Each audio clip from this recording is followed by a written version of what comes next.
Tata Steel is known as the Wimbledon of Chess.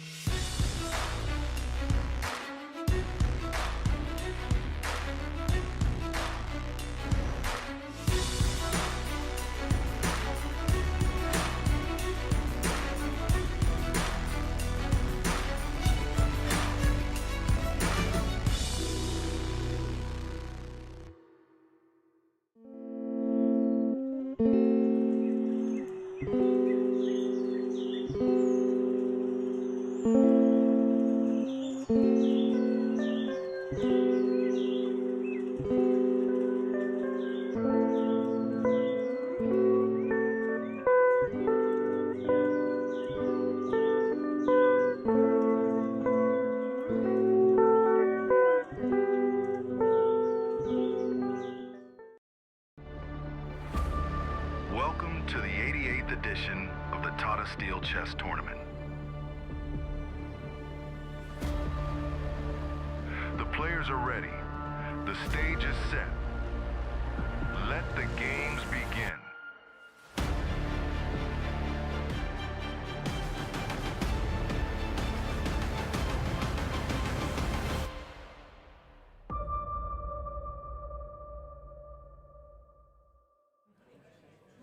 Hello and welcome, and we begin the chess year with a bang because it is the 88th edition of Tata Steel Chess. It's a tournament with history, with prestige, and where the standards never drop.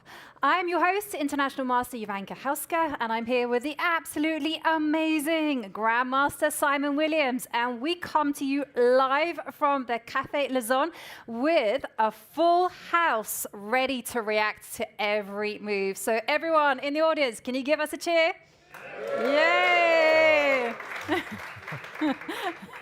Simon, it's the first time I'm here. I know it's your first time. How are you feeling?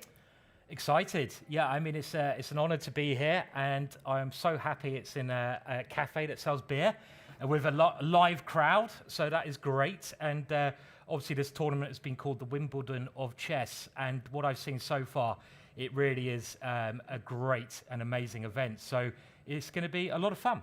It absolutely is. And it doesn't just feel like a chess tournament, it actually feels like a festival of chess. I was like the Cheshire Cat yesterday when I was finally here in Wijk amongst the sand dunes with all the chess people on the planet. And oh my God, it is going to be amazing. Let's take a look at the format because we have some exciting days of chess. This is really going to be the epicenter of the chess world in the coming days because we start with, we have two tournaments. We have the Masters and Challengers, not just these events. There's actually a lot of amateur side tournaments as well. 13 rounds and no draw offers before move 40. And we do have to apologize for the delay, but there were some unexpected scenes outside the playing hall where, get this, the start of round one was delayed due to demonstrations near the playing venue. And unfortunately, because of these demonstrations, play had to be postponed to ensure everyone's safety. Yeah, but we're ready to rock and roll now, and very exciting first round. We'll be quickly coming to that, so they're ready to kick off, and of course it's 13 rounds here, a lot of games of chess that the top players play. There's going to be loads of drama. I'm hoping to see some amazing games of chess, which I'm sure we're going to get. And yeah, I'm excited. I definitely am. I mean, we have all the emotions here. It's very busy, 13 rounds of chess. And if you look at the schedule, you can see that we have those 13 rounds. It'll be one game a day. There'll be rest days after rounds 5, 8, and 10. And we have the best players in the world competing in this top tournaments, Simon. We do. I mean, one of the great things about this tournament, not just this year, but every year, is the players they pick to play. We've got youth, we've got experience, we've got the world champion playing. So we've kind of got everything. And that's, I think, another factor which is going to make this so exciting to watch. Yeah. I mean, the players will come to them very shortly, but there's such aggressive, exciting players in this mix. So I don't think it'll be boring chess we're going to see here. The players are not allowed to offer draws before move 40. We'll have a new time format as well, where the players don't have that increment for the first 40 moves. So we're going to see some time scrambles, maybe an arbiter watching the games like a hawk. And we might see some, well, we've already had some drama off the board, but we're looking forward to the drama on the board. And here we can see a closer look at the time control. Bear in mind, this is completely new for the players, so I do hope that the players have read the terms and conditions. I hope they have. I'm sure they have. It's a little bit quicker this year than in previous years. This seems to be the way that chess is progressing, but it's still a lot of time. So the time control, well, you can see it's 2 hours for the first 40 moves, but there's no increment.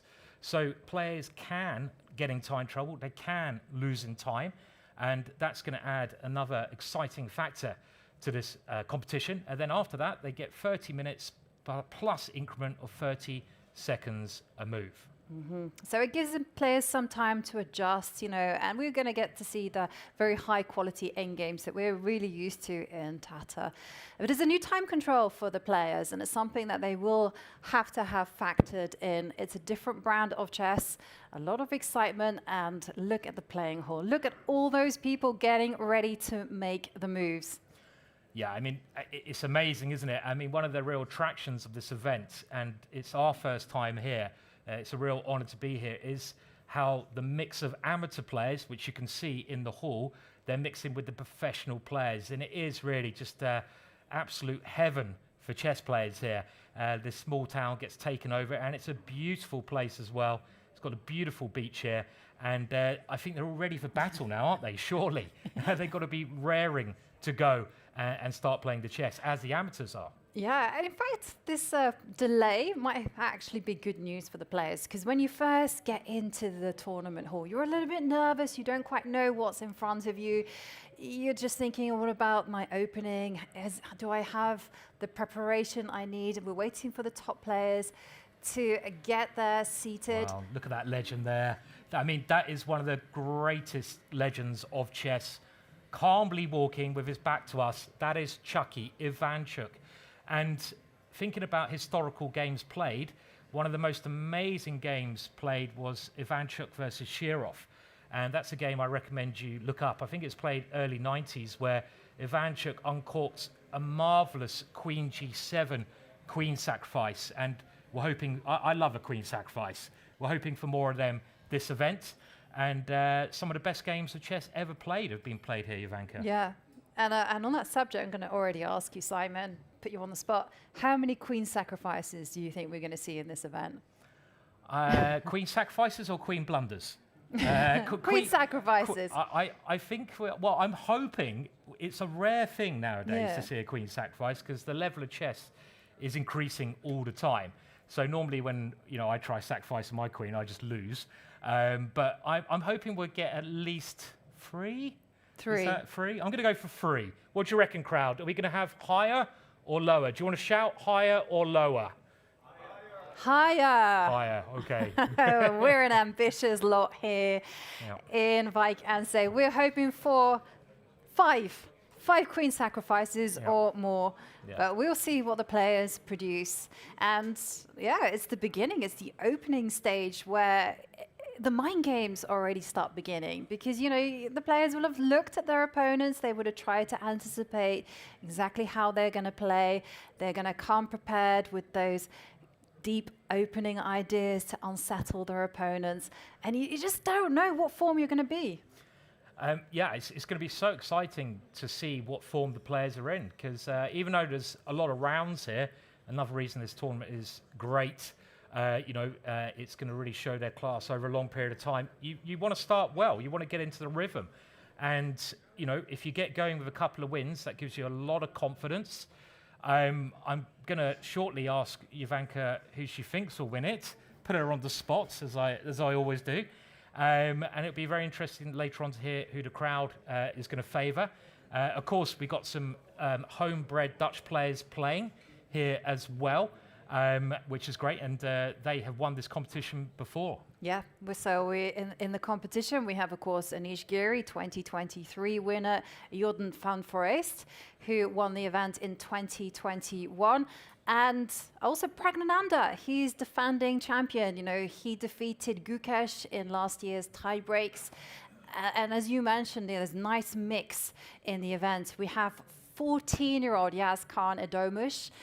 He's starting off with the white pieces, and he's already like just 14 years old, but he's already in the top 50.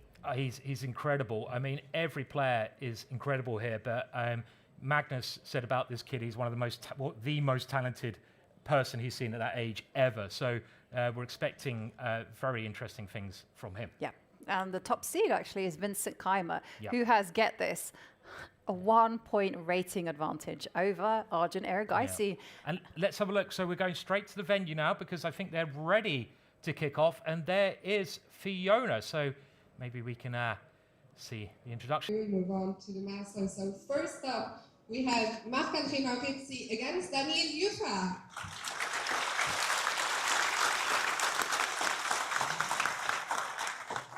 And next up, Velimir Ivic against Faustino Auror.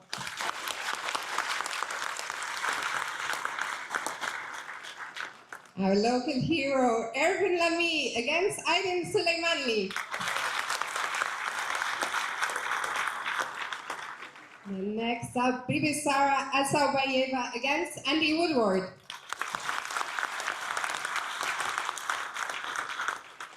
She recently became a European champion. Give it up for Elina Hoovers, who's playing against Pragnanandhaa.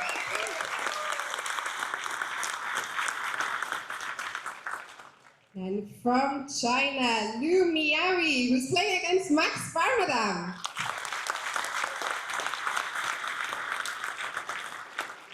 And last but certainly not least, I would like to ask you to give a warm round of applause to the living legend. He was a winner here at the Masters back in 1996, Vasyl Ivanchuk, who's playing against Fedoseev.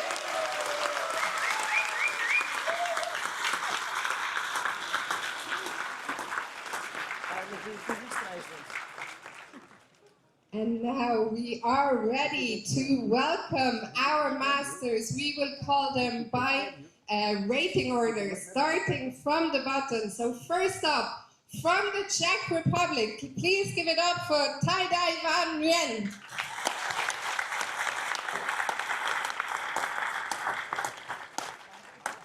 Then from Turkey, he is the leading prodigy probably at the moment. Give it up for Yagiskan Erdoğmuş.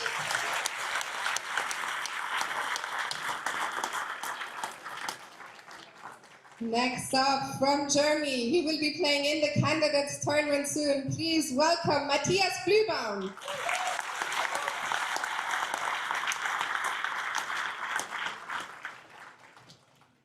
From India, please welcome Arvinh Chittambaram.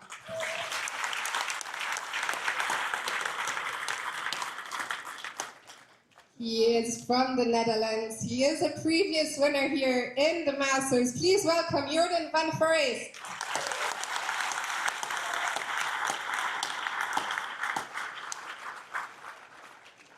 Next up, representing Slovenia, please welcome Vladimir Fedoseev.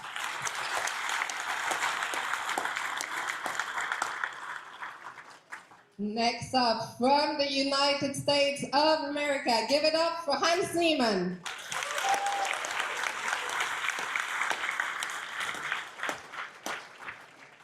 Next up, the winner of the previous, of the World Cup, the reigning champion of the World Cup from Uzbekistan, Vachier-Lagrave.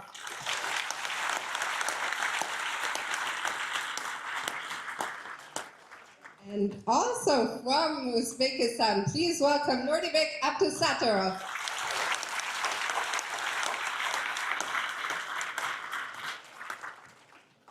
And next to the stage, it is none other than the reigning world champion. Please give it up for Gukesh Tamaraju.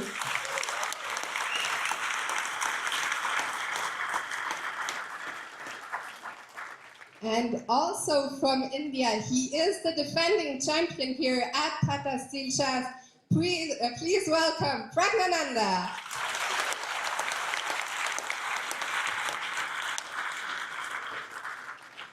Now we move to the top 3 seeds. First of all, he's the tournament ambassador. He was a previous winner here. Please welcome Anish Giri.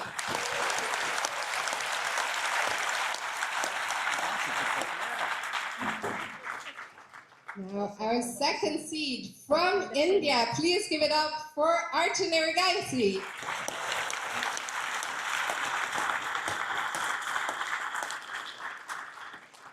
And finally, please give a warm welcome to our top seed from Germany, Vincent Keymer.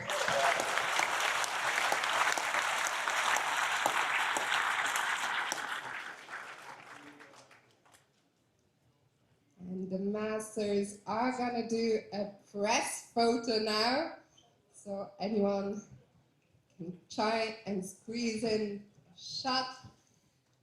After that, the players will take their seats.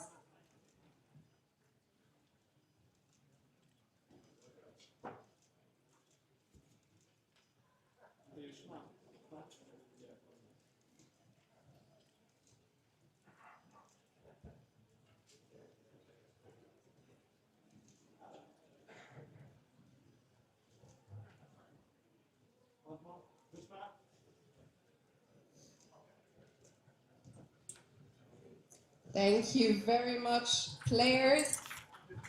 We can give them another round of applause as they take their seats.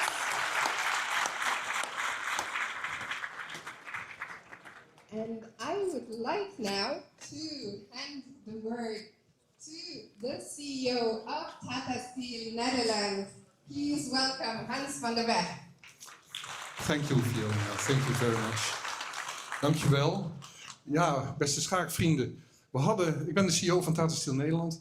We hadden enige vertraging, 1,5 uur. Heel vervelend. U heeft misschien de demonstranten buiten gezien. Daar moesten we op een goede manier mee omgaan. Demonstratierecht is een belangrijk recht en dat respecteren we natuurlijk ook aan alle kanten. Dus vandaar enige vertraging. Ik zal het dan ook heel kort houden. Excuses daarvoor. Maar we gaan nu wel beginnen. We hebben een geweldig deelnemersveld. We zijn vanuit het bedrijf en vanuit de organisatie ongelooflijk trots dat we dat ook dit jaar, de 88ste versie, weer mogen organiseren. En we hopen natuurlijk dat het een geweldig mooi toernooi gaat worden. And dear chess players, I have to apologize to you as well for the delay of 1.5 hours. We had demonstrations outside of this building. The right to demonstrate is a very strong right that we have in the Netherlands, which we respect, of course. We hope to have managed this as good as we can, but we have to apologize for the delay. I will keep it very short. I hope we have fantastic games today and that we will really enjoy top chess. Thank you very much.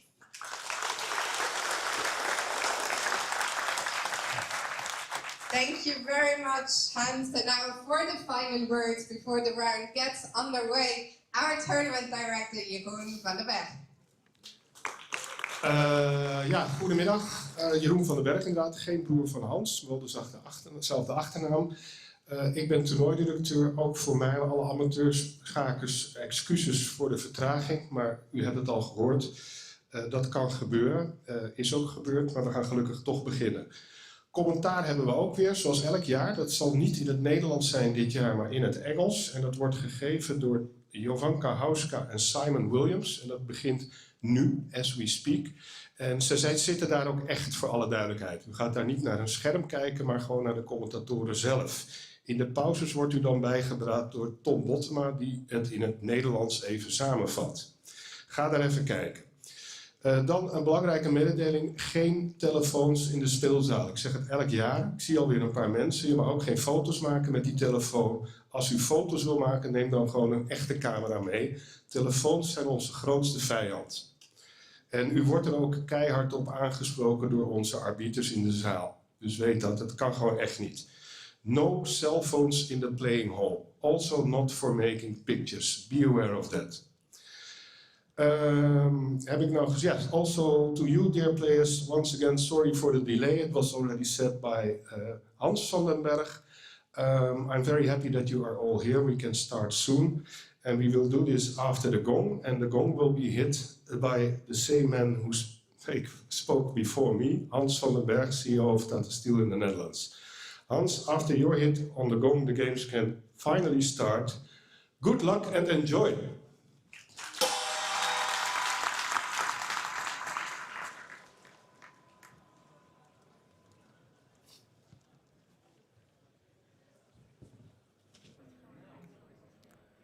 Well, here we are, and round one is off. I thought you were going to cheer there. Yeah. That's more like it. And it's going to be great fun, and we'll get the moves coming in quick and fast. And I think one of the pairings of the round is the pairing between Arjun and Pragg. And we might as well start with that one, Jovanka. But it's going to happen quick and fast now, the action. It absolutely is. With the sound of the gong, the moves have been played, and we're seeing that some players are opening up with e4, d4, and we're going to investigate this one. Arjun Erigaisi against Pragnanandhaa. Arjun beginning with the white pieces. Pragg is the defending champion. And they're very good friends, and they used to walk together when they were playing the World Cup, you know, and how to play against your friend.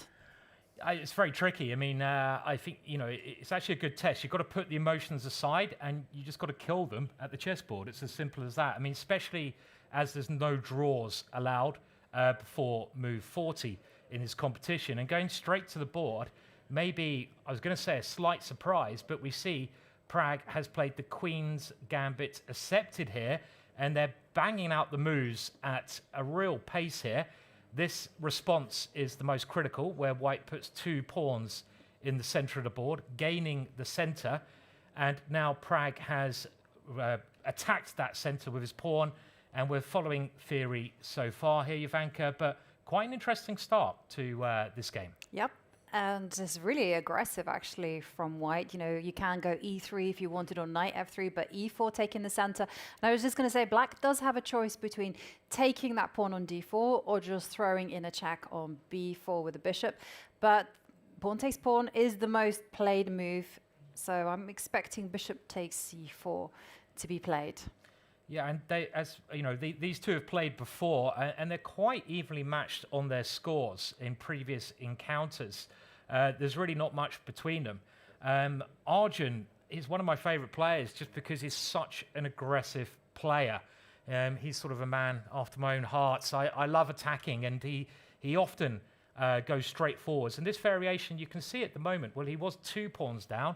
He's recaptured. This is all theory, but he does at the moment remain 1 pawn down. But in response to that, he's got these 2 pieces, the bishop attacking f7 there, and that is definitely a weak spot developed, and the knight developed. So obviously theory now goes on quite a long way, and Pragg brings his knight out. He's got to develop his pieces.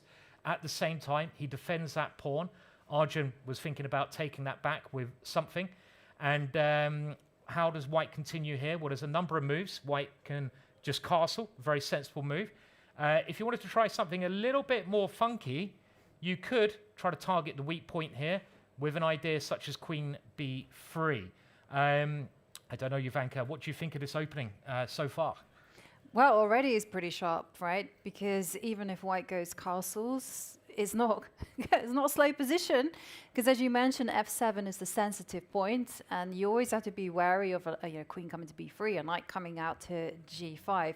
So Black really has to take a lot of care. And I was going to say, like, after castles, you have to go bishop e6. Have to go bishop e6, right. You kind of, otherwise it gets really awkward. You can't go knight to f6 because you're already, you know, you're vulnerable to your queen to b3s. Your e5 is coming, knight g5, and I'm a bit worried. Although probably, how worried does Black have to be? It's very scary. I mean, you have to be very accurate with the black pieces here. It's one of those positions that if there wasn't any theory, you'd really like White's chances. But the fact that Pragg has played this very quickly and he's walked away shows a lot of confidence. He's obviously looked to this, and hopefully we have another move. So he's gone for the more, okay, I think he's played, let's have a look, Queen b3. So this is very exciting. So he's immediately threatening a big capture on f7, which of course would just win the game immediately. And now Black has to think how to defend against that threat. You can try to defend that square. You can't defend with the knight coming out here because white can just eliminate that knight quickly. So you could try defending with a queen move. You also have a counter-attack, which looks pretty logical, of bringing the bishop to b4 with check. And that would probably be my number one choice, because if you can develop and you can gain time, then a move such as bishop b4 would make a lot of sense here. And that, I assume, is one of the main moves. There might even be a counter-sacrifice of bishop e6 here. That looks very risky, because you allow, we can show it on the board, this capture. And now white has an option of taking 2 pawns. Maybe this is a possibility. Pragg must have prepared this, so we will very much be anticipating his reply. Well, he's played it very quickly. What has he gone for? He's gone for the most logical. Yeah, that is very logical, because then the idea is to cover f7 by going queen to e7. Yeah. Because otherwise, you know, if you weren't going bishop e6, you were going to be forced to step the queen up to d7 or e7, and that's kind of clunky. So here, now you can go queen e7 in peace, or queen f6 is even a possibility. Queen f6 is a very Arjun move, right? It is, yeah. I mean, and he's played it. I mean, one game I can remember of Pragg, he's a very exciting player as well, and he picks very sharp lines. He played in the candidates once. He won a great game where he played a very dangerous f5 move earlier on in a Spanish kind of opening. I think his second for that was Peter Svidler, who probably helped him prepare that. But it wasn't a sound line, but it was a great line to shock his opponent. They're both playing very quickly, so of course we're still in theory. Very logical moves. This queen defending f7, and white now just castling with ideas, I guess, of blasting through with something like e5. This is the kind of position like Paul Morphy would have loved to have played with white pieces. He doesn't care about being a pawn down. He's got that development advantage and a safer king. White's king is castled, and it's going to take black at least 2 moves to get his king safe. Is he going to go kingside by moving the knight? This is probably the safest, and then going kingside. Or is he going to try to go queenside by moving the bishop and going this way? That is something he has to decide well immediately here. Yeah, he has to. And also, I've got to say, black has to tread very carefully. But then white also has to play really energetically too. Like you say, it's like almost like a romantic kind of position. You have to go e5 and then... Because otherwise, what are you going to do with a knight on d2? Where's it going to go? That's right. And you want to free this knight up so your bishop can come into the game. So the first thing I'd be thinking of is e5. And then if I get a chance, I can move my knight to a nice central square. I'm not too afraid of black grabbing a second pawn. I've already given up 1 pawn, 2 pawns, 3 pawns. Who cares? We can get a rook quickly to the e-file then and get an attack. So it's a very, very sharp and interesting opening. Just the kind of opening we were hoping for, I think, in this very important encounter in round 1. And maybe we should go and look at another game now. Yeah, I've got to say, I agree with you. This is a commentator's dream. We'll see whether players have worked this out or whether they are going to have to freestyle it a little bit. Let's go and check in on some of the other games, as you mentioned. Because we're in a cafe filled with a lot of Dutch supporters, shall we check in on Anish? How he's doing against Vincent Keymer? Yeah, I hear some yeses from the crowd. Yeah, I'm with you. I understand. Okay, so... Well, do you want the good news or the bad news?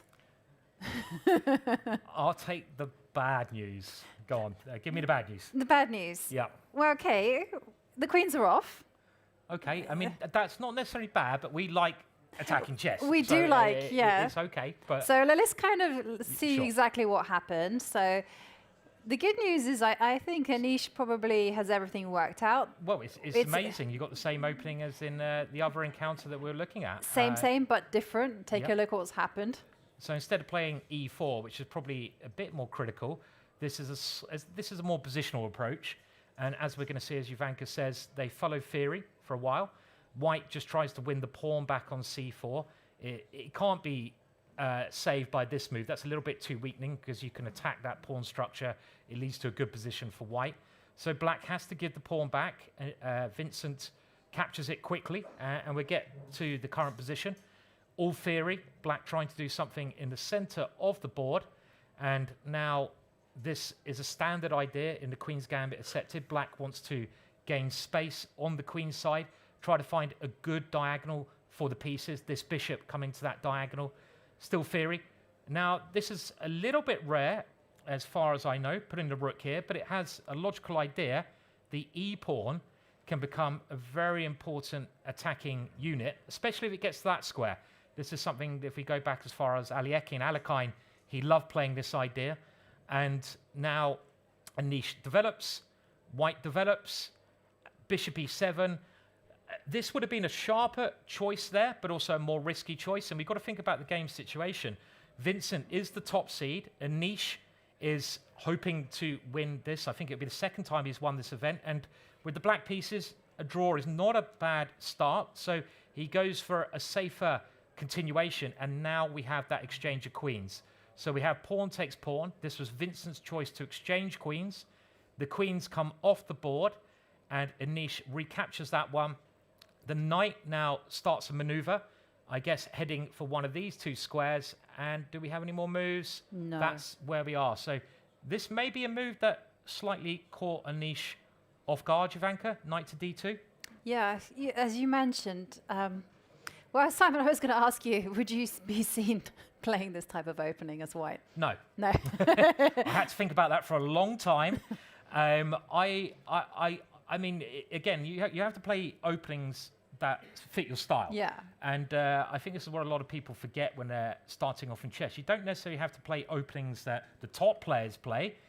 You have to play openings that you enjoy playing. So an exchange of queens is going to mean a more maneuvering, slower game, a more positional game, especially as the pawn structure is symmetrical. And I think one way to evaluate position, you look at the pawns and pieces, right? And the pawns are like your skeleton, and your pieces are like your organs, really, that make your skeleton move. And in this position, it's very symmetrical, so it's really down to who's got the better pieces. And I guess, Jovanka, with this last move, White is trying to do something with those knights. So Right. what do you think the idea is with this knight d2? Well, actually, believe it or not, I'm sure it comes as no surprise. I have prepared, I don't think I actually managed to play it, but I have prepared lines like this. And it looks like it's like the most timid system. But I kid you not, there is a little bit of poison, because the whole idea of knight d2 is either you want to be going knight to b3, or as you mentioned earlier, knight to e4. It's all about harassing that bishop. And ironically enough, Black has got to be very careful about making a moves like b5, because you start conceding squares. And the whole thing is that, you know, you're going knight to b3. Just say you go castles, you go knight b3. And then, you know, where's the bishop going to go? If it goes e7, well, suddenly after moves such as e4, you know, the bishop comes out. And the whole thing is that it's all a little bit unpleasant for Black. Like, it's equal, but it kind of isn't.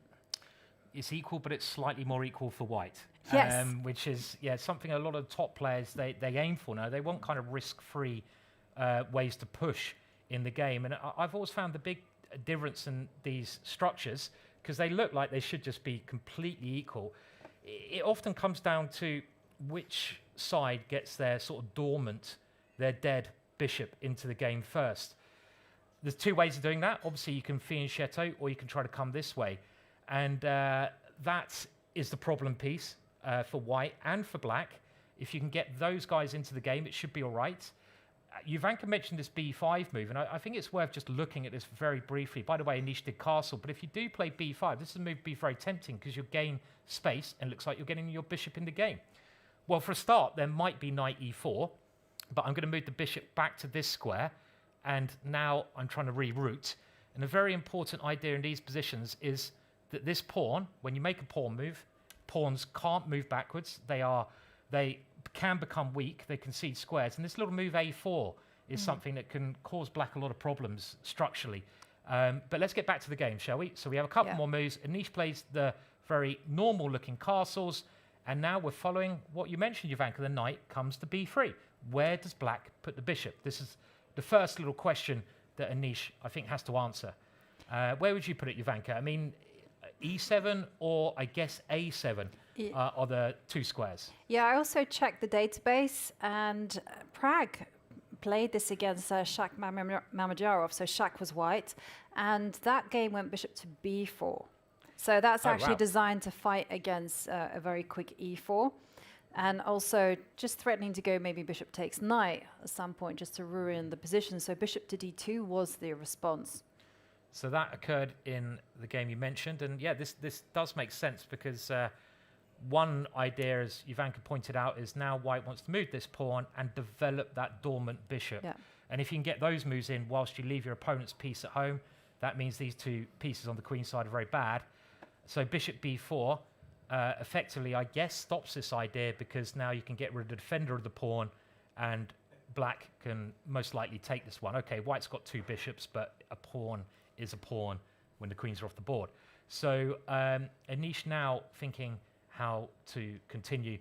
I mean, I would have thought Anish should be quite happy here because Anish, he can play these solid positions extremely well. I mean, they all can play every position extremely well, but Anish with the black pieces just getting into this game shouldn't be too worried. And he's now having to think about what to play here. Yeah, I mean, I've got to say, all of the bishop moves look absolutely fine, but for Anish, I'm sure he's familiar with this type of position. You know, I'm sure if he goes bishop a7, bishop e7, he will know how to handle this plan. If, you know, first going bishop, you can even like really slow build it, Simon. You can go bishop d2, rook c1, f3, e4, and then the whole thing is that you're just simply saying, if you, as black, go b5, then the a4 move is like so weakening and you're just going to have problems. So I think for Anish needs to kind of get the vacuum cleaner out, start finding a way to get those rooks off the board and all of the pieces, and then he can breathe a sigh of relief. Yeah. So quite a different game to the other game we looked at, and I think probably we should move on to another one now. And should we go to Jordan? We've got a rather big Dutch contingency in the crowd here, so we should keep them happy. And let's go over to Jordan's game. And Jordan, I would say, is quite a different player to Anish. Jordan, I'm not saying Anish is not by any means, but Jordan likes experimenting, and he's a very imaginative player. He often plays ideas which no one else has played. So let's see what he comes up with now. And I would have thought Jordan, this is a game, you do unfortunately kind of pick players that you want to get a point against. And I don't mean it's any disrespect to Ty, but this is a game where he's one of the low-rated players. You kind of think, I've got to try to push him. And he's gone e4. So it's now continued with e5 and knight to f3. So very normal. And we have the Petrov, one of the most solid ways of meeting e4. And again, looking for a kind of symmetrical position. And this is one of the most interesting responses, d4.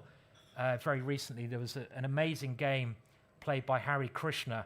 I think it was in the World Cup where he played a phenomenal queen sacrifice. We're talking about queen sacrifices.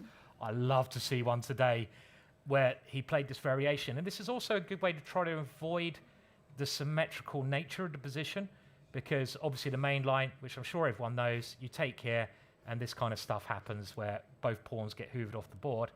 But instead, if we go back to the game, just bear with me, we had d4, and let me just... I have bad news for you, because you talked about symmetry. Yeah. I took a glimpse into the future, right. And have a look. Well, the pawn structure is symmetrical. Have a look what happened. So after this move, now black generally takes here, and this is where white's got a choice. White, in the end, played bishop d3, a very sensible developing move, going back into symmetrical structure. One of the really fun, sharp lines is you can take here. Yeah, and this was the Hari Krishna game that you were mentioning, right? Yeah, this is what Hari Krishna played when there's some crazy lines with bishop c5 now, when white is kind of forced to sacrifice on f2. In these positions, preparation is kind of so important, Ivanka, right? So maybe they didn't want to test each other's preparation out. And we get to the current position, which is obviously all theory. Bishop d3 played, pawn to d5. We go back into the symmetrical position. Knight takes e5 here. And this must have been played loads of times before. Black's got to develop. So black challenges this strong knight here.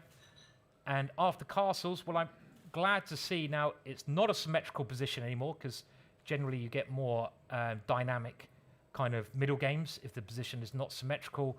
An exchange on e5, and now black tries to get rid of this bishop.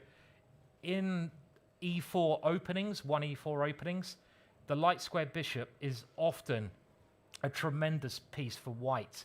I'm pointing towards that square over there. You can imagine black castling, and white can often place so much pressure on h7. So this move makes a lot of sense to me. It has one idea of taking the bishop, and Jordan says, no, I like that bishop. I'm going to keep it. So he just slides it back to e2, and I think that's the current position in this game.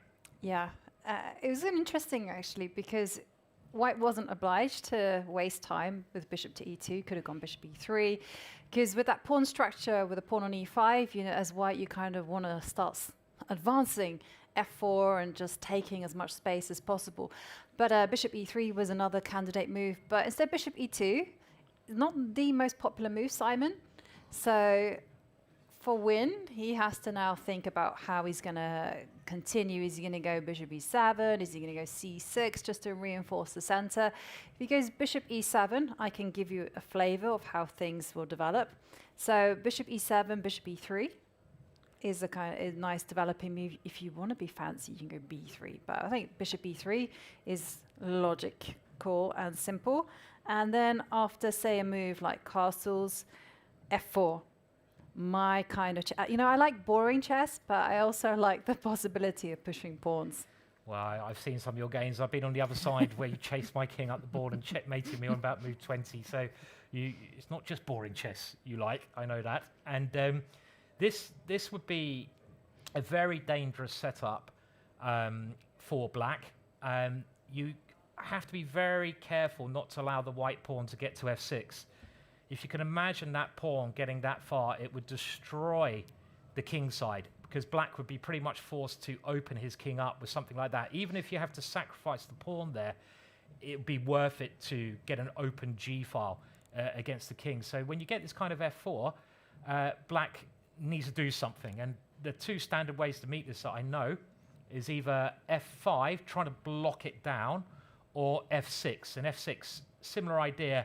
You're just trying to stop this move. I mean, the computer is actually giving c6 as a possibility, but this looks so scary after f5. You just go f5, and as white, you go f6. Yeehaw, let's go. That's right, off to the races. Yeah. And this would be, I don't know, maybe black can play this way, but just to show you a line, this kind of stuff may be playable for black, but you don't want to do this unless you're well prepared, because now you are forced to take here. And immediately, I'm looking at ideas of putting the bishop back here and just going for the kill, like taking here, bringing the queen in. Maybe black's okay, but you've got to be careful. It's round one. As black, you don't really want to take too many chances. You want to get off the scoreboard. Yeah, I don't think we'll be seeing black allow f5. No. The f6 would be played, but okay, that was a long way in the future. Still, for Van Nguyen, he needs to be thinking about like how is he going to develop. He could go c6, he could go bishop e7, he could do something else. Maybe we leave this game? Sure. And by the way, Simon, I forgot that you and I have played so many games against each other. I was once asked the question, like, have you ever played someone like 20, 30 times? And I said, no, I did you dirty. Because we've literally played each other maybe about 30 times, I think. Really? That many? Yeah, we played a lot of chess. I mean, we were in I think the same age group, and we're from the same country, so we I think we first started when I was like 9 years old. I still remember like bits of that game that I was. I'm sure I blundered a rook. I'm sure you made me cry many a time over the chessboard. I blundered as a well. rook, but I got 2 pawns for it, and then I got a 3rd pawn, and then another pawn, or maybe even that was a queen. Oh wow! So I sacrificed my queen, or did No, I lose it? I sacrificed the queen. I'm very good at sacrificing my queen, losing it. And now another, I think. Well, they're all exciting clashes, but Hans Niemann is playing here. Well, okay, well we've got Jordan there. You can see he's got earplugs, right? He does. Yeah. Okay. Okay, maybe that's because of the music outside. Yeah. And Jordan, okay, we see him there. He's got his bishop e2 in. He's played that quite quickly, meaning that I expect he's happy with the opening. But let's now move on to this game.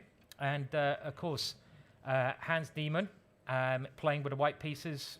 Very exciting player. And Vladimir, another great player who's been excelling a lot in online chess. He's both these players have had great results online, and let's see how the game goes here. Well, we have another e4. Yeah, we do have another e4, so it looks like another Petrov, just because I can see a white pawn on c5. But Hans, he's looking... I was going to say at first he looked a little bit flustered, then he looked like he was hopeful. So let's have a look at how they got here. So knight moves back. So again, this is all a main line as these players are going to play. And the Petrov generally, when you're playing at this level, it's very good to have a solid opening. These guys can also play like a Sicilian or something more risky if they need to win. But as black in round one, you just want to get into the tournament. So the Petrov is a great choice, getting this symmetrical position. Now, Hans plays d4. Hans is exceptionally well prepared. Knight c3, we saw a lot in the World Championship match, Caruana, I think against Magnus Carlsen. That was played a lot there, and that was trying to change the sort of nature of the symmetrical position. But we now see this symmetrical structure again. So it's all about the pieces. Remember, skeleton is your pawns. Neither side has a better skeleton here, and therefore it comes down to who has the better pieces. And they're both getting them out, getting their king safe. And this is one way you try to get an edge. The knight looks like a good piece, but it's a little bit fragile on that square. You can't take the pawn now because you'd lose your knight. So this is trying to put that pressure on the skeleton. And very solid pawn structure. Black keeping that solid position. The rook gets to the open file. Black defends his slightly fragile knight on e4. And white now plays another critical move. The queen comes out, trying to attack a weakness there. Black defends that weakness, but a little bit of an odd square there, Ivanka, because you would have thought this knight generally wants to come to that square, and now that knight can't come to that square. But the other idea behind this queen move is to defend your bishop, so your knight can now move without losing the bishop there. So we get to the current position. We have to also quickly point out, if there are any pawn grabbers out there, you would have been in for a nasty shock if you'd taken on d5.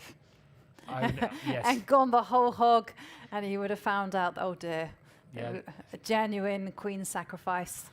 Yeah, that's the kind of queen sacrifice I used to play against Ivanka all those years ago. Luckily, not so often anymore, but it still happens. And this one is a very common trick. The bishop takes on h2 with check and say goodbye to your queen. Yeah. But No, obviously that is not going to happen here. So I just had to point that out. Yeah, to good thing to c5. point out. And this is gaining that space on the queen side. So white now has ideas later on of trying to push the b pawn up here. This would be a way to use the pawn structure to your advantage. And oh look, there's another pawn on pre. Oh, what happens now? Let's grab it. And whoops-a-daisy. Very English expression, whoops-a-daisy. Don't know where it comes from. And Doesn't make any sense. It doesn't make any sense. It's probably a Edwardian kind of thing. I don't know. Maybe someone could tell us. Could be making it up. Don't grab pawns here. So develop your pieces instead. The knight comes out.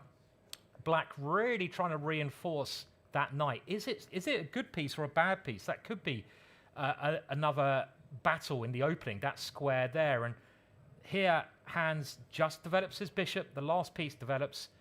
Now you'll step back out of the way, maybe with ideas of playing very aggressively with the f-pawn. That could be an exciting way to continue. g3 played, so they're still in theory. You don't normally want to play pawn moves around your king unless you have a good reason. I expect the main reason is to stop black's pawn from getting all the way there. Just be cautious playing pawn moves around your king because, again, like we said earlier with this b5 move, pawn moves make weaknesses, and this weakens your light squares. You put your pawns on dark squares, you weaken the other color squares. But we are currently in this situation here with black deciding about how to continue. Now, I suppose the one problem, if I was black here, I'd be like, I've got a great position apart from one thing, and that's the pawn knight there. If I could go knight f6, I'd be thrown out the tournament hall for cheating, but I'd be very, very happy because that knight is, as far as I can see, black's only problem in this position. The knight seems very solid here. And also, let's not forget queen takes b7. Yeah, I keep forgetting. We can now grab that pawn. Exactly. So there's a basic idea with g3, but it's quite dangerous. So I agree with you. If black could go knight to f6, okay, there'll be a massive compensation. Yeah. But you can't do that. But there's one indication that when I see a pawn on c5 and d4, immediately as black, I want to start destabilizing that. I just want to be going b6. Yeah, I guess definitely the critical move here is, well, black's got to deal with this pawn now because white is certainly threatening to take it. There's no tricks with the bishop as far as I can see. So how do you deal with the pawn there? You don't really want to go play a move like queen c8. That just looks, I mean, it's not ridiculous because your knight can come out. But the critical move is b6. And as Jovanka says, you want to maybe challenge white's pawn structure before they can stabilize. So this does make a lot of sense to play this move. White has options here. But did you see the evaluation bar there when we went b6? It didn't quite like it. It didn't like it. No. So I mean, the other option is, okay, as you mentioned, the queen is on b3, is far away from her king. So you could start transferring the pieces over. So I was thinking, is there some possibility? Because we're commentators, Simon, and we can have the power of take back. How about coming in with the queen, having some fun over there? Well, definitely. I mean, this is the kind of thing you'd have to analyze. I mean, you see that black's now got a weakness, the light squares to come in on. So this queen could consider coming over here. I'm not actually sure which one's best.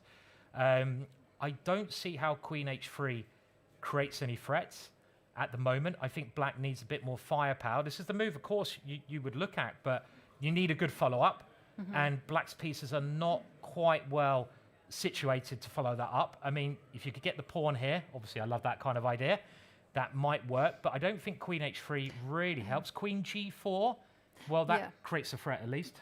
Yeah, but there's still queen takes b2. I also just realized if we take back the queen moves, just because the evaluation bar didn't like it. There's also knight takes c5 in the air. There is. I mean, this is another critical move. Does it work? If it works, it does a very, very good job. So you can see with the placement of the bishops, the bishop on d3 is a little bit hanging. So if black can move this knight, can black take that one? Well, I think the problem in the long run is still the b7 pawn, but again, look at the most critical moves first, right? Exactly. So let's give it a whirl. Yeah.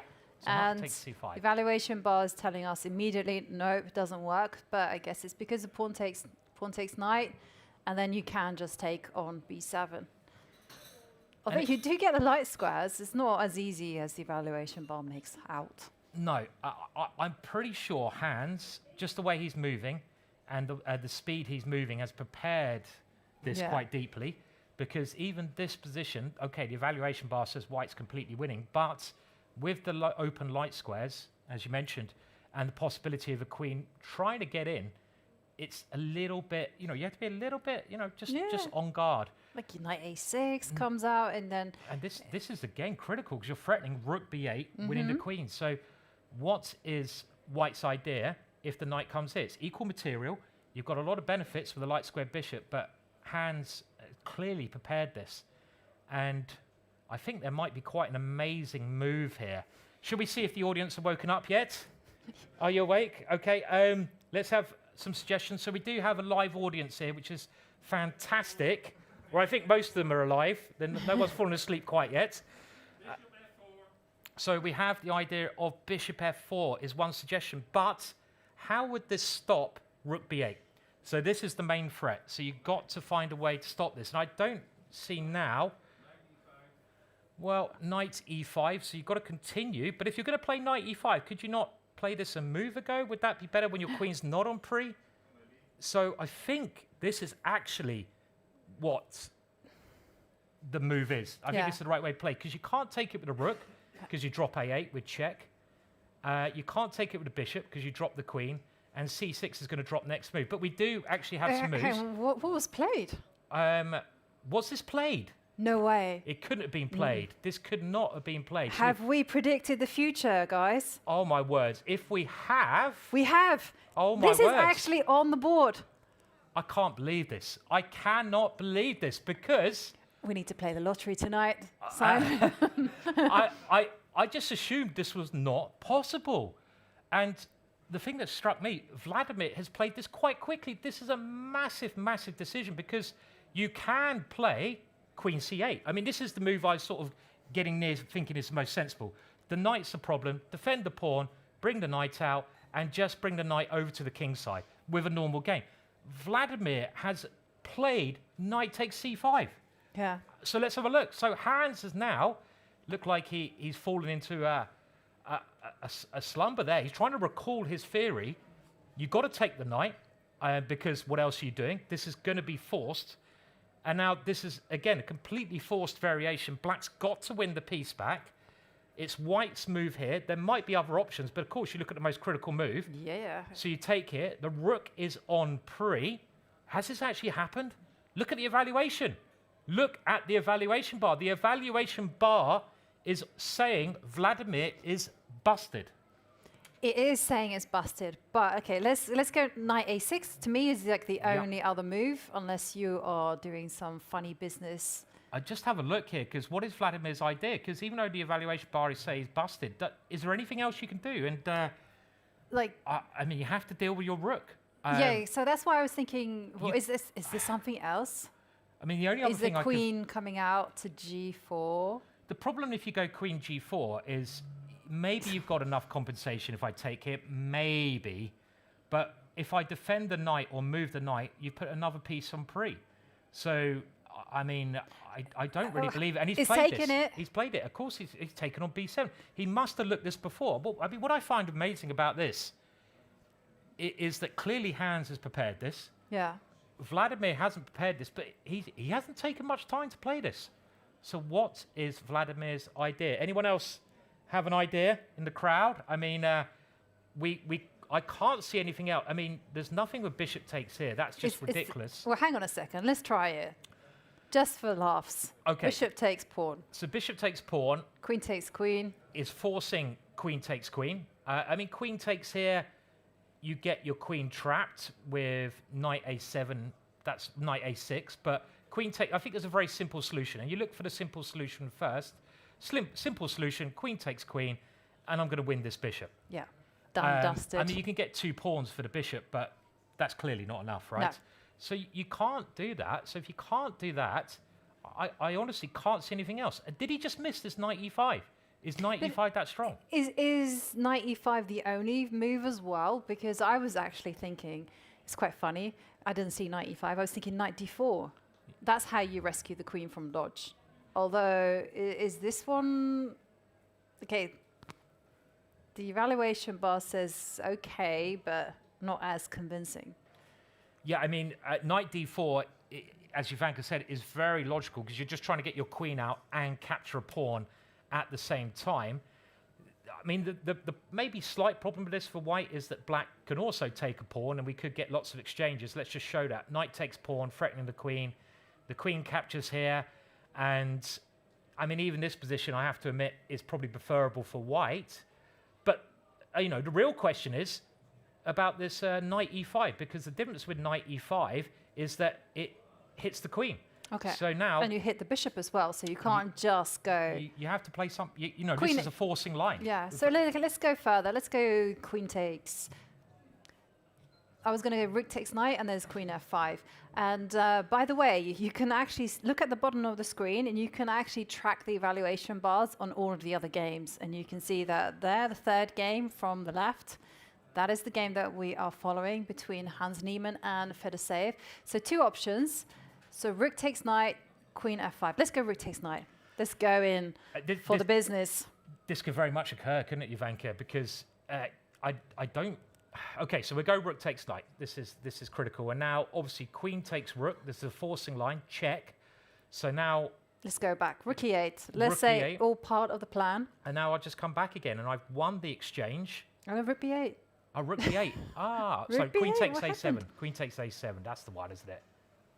Okay, that's better. Let's grab a pawn. It's much better to grab a pawn. Okay. This is still really... No, but it's a bit scary, right? is Because scary. if the queen comes to h3 and the bishop comes to f3, I know that this is a bit of dream work, but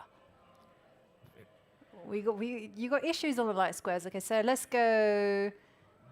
I mean, this is the kind of position, Ivanka, you're right, that if you hadn't prepared it, you're very brave or maybe stupid to go into it. Because I'm just, you know, even without looking at your evaluation bar, the speed that Hans is playing, he must have looked at this move because it's critical. It's a very strange position because the queen is also kind of trapped there, right? Yeah. So, but, I mean, I tell you, Hans, I would say is a very intuitive player. Yeah. Which makes him a great attacker because he's, you know, he feels what is the right move. And here, you do see that it's actually going to be really difficult to orchestrate getting that bishop to f3 or the queen to h3. Because, like, if you start going queen h3 right now, well, I'm sorry, but, you know, things are going to be happening. There's also a problem with the back rank. Yeah. I mean, this is it's not just black who can try to have all the fun around here. I mean, if you played like d4, which doesn't look on the surface completely crazy because it's a fork, you're forking two pieces. Well, the issue is the back rank, and white can simply just take it. I mean, this is the obvious move because there's always going to be something coming to the back rank there. I also had another idea because Fedoseev is taking some time about playing knight a6. Yeah. Do you want to go back to... Could he be going for one of these positions where you offer up the rook on a8, but you trap the queen? He could try, yeah. How to do that? How do you do it? I mean, it's the... I mean, could you move... Okay, so Ivanka's mentioned you... Yeah, d8 or... Yeah, bishop d8. Let's try that one. Yeah, so bishop d8 has been suggested from our audience. And now, obviously, queen takes a8 is key. And the queen can't really get out of dodge, but you need to figure a way of trapping that queen. The immediate threat is queen takes knight. I can't see it. I mean... No, because queen c7 is what the move you want to be playing, but bishop goes to f4. Yeah, bishop f4. And you have those same problems. You have loads of problems. Yeah. You have all the problems. Too many problems. Okay. So there's no solution there. So sorry for distracting us and trying to go into that direction. I mean, I was thinking bishop a5 is the same idea, but I want to try and do something like this later on. But, you know, this way at least I'm defending my knight, but I can't see a good move for black here. There's no way to trap that queen. I mean, can you go knight a6 and try to get into... So knight a6. Okay, so this is a key idea. And an interesting idea. So this is more like it. Yeah, this is the way to trap that queen. Now, worst case scenario, white can take the rook. But do you have this knight e5 again? This seems to always be the saving move for white. You attack the queen, and we attack c6. So this tactical idea is often a savior. You can't take the knight because the rook is pinned. And if you go rook takes queen, well, I just take your queen. And if we count the material, I think I'm a whole rook up there. I think this is just winning on the spot, right? This move, because c6 is dropping. So it doesn't. This also doesn't work here. Okay. So hang on. We are struggling. Knight a6 seems to be the only move. Well, I mean, I think we should move on to another game soon. Yeah. Because we've got to wait and see what Vladimir has planned. But the one thing that I just find quite peculiar about this, the decision that Vladimir played to go into this position, you should really spend at least half an hour thinking about that. Because it's a decision that's either going to get you a good position or you're going to lose. So I wonder if Vladimir's seen a bit further. Maybe the engine has missed a point. They rarely do miss a point. But it's a strange decision. So let's catch up with some of the other games. And do you have a game you'd like to pick now? Okay, let's track the evaluation bars. Everything seems to be pretty level. Although, I got to say that white has a more slightly favorable position in the game between Arvinh and Bluebaum. Has Fedoseev made a move? No, he hasn't made a move. Maybe the penny has fallen there. Oh dear, he's missed knight to e5. is one of those moves that are really difficult to spot in the horizon, you know, because the knight just jumps in to an empty square. It could be captured not once but twice. Yeah, I mean, well, it is what it is, but like you say, you gotta take your time. And let's go to the game between Arvinh and Matthias Bluebaum. Matthias having a wonderful 2025, you know, qualifying to the candidates. Now he gets to play for the first time here at the Masters. Let's have a look at how it continued. Arvinh also having a fantastic 2025. You know, I think he broke in just for a second. He broke into the top 10, reached an all-career high, and then, you know, as is often the case, you know, you get to this amazing level, and then you just take a quick drop in ratings. But ratings are not everything. Arvinh is a tremendous player. D4, D5, knight F3. Yeah, I think Arvinh played one of the best games of last year. You know, there's so many chess games played, but it was one tactical sequence he did in one of his games, which was just phenomenal. He's obviously this generation of incredibly strong Indian players, and by no means, I mean, look at his progress on that rating graph, and that tends to be the progress of most of these Indian players. My graph's a little bit different to that, Ivanka. Kind of goes the other way, but you know, I'd love to have that progress. And if we get through the opening moves, so White now has a decision to make, and this is the most critical way to try and get an advantage. And we have another, well, I was going to say Queen's Gambit, but this move changes the game into a Catalan opening. And the Catalan was probably hit its height of popularity, I'm saying about 10, maybe a bit more years ago, when Boris Averroch brought out a book on the Catalan, and it was a great book. He was a great author, and lots of club players started to play this way. Another way you can play, Bishop E7. Black's got to decide, do you take the pawn on C4 or not? Bishop G2, and so far, just playing very solid chess. And here again, you've got to make that decision. Black decides to take the pawn. If Black doesn't take this pawn, well, White has ideas of later on playing E4 and getting a nice space advantage. White now has to decide how to try and win that pawn back. This is like positionally double-edged, right? Because why does White put the bishop on G2? White puts the bishop on G2 to cut across the board, and that was like a solid concrete unit in the way of the bishop. As soon as you move that pawn, that bishop is free to roam across the board. So, trying to capture back with the queen, and Black now going for counterplay with this idea. So that's where you go A4, because if you go queen takes C4, B5 is the common idea there. And then you get to put the bishop on B7. And Black gets the bishop there first, exactly. Right? Yeah. And this is the whole thing. If the bishop on G2 is unchallenged, then White does have that comfortable position, because you're going to be zoning in on the C5 square and the open C line. So no B5 for Black. That's why White goes A4. But this does give the time for Black to get the bishop onto that long diagonal via a different way, but it's a little bit more awkward. You go bishop D7, bishop C6. So that's why that happens. Bishop C6, and it's so important to get that bishop there. And as far as I know, the main move is bishop to G5. I think that was the move played. And then what you're going to be doing is just simply developing, and you're trying to get, you're very happy to go bishop takes knight if needed, in order just to get that firm control over the center. Yeah, I mean, sometimes knights are better than bishops, right? I mean, lots of people talk about the power of the two bishops, and I think up to a certain level, they're a little bit overrated. It's so hard to use the two bishops. It looks like you're going to disagree with me there.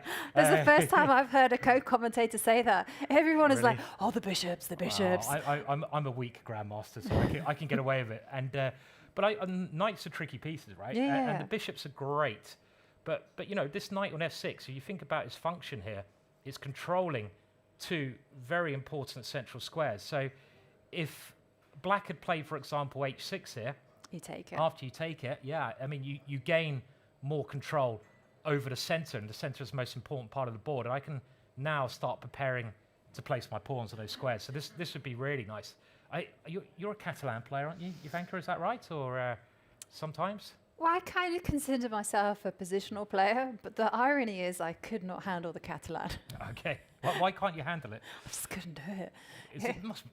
Too positional or too much to learn? It was a little bit sophisticated for me. I like the sophistication. Because here you have to play a little bit with pieces, and I'm like rushing with the pawns with e4, and even though it is quite positional, if black captures on c4, you need to know a lot of things, and I was not prepared to put in the time and the effort, and I was like, let's go somewhere else. I always thought you were a very sophisticated player. No. Wenka. No? I thought I was the unsophisticated of the two. But black's last move makes a lot of sense, because now if you catch back with the knight. And let's get up to current position. So white simply develops, and our producer's telling us the brute. I guess that means me, not you, but it could be the brutes. The bishop now doesn't have as much sense to capture there, because black keeps the center. So I can understand keeping the bishop on in this position. Black just trying to exchange pieces and get to a safe position, and we now have an interesting exchange. So white's last move, queen d3, is a very double-edged move, because what other options were there? Well, if you take here, I don't see any problem at all with black's position. It's a symmetrical pawn structure. Black has no problem with the pieces are coming out. So it's trying to cause a little bit of discomfort for black, because again, another thing you should do when you're looking at middle game positions, you look at the pawn structure, you look at the pieces, but you should always look at pawn breaks, because pawn breaks change the nature of the position. And you've got to work out if they change the nature to your favor or your opponent's. And e5 is one pawn break black would love to play, but it looks like white is now trying to get there first. But more importantly, a structural change here. We have this bishop takes f4. White gets another pawn closer to the center. White controls e5, but the downside of this, Ivanka, is maybe the white king's a little bit weaker here, possibly. Well, it's interesting, because I faced this particular pawn structure as black in a situation where black had the bishop pair and it just looked like it was really good. But actually, in reality, this control over the e5 square is so annoying for black to handle, because it's very clear what you have to do. You just have to jump in with a knight to e5. You can go e3, reinforce everything. You can come in with your rooks. And yes, the king is slightly more vulnerable, but there's actually nothing that black can do to actually coordinate the forces to attack. So there's going to be a lot of waiting going on. And there you see that white has more space, and white can wait in a more comfortable way. And also, another thing I know about these positions, is that white can often get the attack, because it's an open file. And I was talking about playing pawn moves around your king. There was a very famous game where Bobby Fischer, he lost, and I think he played a move like h6 himself. I can't remember who he's playing, but the story goes he played a move like this. No one really paid much attention to it at the time. He lost the game, and apparently for the next couple of weeks, he came to the conclusion it was all down to this move he played 20 moves earlier. And to my eyes, if white plays like king h1, rook g1, gets the g file, you can see this happening later on, white doubles up somehow on the g file, black might want to play the move g6 to try and take the pressure off the rook. But now the move g6 is just asking for a rook takes g6 later on. I know it's very subtle, it might not mean much, but I'm sure black would prefer the pawn to be back there. You're right. Like, for instance, you go, let's just kind of like go e3, knight e5, bishop takes, bishop, king takes, and already you start looking at the king tucking itself out of the way with king h1, rook g1, and then suddenly you're like, hello. We could put some moves on the board very quickly. These are not the best moves, I would like to say, but for black's playing very badly here. But just to demonstrate this idea, if white gets all the time in the world, suddenly when you start doing this kind of thing, it gets very, very dangerous. And when this guy comes over here, this move, well, if a pawn was on h7, I'd be very comfortable. But now you always have to watch out for knight takes g6, not necessarily here, but it's basically a hook. It's the target. Yeah, it is. So it's just a long-term consideration you have to be careful of. Couple moves, by the way, A5, and White has just played King H1. He's sort of hinting at that idea. Okay, Knight B6 was played. They're following my bad moves here. I think Black's got to stop playing like that soon. And E3. Just reinforcing the center before you do anything funny. Rook G1 is in the air. I also wonder whether bishop takes knight is going to be played, just to go C6, just to get that wall of pawns. But I don't know, it doesn't. I like White's position here, Simon. Yeah, I mean, it's the kind of position Black has to be very careful, because as we just demonstrated, Black just tries to sit. He could just get outplayed. And another thing you've got to consider in the middle game, and this is very important, it's the side which has the easier plan who normally has the advantage. The position could be equal. It's pretty much even here, slightly in White's favor, but who has the easier plan to play? A plan where you don't have to think too much, a plan that you enjoy playing. I mean, I'd love to just try to checkmate my opponent on G7 here. I don't really have to think about it. I go Rook G1, I gang up on G7, but Black's plan, to my eyes, I'm struggling to find an easy plan for Black. Maybe we should get the audience involved a little bit. Just one question. Okay, imagine you're playing Black here, and you're about to get checkmated on G7. That is your destiny, unless you do something. And let's see, you can maybe put your hand in the air, or any plans. Has anyone got a plan for Black here? No. No Okay. is the answer. Good answer. We move on. So There you have that's it. the kind of audience I like. So just know Black is completely lost here. And, You heard it here first. a nice, honest answer there. And it's tough, right? I mean, I can't see an easy plan. No. I mean, you could try. Ivanka mentioned taking here. Could you try? I'd love to play like C5. Because I just want to do something. I want to do something here, but I wanted to go C6. I know. I just wanted to curl up in a ball. So this is this is my amazing plan, Simon. Okay. You You're will like it. you curl up into a ball C6. plan. Yeah, Right. you go Rook G1. You go King H8. Okay. Oh, you're going. Oh, I'd love to be White here. You are asking for it. Rook I G3. completely am. Okay, go on. Keep Okay. going. I'm enjoying it too much. Rook G8. Oh, Oh, look at that passivity. bring it on. Rook G1. And now here, I'm just going to go knight to D5, knight B to D5. Okay, and now. Now I'm saying, thou shalt not pass, Simon. I'm going to irritate you with how passively I played. I mean, it's not a very.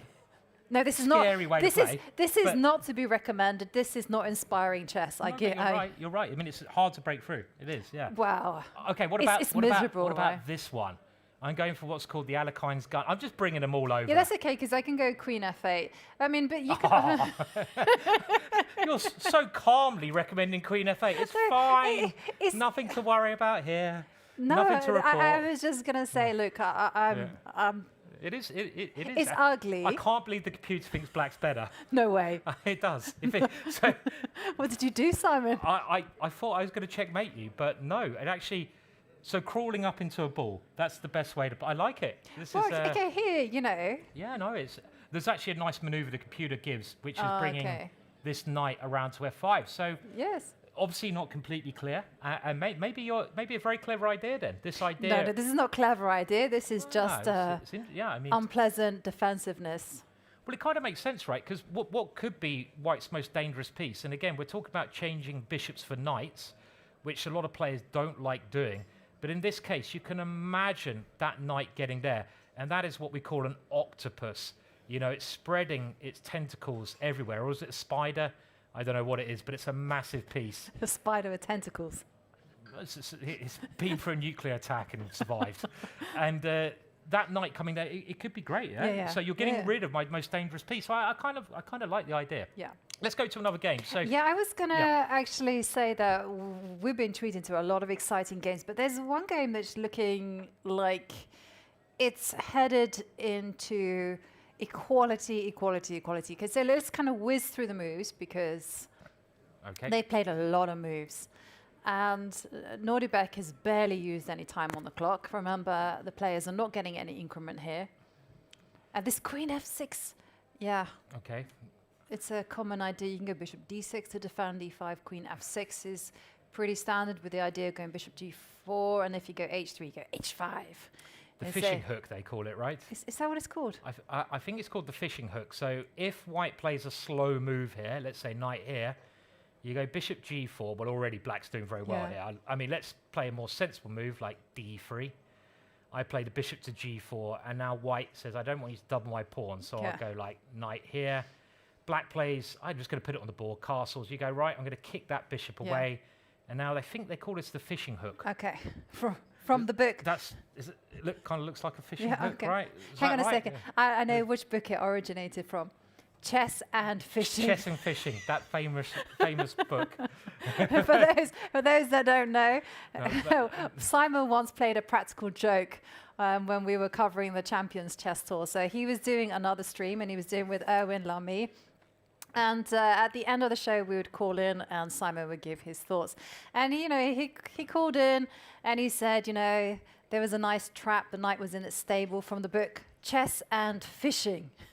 And you all fell for it. And we fell for it. Like David was nodding, Kaya was nodding, and I was going, Chess and Fishing. Famous Chess book. and Fishing. I've never heard of this book. Great combination of sports. Exactly. You can sit there playing chess while you fish. Exactly. I mean, it's that famous book by El Fischerlotti.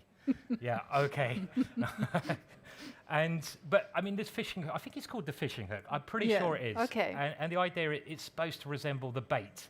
So that's like the rod, and that's the bait, and obviously you don't take it because you get checkmated on the H-file. But let's go to the game, because obviously many more moves being played, and white plays this, reasonably aggressive idea. And one of the points to this from white's side is white's claiming to have the better pawn structure. Black's got double pawns, white's got this majority of pawns, and if all the pieces get swapped off, so you imagine every single piece getting swapped off, white is pretty much winning the endings because white can get a passed e-pawn at some point, and black has no way to get a passed pawn, because even if you push these guys all the way down the board, you can't get a passed pawn in this pawn structure, and white can. So ideally, white wants to exchange everything off, but you have to be a little bit subtle how you do that. And again, it's about that skeleton. White's got the better skeleton, but black has good, decent pieces, and we will get to the current position because so many moves have been played. And do stop me if there's anything you think is... No, everything is like firmly level, and it appears that Nodirbek has actually seen this all before. So queen takes queen being played. Already that's a sign that this opening hasn't gone to white's plan, because your plan, as you mentioned, is all about getting in that those trades and getting to that end game, and queen takes queen, c takes d6, and suddenly black does have the bishop pair and also doesn't have that structural weakness.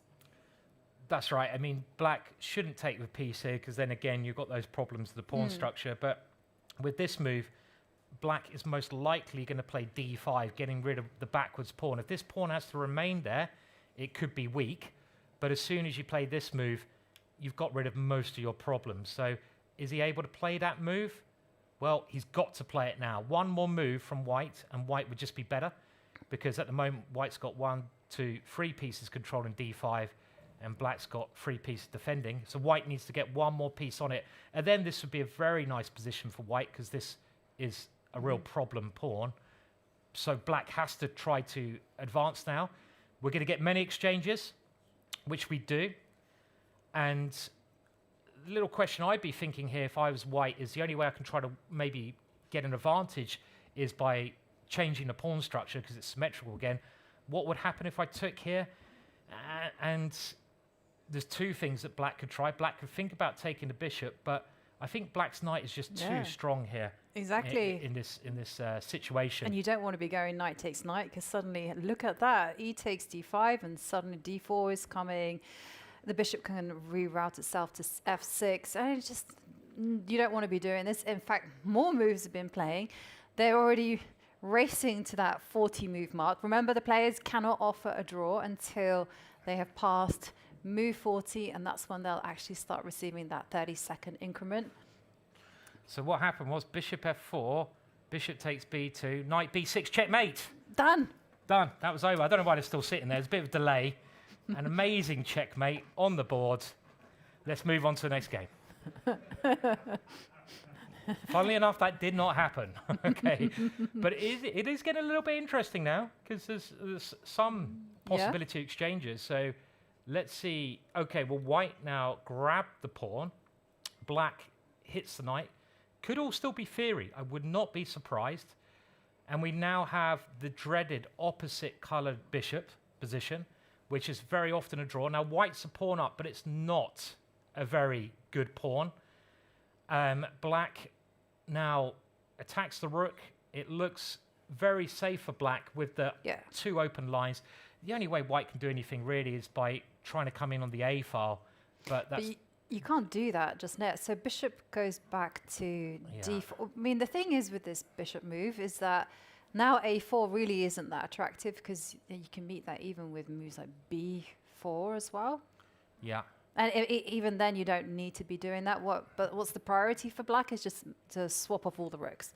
You do that, and a handshake will eventually... well, hang on, that's not true. Handshake will eventually occur regardless of what happens. But... yeah, it's funny saying that. The handshake will come soon. Yeah, but it will happen. Will the handshake happen quicker in this game or Vladimir's game? That's what I'm wondering at the moment. Let's see. So black is getting ready to double rooks. We won't spend a lot more time on this. Wait. Okay, well... I just... Oh! Okay, we got to go there. I mean, maybe we can check out the cameras. We have a result already. Wow. And Hans has just won. He's won his game. And it was a major blunder from Vladimir. I mean, what a way for Hans to start his tournament. He just walked into the preparation and somewhere... I mean, let's just go to the position because I can say that after queen takes b7... Yeah. Fedoseev thought for a long time. I was keeping an eye on this game while you were talking, because I was like, what move is he going to play? Yeah. And Fedoseev just said, I'm not going to make a move. I'm just going to resign. Really? Yeah. Oh, wow. Like he could have tried knight a6 and could have waited for knight e5. But I guess the longer he thought, the more obvious. I mean, it's a strange one. I mean, it happens to all of us. And obviously, there's a lot of nerves playing in a massive competition like this. And, chess is a mental game. And sometimes you can just miscalculate something. I think he most likely missed this knight e5 move. So maybe Vladimir only analysed knight d4 in this position because knight a6 must have been his intention. And as soon as he saw knight e5 and the speed that Hans was playing, I mean, Hans is a great player. They're all great players. He basically thought, well, I'm lost. I'm going to save my energy. And I'm still surprised he resigned there. But I mean, how many actual that? There's 16 moves, Simon. 16 moves. And that's every player's nightmare, right? You know that you're going to be entering that infamous book of miniatures. Yeah, I mean. And we missed 2 queen sacrifices. Yeah, I know. We should have at least had a queen blunder or something here. Yeah. To add it. We didn't get any queen sacrifices, and we've already had a result. So that's quite shocking, but it does happen. I mean, first round nerves. I can't really put it down to everything else, and I hope Vladimir, comes back tomorrow. I'm sure he will when he's more rested. I mean, he had a great outing last year, and sometimes this is exactly what you need. It's don't get me wrong. I'm not saying that is great to start like this, but sometimes it's enough to kind of to get that nightmare out of the way, and then you can just kind of relax and enjoy the rest of the games. But this is bad start. But for Hans Niemann, fair play to him, playing g3, setting the tricks. So let's quickly go to the Adomush and Nodirbek game because we kind of quickly abandoned that. And I suspect now the rooks are all off. Hang on, let's just go and see how those rooks are now. And while we look at the current position here, talking about bad losses, it happens to all of us. I'm sure every person sitting in this hall has had a bad loss. They're the most painful things in the world. Ivanka, what's your worst loss you've ever had? Your most painful loss? Don't say it's against me. that would be bad. Do you have a really bad loss? Yes. Okay. Do you remember? Yeah. In fact, No, I can't. Oh, okay. Did you want me to revisit this bad loss? Yeah, so Just think of it as like, you know, one of therapy. those therapy. No, We there's go for nothing it. good. Childhood trauma. You know, we can talk it through a little bit, relax. You know, I'll be. Yeah, No. that was bad. It was Okay, bad. so it was European Women Championships. I think I'm kind of equal second.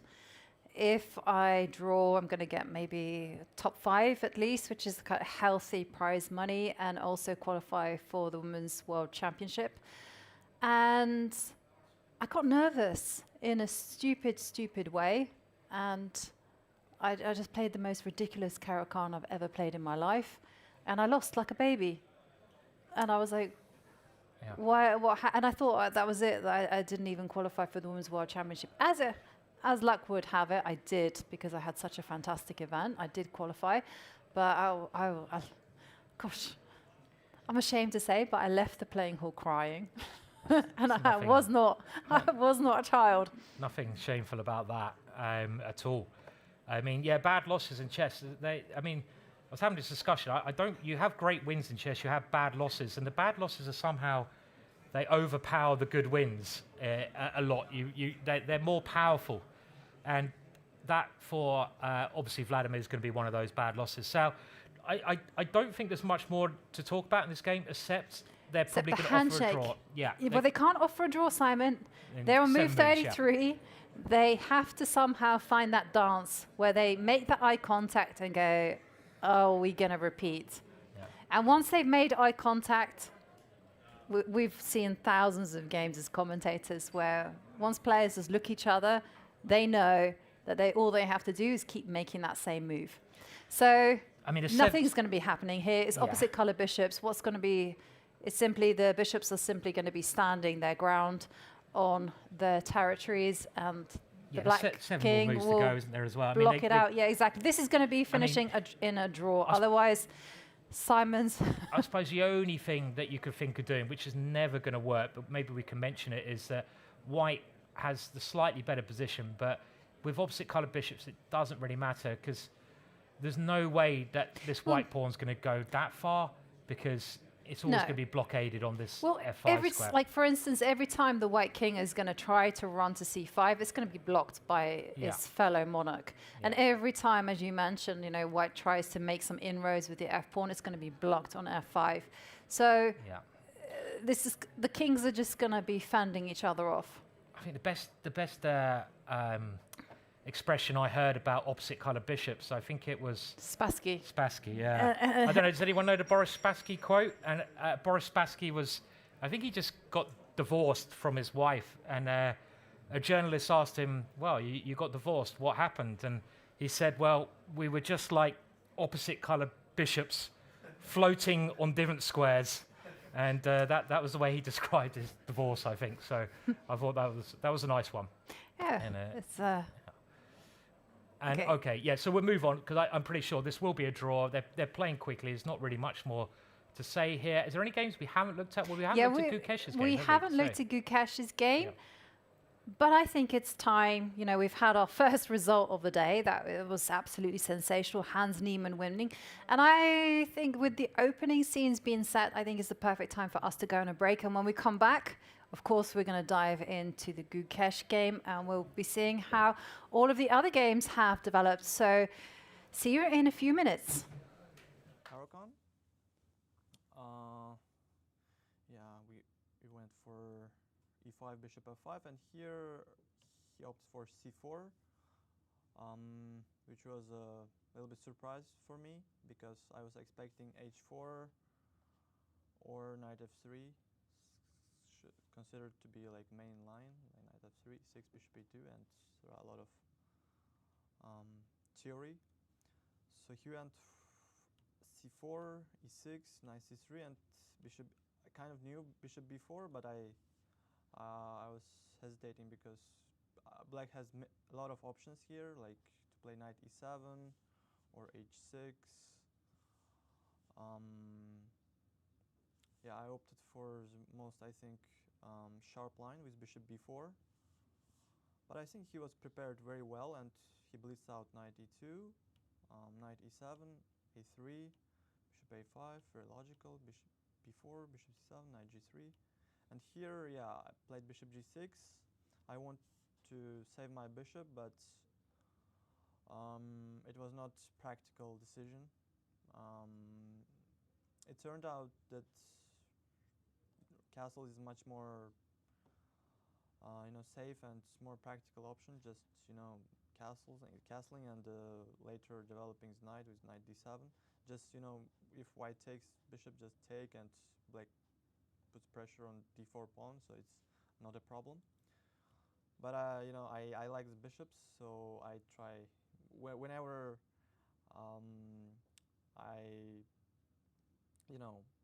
I don't like to give bishops to my opponents, so I save it at all costs. But okay, bishop g6, h4, h6. Okay, it turns out h5 is a much better way to stop h5. I was worried that it may be weakness, like after bishop e2, but Arjun is not impressed here, like dc. And if white takes on h5, just take, and okay, knight f5, and okay, black is better. You also feel, because you wanted to really to win the match, right? Do you also feel during the game at some point it influences your choices? Yeah, I tried to complicate the position as much as I can. So it's not good strategy always, because when you complicate too much, you kind of confuse yourself and lose a threat of the game. And yeah, this game shows that sometimes risks are kind of sensible in a way that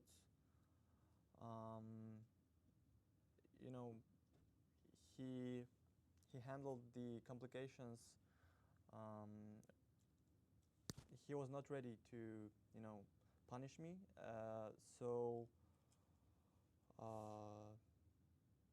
but of course, I would not recommend to kids to complicate the game.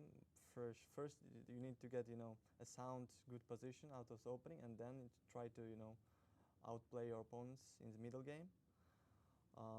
Yeah, in this game, I kind of got very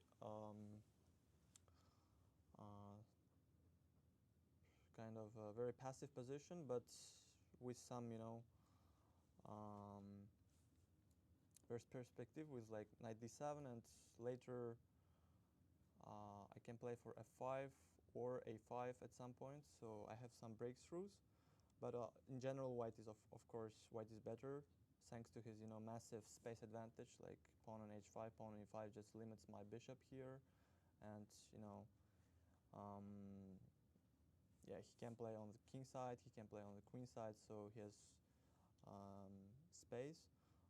So yeah, he opted bishop e2, very logical, dc, bishop c4, knight d7, castles, knight f5, bishop e3. Yeah, here b5 was not a great choice. I think he miscalculated in following line that I have the c5, knight f5, that he calculated that after queen f3 he has this knight d5, but okay, it was he missed that here I have king b8. By playing b5, he missed my. He calculated 5 moves deep, but turns out that black has a great move in the move 6. So it kind of shows the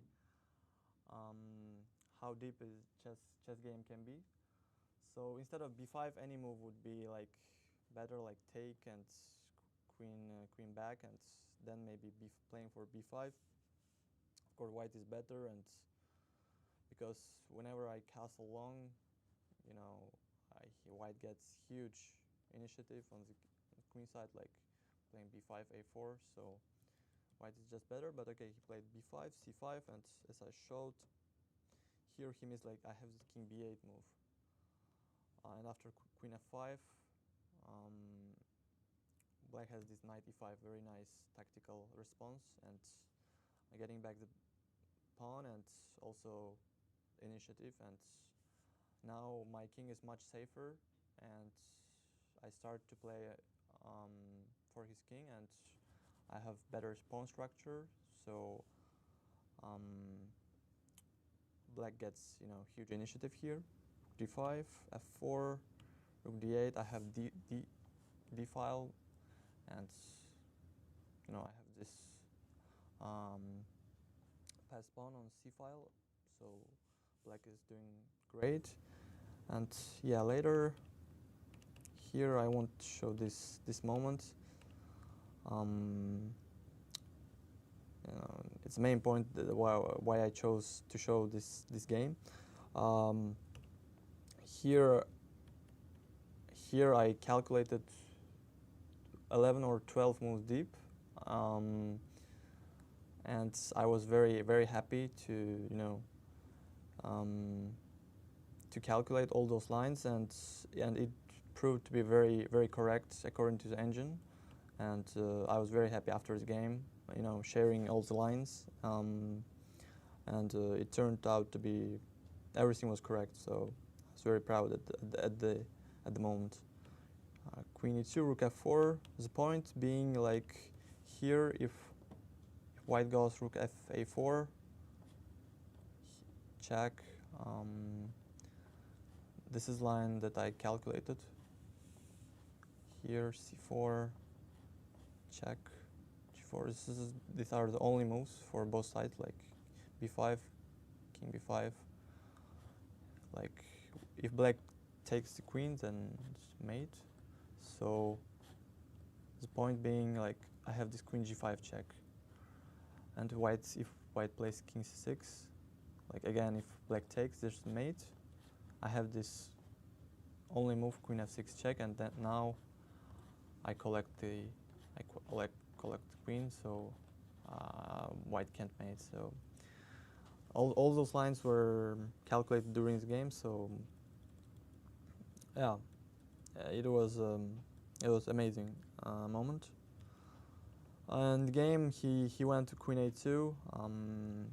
It was rather very straightforward after that, like queen a5, b6, queen a7, b5.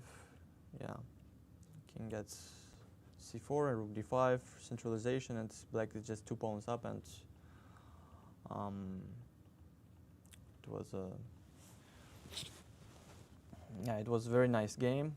You're not nervous when you need to calculate so deep? I mean, of course, I was nervous because I thought that my position should be winning, but I wanted to, you know, to win concretely, and I would try to calculate these lines. And whenever I saw that I have this, you know, I calculate this all those lines, I was very at the same time very nervous and very kind of enjoying the process, because when you see a lot of things, you kind of reach the you know, kind of reach the bottom.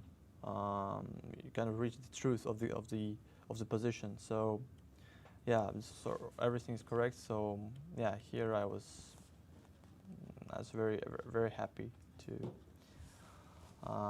win this game. And yeah, later in the tournament, I was leading the tournament with Gukesh after 11 rounds, but in the 12th round I lost to Arjun, and after that I couldn't fight for first place anymore. So I hope that I can do better this year, and to try to win this tournament.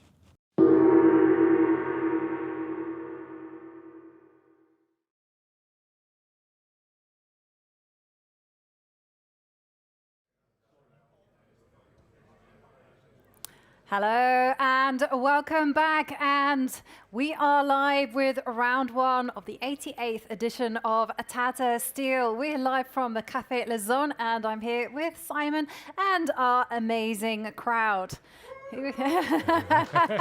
They've been keeping us very entertained, move by move. We already had drama both off the board and on the board. We've had 2 results. Was Hans Niemann, decisive victory over Vladimir Fedoseev. And we also saw a draw, as we expected, between young Edomush against Nodirbek Abdusattorov. We got to jump in and take a glance at the game between Vachier-Sindarov and against Gukesh, reigning world champion. Now this one looks like it is, I am going to say actually a touch. I mean, it feels equal, but it also smells like black could be a little bit better in some lines. Then the reason I'm saying that is, okay, white does have a big strong knight on e5, but black usually wants to be going knight to d6 in these type of positions. You know, you keep an eye on that perfect square so that it can jump to c4 or can jump to e4. You've also got f5 ideas. You've also got ideas of booting this knight away from the e5 square. At the right time, you can't do it just yet.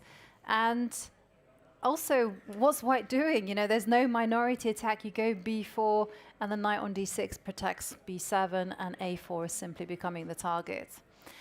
Having said all that, even though I feel like black is just a touch better, I think there's nothing fundamentally wrong with white's position.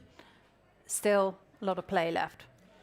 Yeah, I mean, a pretty solid middle game position. I agree with pretty much everything Ivanka has said there. It's the kind of position where you could just keep playing on for a long time, and I think with the black pieces, Gukesh would be quite happy to at least have equalized, maybe even a tad better in this position. This is kind of the perfect square, as Ivanka said, for the knight, because it has potential to come forwards, has potential to exchange off at the right moment. Maybe at some point you could even get ambitious with b5. You'd have to deal with c6, but one plan is b5 and knight c4. Again, you know, needs a lot of preparation. So this will be a long maneuvering game. Very comfortable position for the current world champion, Gukesh, and it's great to have him playing here. The one thing I noticed about Gukesh is when the pressure's on, he's incredible, and he's obviously got a lot to show, as everyone does here, being the world champion, and I expect him to have a very good showing this year. Yeah, he had a great showing last year. You know, he tied for first place and we became very close to winning.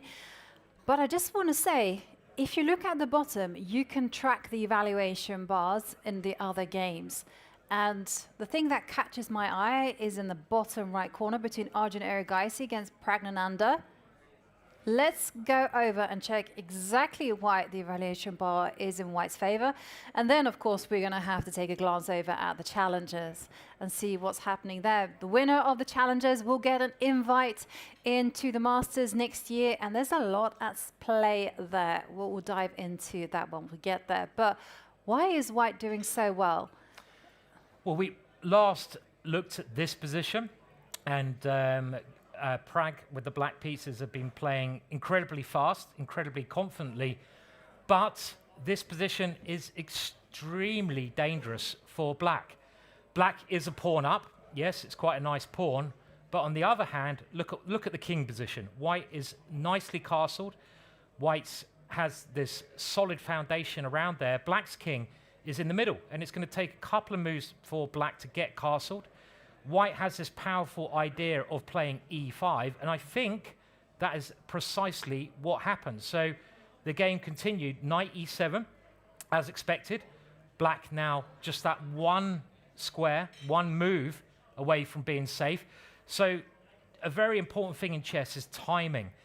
And this often separates, like, you know, amateur players from more professional players, getting the timing right. And in this position, well, okay, we had quite a slow move here, but I would be thinking if I was white here, I really want to do something quickly or quite quickly before black can consolidate.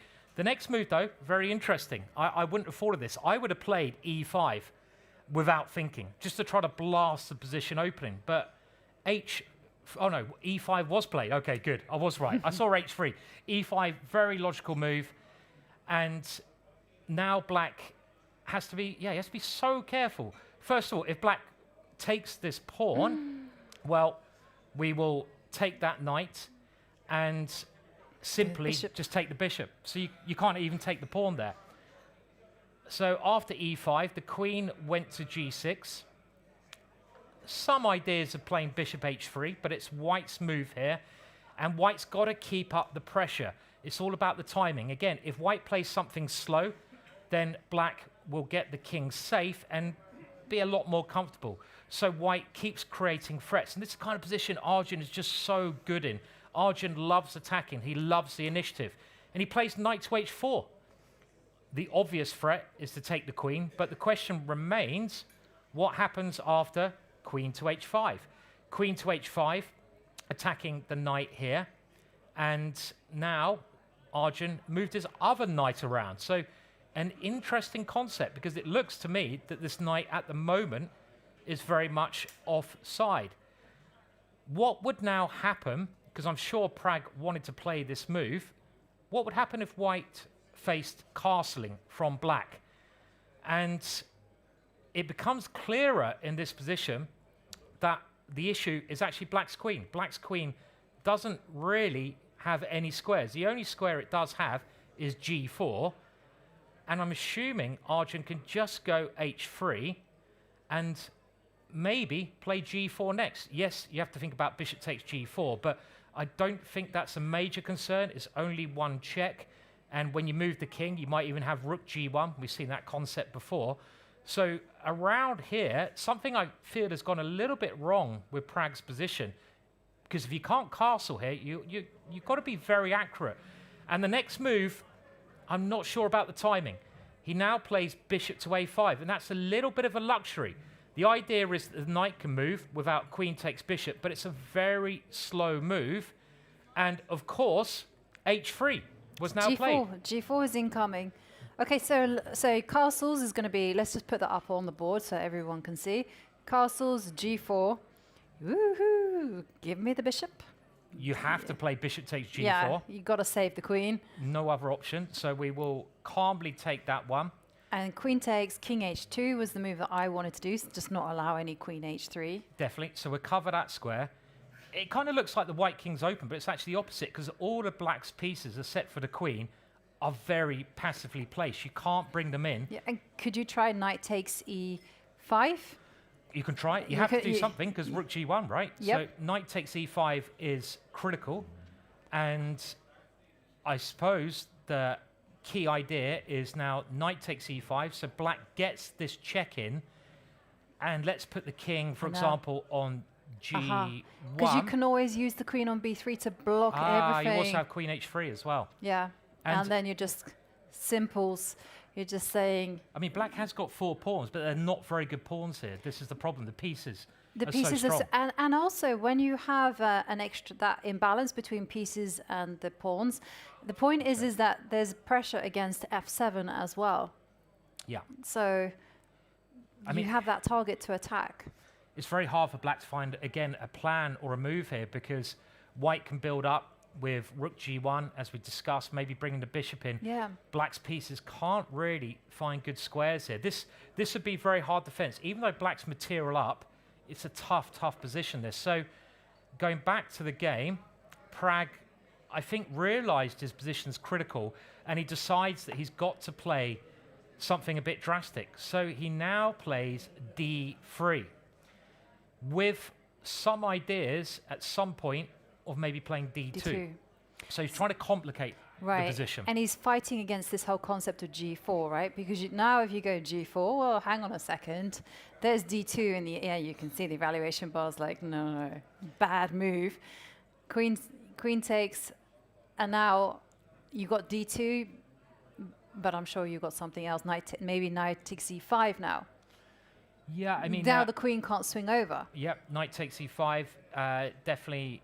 a top contender, because let's remember the bishop f7 is a bit annoying. Oh, yeah. You can also just castle and get your rook behind that pawn. d2 is a big threat, and this is very different to the positions we saw before, where very complex, but Black seems to have enough compensation because of his clever idea of playing d3. Hence why Arjun has now got to have a long think and work out how to play. But the key thing is, Ivanka, it's still the black king. The black king at the moment, to my eyes, is extremely iffy. Yeah. Well, on that also, square. Pragg has literally said to his opponent, "I'm giving back my extra material." Yeah. You can go queen takes d3 with a good conscience, and then what is black actually going to do? Are they going to castle? Yeah. Hang on, g4 is still in the air, right? Yeah, G4 is If you now again a castle- threat. So I guess if castles, we can play G4. I mean, we've got other moves, but G4 again works well. We can show this position. This is the kind of thing you always have to calculate, but this is like the first time we looked at it. I don't see much here. You got Rook D8, but it shouldn't work, really. White might even better throw in Rook G1 after Rook D8. You could have something like this. Attack the queen. And it's complex, but black seems to be in trouble, right? Yeah, the king is pretty safe, defended by its own pieces. So I'm expecting queen takes d3. Queen takes d3, and then again, just ask black, what exactly are you going to do? And that pawn on e5, I got to say, is going to be reinforced, and it's going to be acting like a clamp against black's pieces. No, I like this position a lot for Arjun. I can understand why the evaluation bar is heavily in his favor. Yeah, I mean, maybe one more line we can show. He has played queen takes d3. Again, you look at the most critical moves. The other critical move, what happens if black takes this? Because otherwise black is in a bad position without any benefit. So I remember a famous quote is, if you're going to be in a bad position anyway, you might as well have some material. So, and here, Pragg doesn't have any material. He's got to watch out for G4. So this seems to be a move we should look at. But the black king, look at the black king. And can I now change plans? So I'm not going for G4 anymore because black's better positioned. I feel I have to take that knight. I'm threatening F7. So black has to take here. Now, if I could get a rook to E1, it would be horrendous for black. Let's, again, we've got to play with energy here. If we play a slow move in this position, black might be able to defend. So let's look at moves that gain a tempo. And I might even be able to bring the knight back now. It gains tempo. And if the queen moves, Back to where she come from? Yeah. Just put her back on an h5 or something? Yeah, because if it goes here, you've even got bishop G5. Yeah. Don't want to be allowing that. So let's say it goes here. But hang on a second. Bishop G5 is still going to be super annoying. Bishop G5 again. And black can't castle because you drop the knight here. This position just looks completely losing for black. No. That pawn on e5 is just way too hot to take. I so don't think you could take it. You can't do that. You just have to accept that. I mean, you could try queen f5 here, because obviously if black can exchange queens, black's going to take a lot of pressure off the position. But white, of course, doesn't exchange queens here. Like even moves like queen a3. Queen a3 looks really nice. I attack the bishop and I stop you from castling because I'm hitting the knight. If you move the bishop, rook e1. And this is, again, really bad for Pragg. And bishop to c5 doesn't fix things either. Bishop c5, we can play a number of moves here. I'm wondering what the best square to move to. If I go c3... Queen c3 makes a lot of sense, the castles. Well, there's a big idea here. Let's see, let's go to the crowd. Okay, yes, because this is the move I missed. Very easy to miss. Yeah. So it looks like black is out of the worst because black has castled, but there's a killer move here. White can win pretty much immediately with the correct move. And let's see how our crowd is getting on. Rook e5. Put that in your pipe and smoke it, we say in England. And there we go. And that is a horrendous fork, right? It just wins the game. Yeah. So what is Pragg doing here, Ivanka? After queen takes d3, which is on the board. Well, he's not going to be taking e5. That's just too hot to handle. But if you don't take it, I'm going to go g4. No, this is the threat. So I don't... And also, I could even just go here and then go g4, maybe. I don't know. I don't see what Pragg's doing here. Okay. I can't see a way to defend. I mean, the only other... I mean, we've looked at castles. I think just g4 is strong. Maybe we'll look at it one more time just to make sure. There are other moves here, but g4, you have to take it because the queen's trapped. You get this kind of position. I just don't see enough compensation for the piece here. Rook G1's coming. You could try Rook D8, and now I might play this clever Rook G1. He's played a move. He's gone knight takes E5. No, Whoa. Simon. Whoa, he's a You brave are man. predicting absolutely everything, but hang on a second. This looks like it is playing with fire. This is a No. dream position for White. Absolutely. And you're playing against Arjun as well. Yeah, he's taken it immediately. Yeah, of course. I mean, Arjun's one of the best attacking players in the world. He loves having the initiative. He's only one pawn down here. It's all about the black king. If that black king castles, he's okay. But I just don't see how he can castle. Knight he's played F3. He's played it immediately. Yeah, of course. He doesn't even need to think about his moves. But this is like, you kind of mentioned it right Yeah. at the beginning. You were like, this is the kind of game that Morphy would have played. Oh, definitely. Yeah, Yeah. you can see Morphy playing this. He just gives his center away. He keeps his opponent's king in the middle of the board. I mean, what about, okay, another idea, Queen D6. Maybe this is Pragg's idea. Yeah. So Pragg would love to exchange queens. We're never exchanging queens here. And he would love to castle. If Pragg castles, he's okay. Can we stop him castling? No, I mean, you obviously say no to the queen trade. Yeah. That's a given. So where can you go? You got queen b3, queen e2, queen c2. I like the idea of queen e2 because if that queen gets chased around, the knight on e7 is sensitive, shall we say. I think the only question here, really, can you castle? Can you castle? Yeah, if black can't castle in this position, I think black will lose this game pretty quickly. Okay, so rook d1. Let's play the most obvious move. White's piece is just so good. And now queen c3. Because c6, sorry. Because you can't go yeah, here. no, because bishop to g5 and I win the knight. So you have to play queen c5. Queen c5, queen c6, yeah, something like that. And then what next? Well, there's a couple of moves, even a3 with b4. Oh, b5. Just b4. undermines all of black's pieces. But there might be a simple developing move as well, like bishop g5 and rook c1. So or rook d5. Someone mentioned rook d5 before. Oh gosh, rook e5. What about this move? And if you move the knight, rook we had d5. this idea before, and this is just collapsing. I think this bishop might even drop. Let's show. So the knight is now attacked. Let's say you move the knight.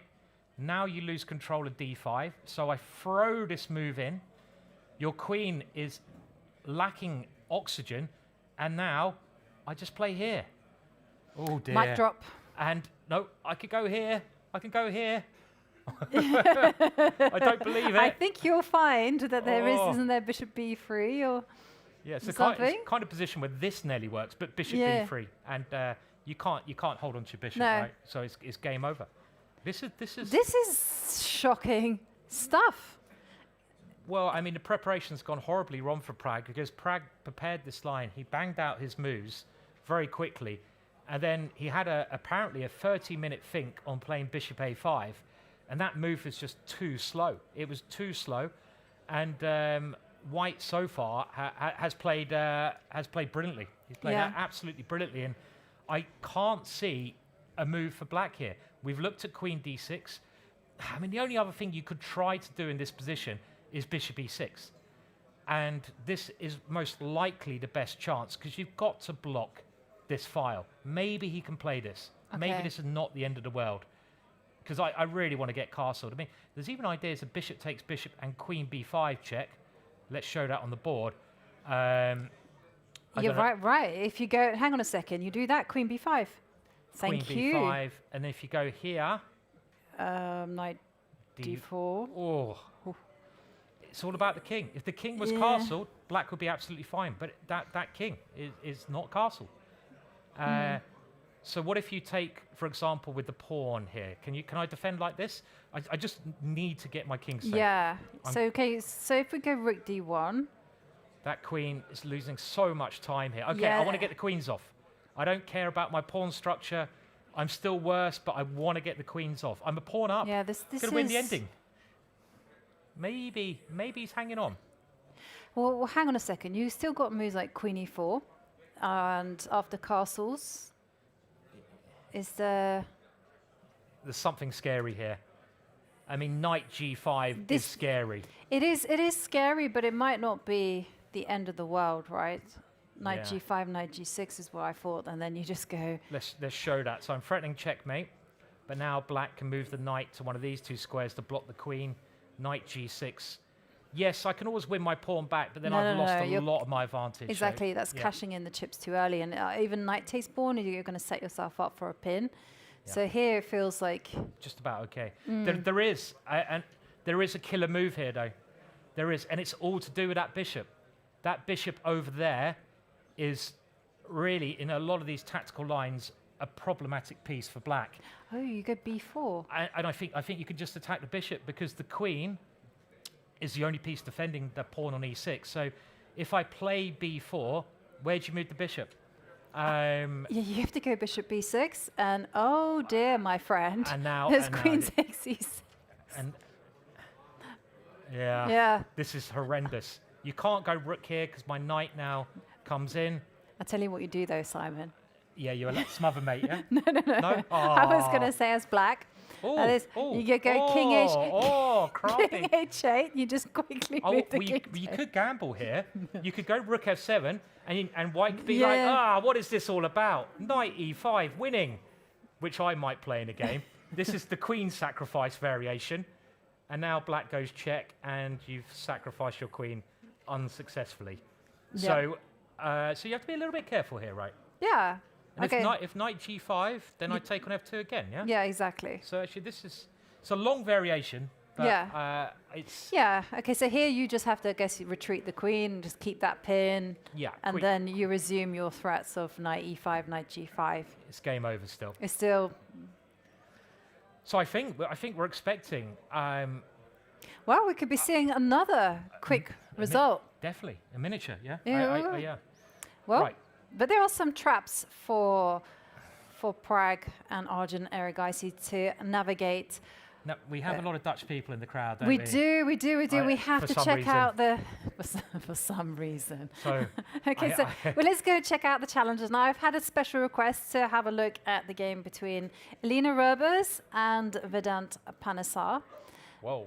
Now, Whoa. what is Whoa. happening here? So Elina has a very aggressive style. Now, I have a chess stereotype. I don't know whether I should even say this, but one of my Yeah. chess stereotypes about Dutch people is that they're really aggressive on the board. You know, they're Is that always right, going to crowd? come at you with your king. Is that right? Are you aggressive? Lots of chess players? Do you like attacking? Yes. It's, Okay. it's okay. My stereotypes are true. Do you know, with Germans, very solid.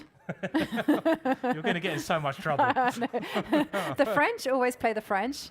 What about the English? Oh, English, no openings. They have their own system. They're blaggers. No, they're blaggers. Yeah. Am I wrong? Am I wrong, Well, I don't Simon? know. I mean, some of them play the Dutch opening too much, you know, so for their sins. Yeah, the English came up this opening the English defence, I think it was, Yeah. and apparently the English attack originated in here at this tournament. But what is this position? This is a crazy position. I mean, okay, we got the evaluation bar on. It's equal on material, and Elina. She's committing some of the cardinal sins, though. She's not completed her development. It's Namely, it's the king. king's in the middle, If right? the king were on b1, I think that would be Yeah. a completely different story. But you know, there's still some ideas, right, to just go for the kill here. I mean, this is the kind of position where, yeah, the evaluation bar, which we do have, says that black is a lot better. But in practical chess, you know.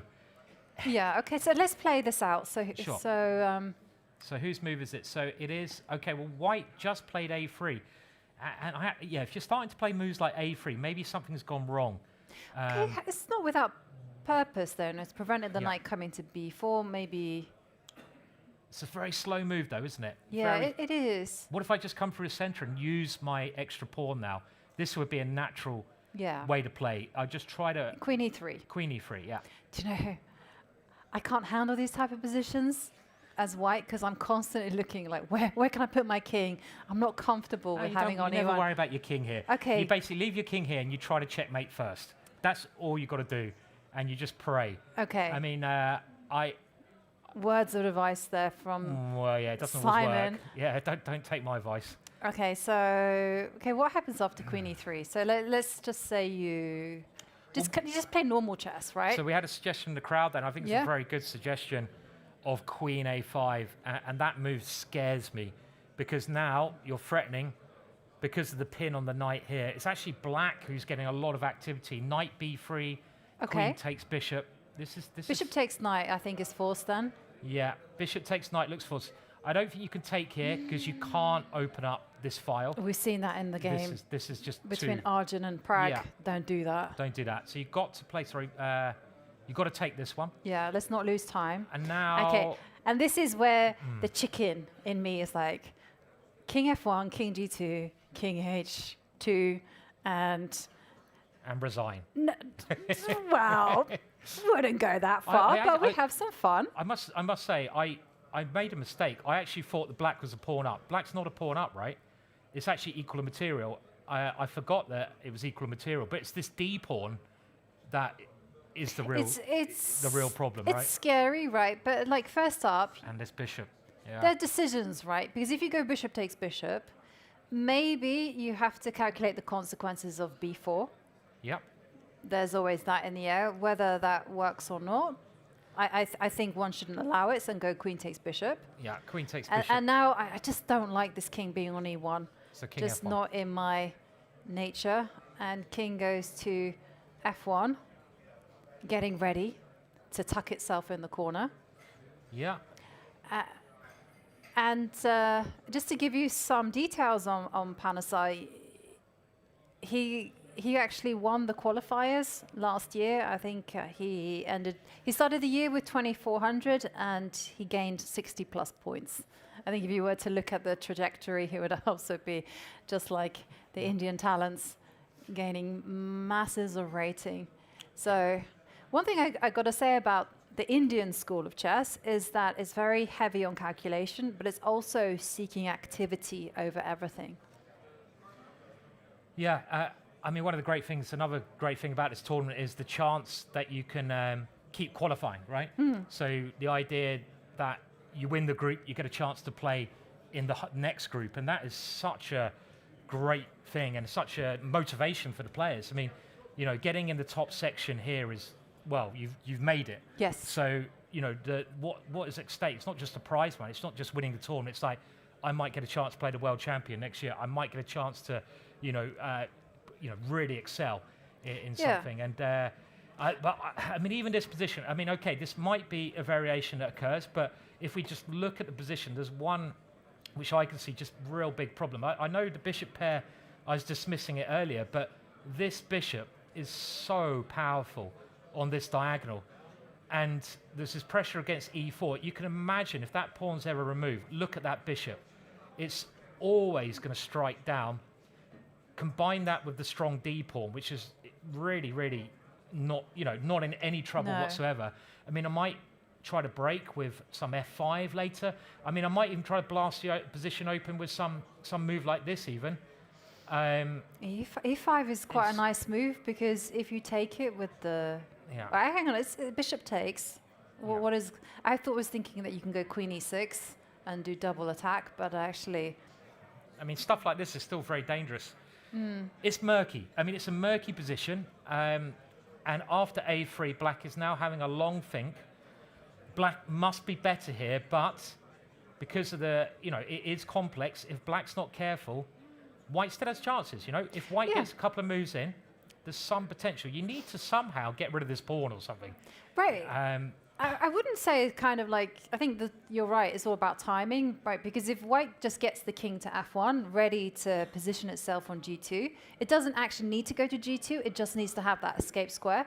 Then you can get going with your rook g4, h4 business, and d3 is going to be met by queen to e3, and just kind of try to keep some harmony in the position for white. So I do feel like this is a type of position where black doesn't play accurately. Yeah, definitely. Then the advantage could just simply disappear. Yeah. I mean, if white just had like 4 moves in a row, and sometimes it's worth thinking about that just to see if you have time. I mean, if I was white here, I'd be looking at putting my knight here, mainly to try and cover there, but also to try to go queen here.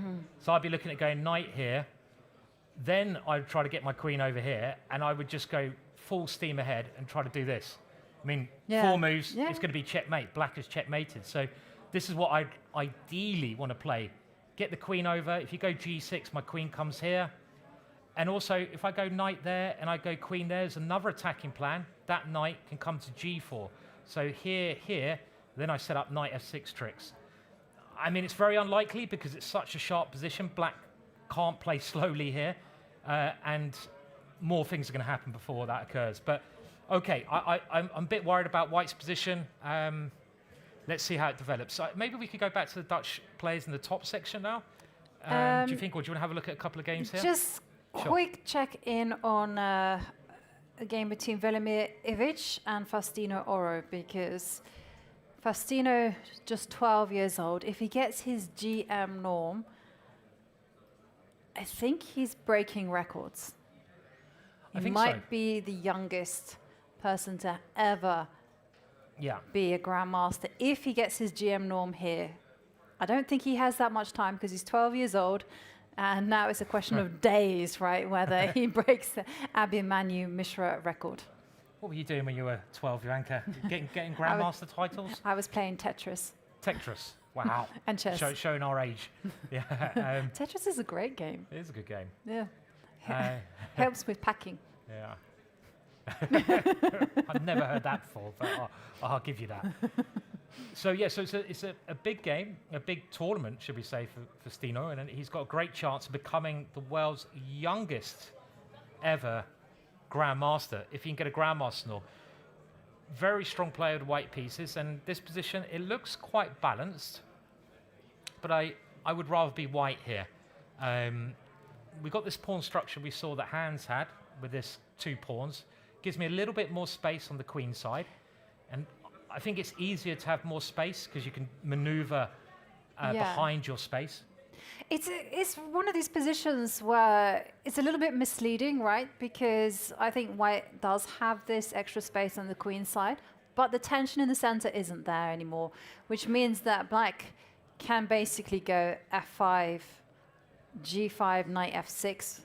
I think it probably needs to be your h5 knight that goes to f6 and then go into e4, and you can kind of threaten something a little bit ominous. You want to get Dutch, like it. Yeah. Basically.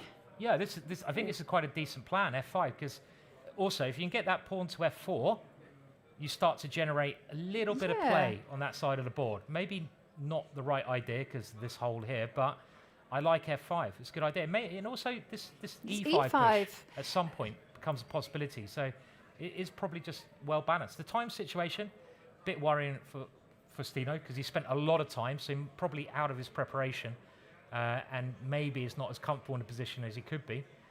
I'm also wondering if black doesn't play this, can white even think about g4, g5? I mean, that's a little bit over the top. I'd probably want to go queen d2 to cover f4 and do it. Mm-hmm. Early days, black having a decent-ish position. I'd still rather be white here, though. What is white going to play? Not sure. I think white simply reacts, right? So if black goes f5, then you go, thank you very much for the e5 square, and then you start maneuvering the pieces. The knight on a3 doesn't make a great impression. Yeah. So you just react a little bit and enjoy your extra space. This is one way you could go, trying to get it in. Yeah. I mean, you could go. I mean, I actually quite like queen d2 here. You go. Bishop takes h6. And the computer doesn't, of course. But I like the idea of trying to get my knight to d3 because I can maneuver it around like this.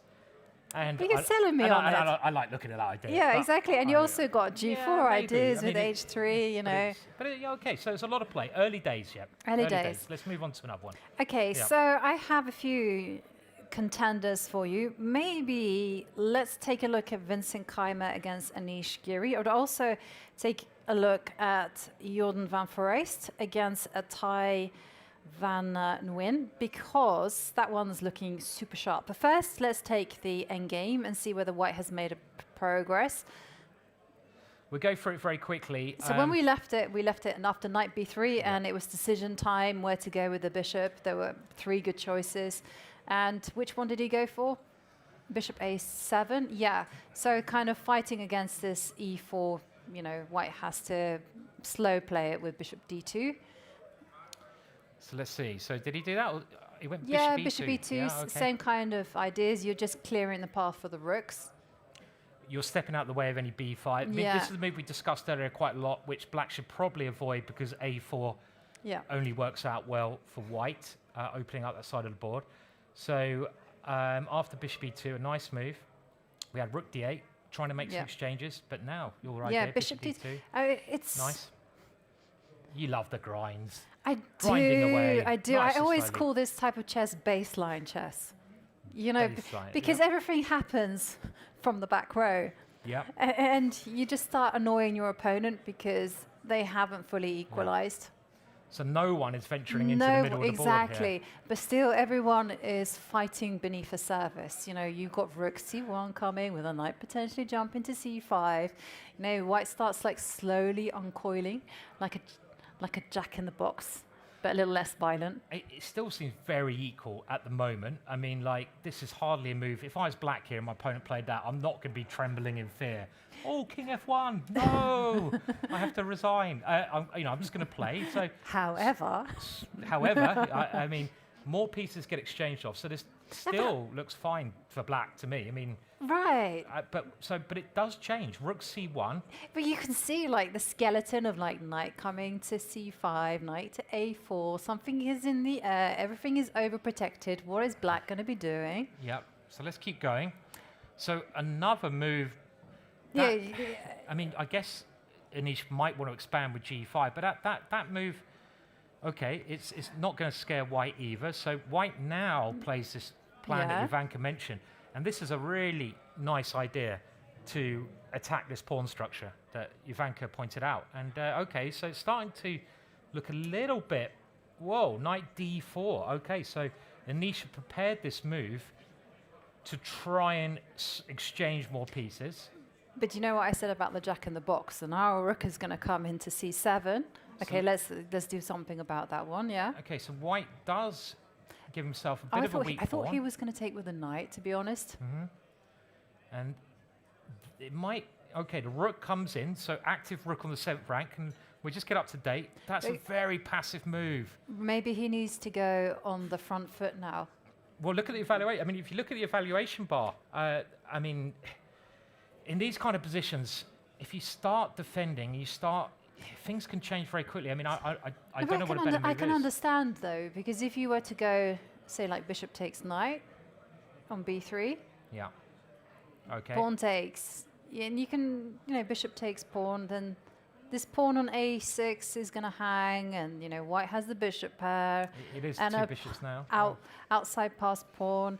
It feels very, very scary. So you can't do that. So what was the move that I would black should have been playing? I would just not want to go passive No. if I had a choice. I mean, it just seems like as soon as you go rook b8, you can only be equal or worse. Maybe rook d7 is the move then.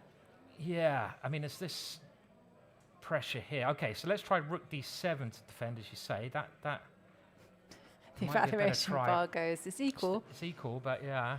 But now, no, I'll probably keep the rooks on. But okay, this is at least my rook is better even here, right? I keep my rook active. So now this clever h6 move makes some point. And you have full control, so you are now threatening bishop takes. But even then, this is not easy. You know, you've got still knight c. Yeah. And this is one kind of position where I do appreciate the two bishops. So if you got an ending hang like on. this, some moves have been played. the two bishops can be very powerful. Okay, well, let's get back to the game. But I just don't like rook b8. Rook b8 Well, hang on a second. What happened? Rook b8. seems passive. The knight came in, big threat of taking here. And bishop takes. Now bishop takes d4, which There's seems something natural. funny in the air here, because rook to c4 was played. Yeah. And how are you going to Well, I mean, defend a piece? is this just a blunder? Is this just a blunder from Anish? Look at Anish. Wow. I think he may have just blundered. So we had this position, and oh my words. I mean, I think Anish was so transfixed with the b7 pawn. Already, I'm not sure I like his position. He missed that the rook can come backwards. He may have just blundered. I mean, this is a tough position anyway. I don't think it's so easy now because of White's active rook. He can try to, I don't know, play something like this, but I think this is just a blunder. Bishop takes d4, and he's probably expecting for White to take on b7, but now Vincent just calmly comes back. It's a blunder. And he's created a fork. Attacking 2 pieces. Is there any way? Is there any way out of this? This is. I don't see a solution. And you can see by his body, his reaction. He may have just completely blundered. completely blundered. And he's going to lose a piece. I mean, maybe the best he can get for this is 2 pawns, but at this level, well, dare I say it, you probably can resign because the 2 pawns are not good pawns. They're separated. They don't do anything. And at the end of the day, a piece for 2 pawns. It's not enough. It's not enough at this level, and it'll take some time. But you can't. I don't see anything that Anish can do here.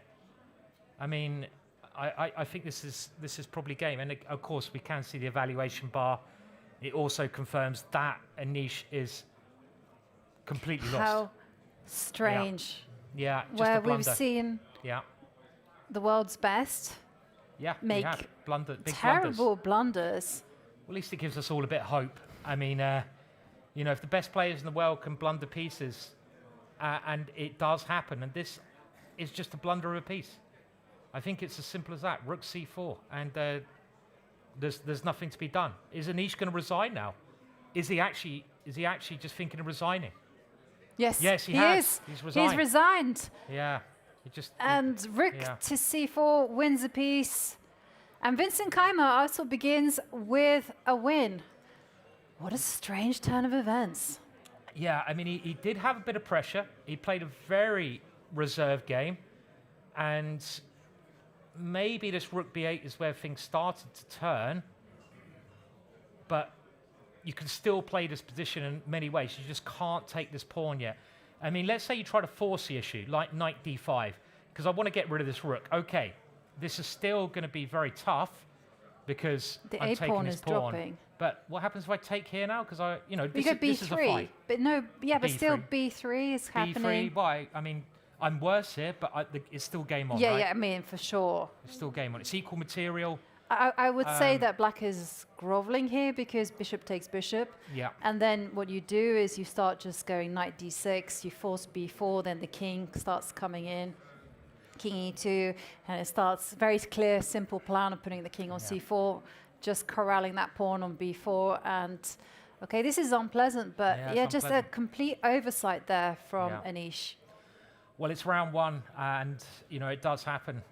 I mean, I know another player. I mean, Tao was famous for doing really badly in round 1 at tournaments. It took him a while to get in the competition. And a bit of a quiz question. I don't know the answer, but who are the only world champions who haven't played here in this competition? So I don't know. Does anyone know that without Googling? Without Googling. This is the problem with Google now. I'll tell you the answer. But who are the only world champions to have never played it? It's a bit like... I got an answer for you. Okay, go for it. Steinitz. Steinitz. Maybe. Yeah, I don't know how that... He's probably a little bit before, right? Yeah, okay, you got it. Let's say since it started. So it started in 1938. Okay, so only from Alekhine. So I cheated let's there. Go there. So from when it started, who were it's not many. So 1938. Which world champions from 1938 onwards were the only ones? Have not played. Okay, so I'm going to open up that question to the crowd. Yeah. Because I don't know. Who's been here since 1938? Anyone? Anyone out there has met all the world champions? But they can't remember? No one's admitting to being here since 1938 in the crowd. Anyone want to suggest a world champion who hasn't played here? Fischer. Yeah, I don't think Fischer's played here. That sounds correct to me. Yeah. I don't know I don't know who. I can't think of anyone else. I know Fischer hasn't, but I thought you knew the answer, Simon.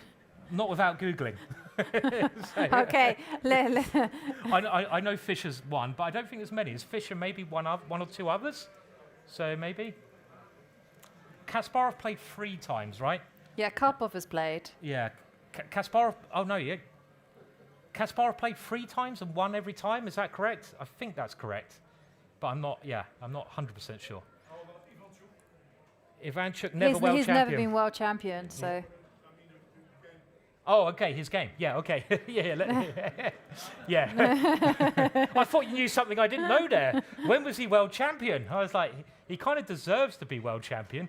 But yeah, I mean, Ivanchuk is a crowd's favorite, and he's probably one, if not the strongest player to never be world champion, right? I mean, he's a tremendous player. And here, very interesting pairing. He's playing against the young American, Carissa Yip, and the current position is rather wild here, with Ivanchuk being a pawn up, but Carissa, it looks like she's sacrificed against Ivanchuk. Look at this. I love this.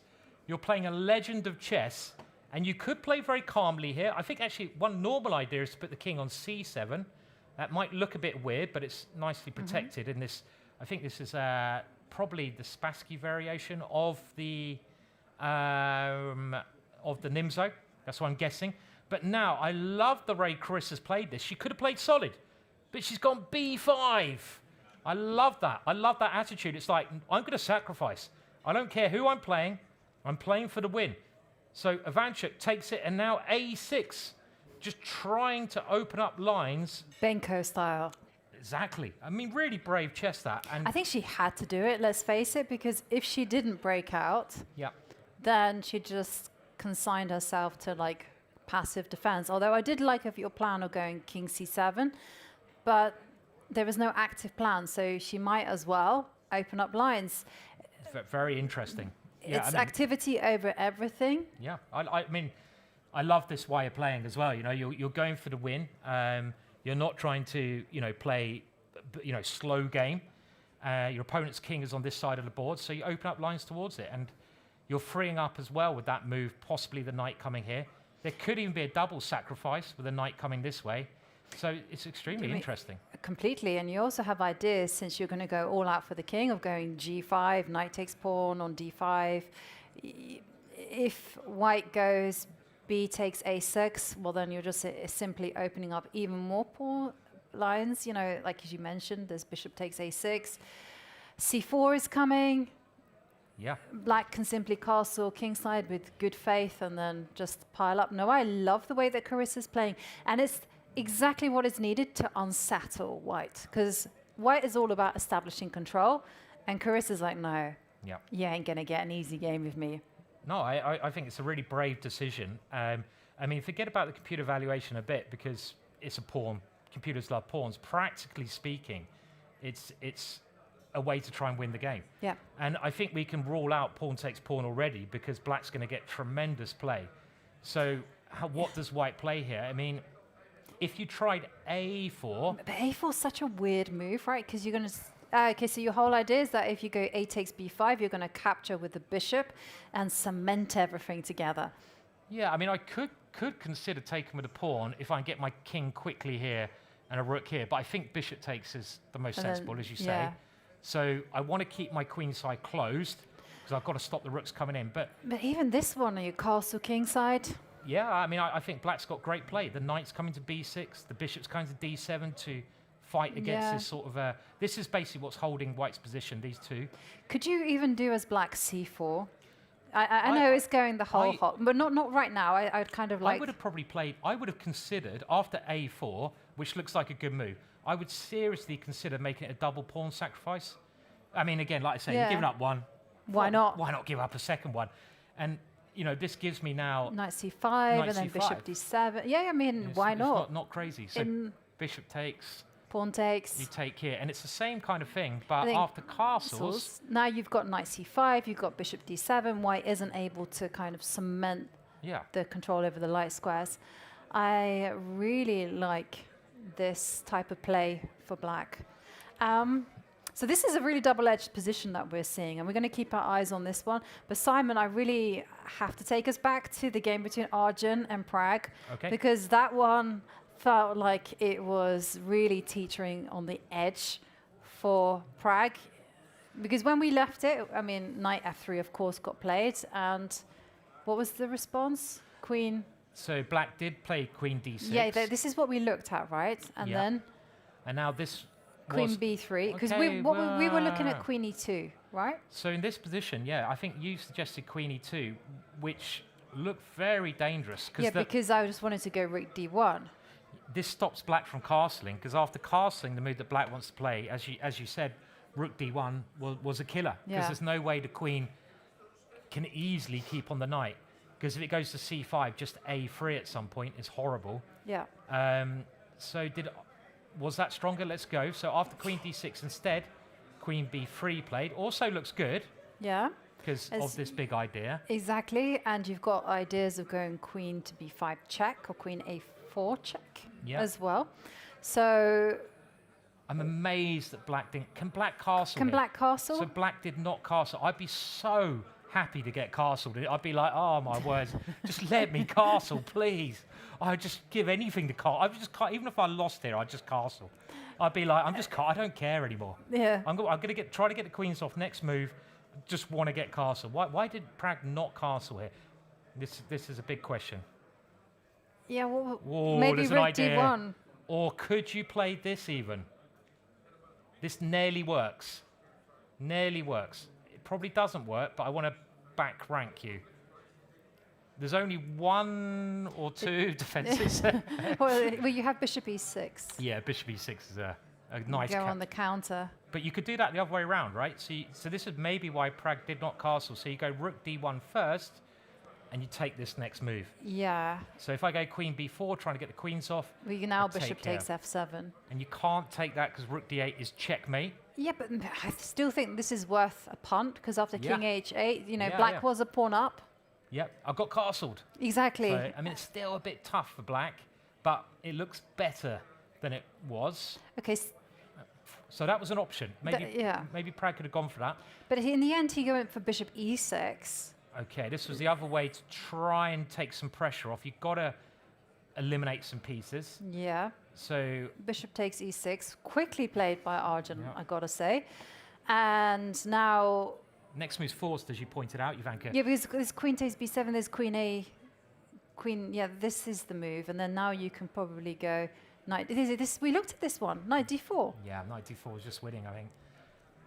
As you said earlier, yeah, because again, black's not castled, and we're gonna take here. Can you go queen e5 here? This is the only move I can see, because otherwise I've got knight takes knight, queen takes bishop. This is the only possible try, but now we just take on b7, right? Yeah, and everything is falling. Yeah. And it's like a similar pattern to what we saw in the Niemann Fedoseev game. Yeah. Okay, so f takes e6 played, not queen takes, and then rook d1 again at tempo. And now Pragg is thinking about what to play. Okay, so you have to defend. Whoa, look at the evaluation as well. So you can see the evaluations on the screen, and Pragg just needs to get castle, but what is the main problems here? The problem is... Okay, let's go queen b6. Queen b6, trying again to swap queens. We're never swapping queens here. No. So you can't obviously swap queens as white, so you have to do something else, and that something else would be queen a4 check.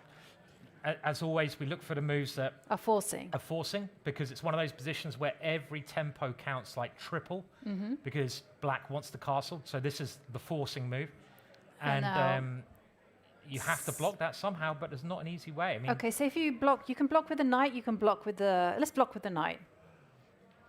Castle's incoming. Yeah, castle's next move. Yes. No matter what.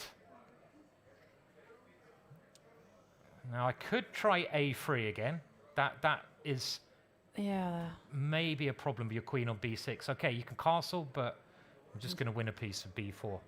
This bishop a5 is such a bad square for the bishop. There might be other ideas, but a3 seems like it's nice, isn't it? Simple way because to then play. Now I have to waste some time again. I don't know what you can do here, because you can't. Surely you can't go there. Can okay, you? queen a6 then. Only move, because the queen has to make way for bishop b6. You can't put the queen anywhere else. But after this, it looks really bad somehow. I mean, now, I don't know about b4, because after bishop b6, I don't see a good follow-up for white. because the queens are getting exchanged. So. Well, at the very least, you do have this queen g4, queen e4 ideas. You know, just going for the e6 pawn. So let's try here, and let's say black castles at last. Yeah. Just plus 14. Wow. No, it was happening here, knight g5, isn't it? Do you know what black's best move is after this? What, resigns? Okay, right. The crowd. What is black's best move according to our friend the engine after knight g5? I bet you a pint at the bar that you won't find it. And you have to buy me a pint if you get it wrong. Ah, I've lost a pint. Who do I owe a pint to? Gentleman over there, I've already lost 1 pint to. Great. Queen f1 is black's best move. That just shows you how bad the position is. And there goes a pint of beer. So so that it's just nothing else you can do. We have a good crowd, Simon. I better try winning my pint back soon. So yeah, this is horrible. And we go back, and this is why Pragg's having a long think here. So b6 doesn't look like a great square for the queen. No, but actually queen b6 has been played. Oh, it's been played, okay. Yeah, queen a4. Right. Move. Okay, so now I was going to say, okay, knight c6 didn't work out very well because of a3, b4. Sure. Yep. So let's try c6. Okay, so c6. And in worst case, I can play this queen e4 as such an annoying move, actually, isn't it? Just this move. With the same idea, no? I mean, is this just... A c6 played, by the way. Because you can't defend e6. I mean, this just looks killing. If you can't castle, you're going to lose very quickly. And okay, castles now. Castles, and now you have this queen one. Okay. Yeah. Well, queen takes e6. You have to play rook f7. Only move, and I'm not even material down here.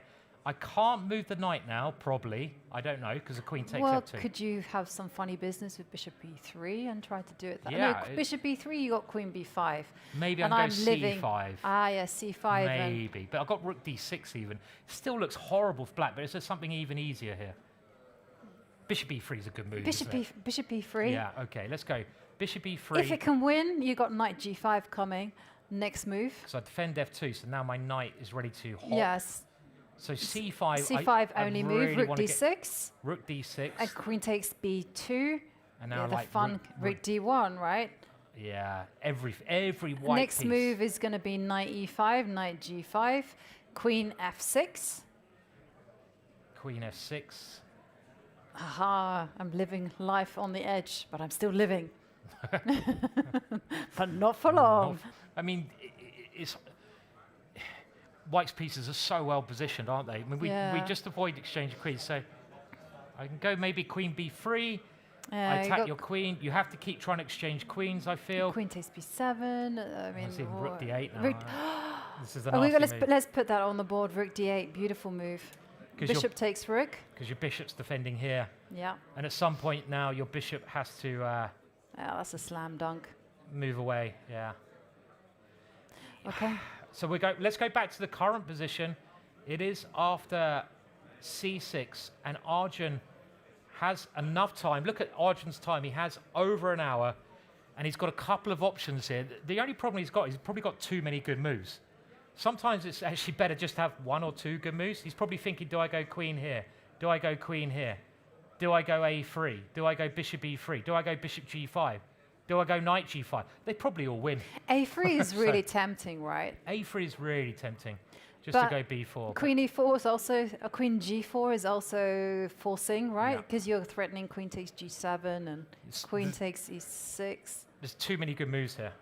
There's just so many good moves for White. Okay, what move shouldn't he play? What about bishop e3? Are you losing the advantage after bishop e3?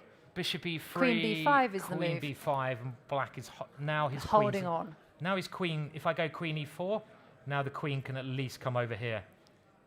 Grovel. So this has helped black, and the problem with the c6 move is that it's blocked black's queen from helping the defense. Hence why White can now pressurize e6 as the best move, but there may well be more than one way. And I guess against a3 you do the same. You go queen b5, and this helps black again because the bishop has a way to retreat this way if I go b4.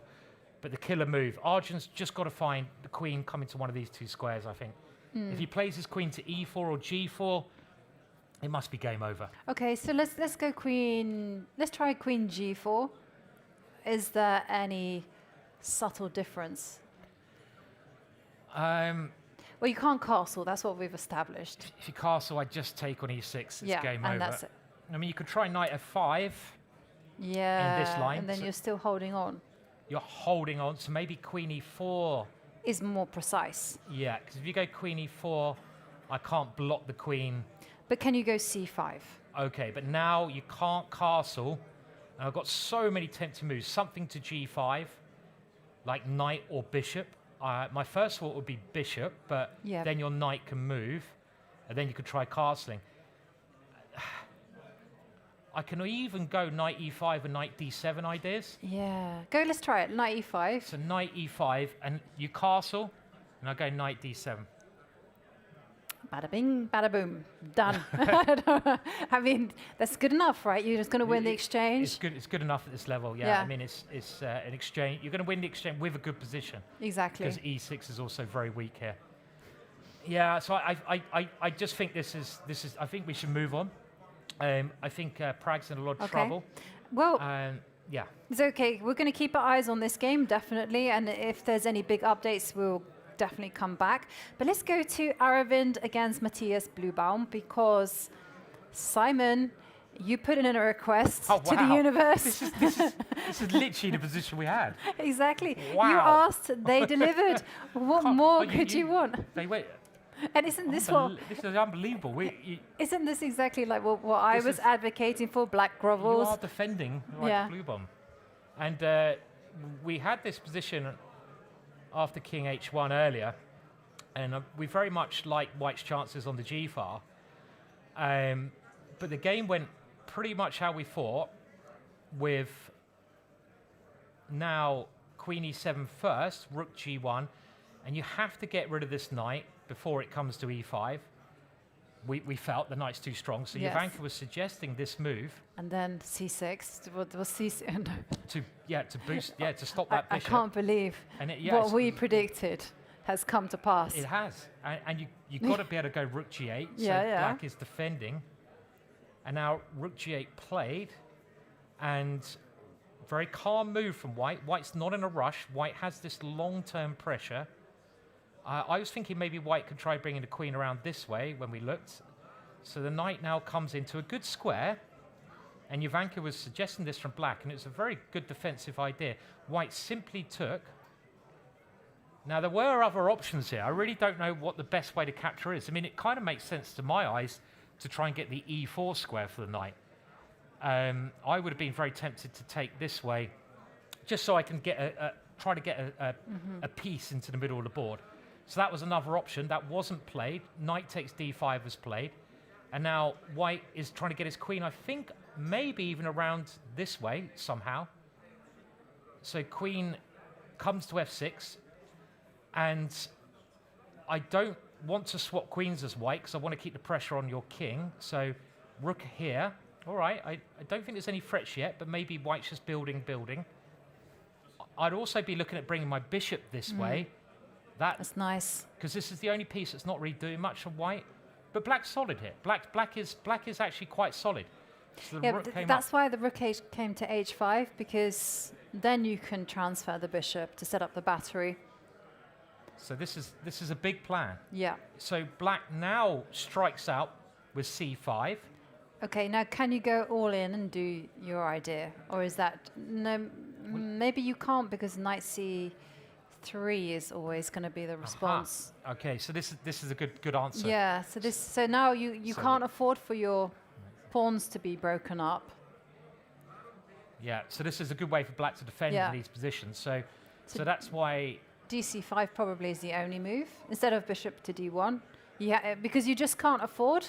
Structurally, that c takes d4 is on the board, so you yourself have to go d takes c5, unless you're going to do something else. Yeah. Okay, rook takes c5 though? Yes. Sorry, yeah. Sorry, yeah, no, you're right.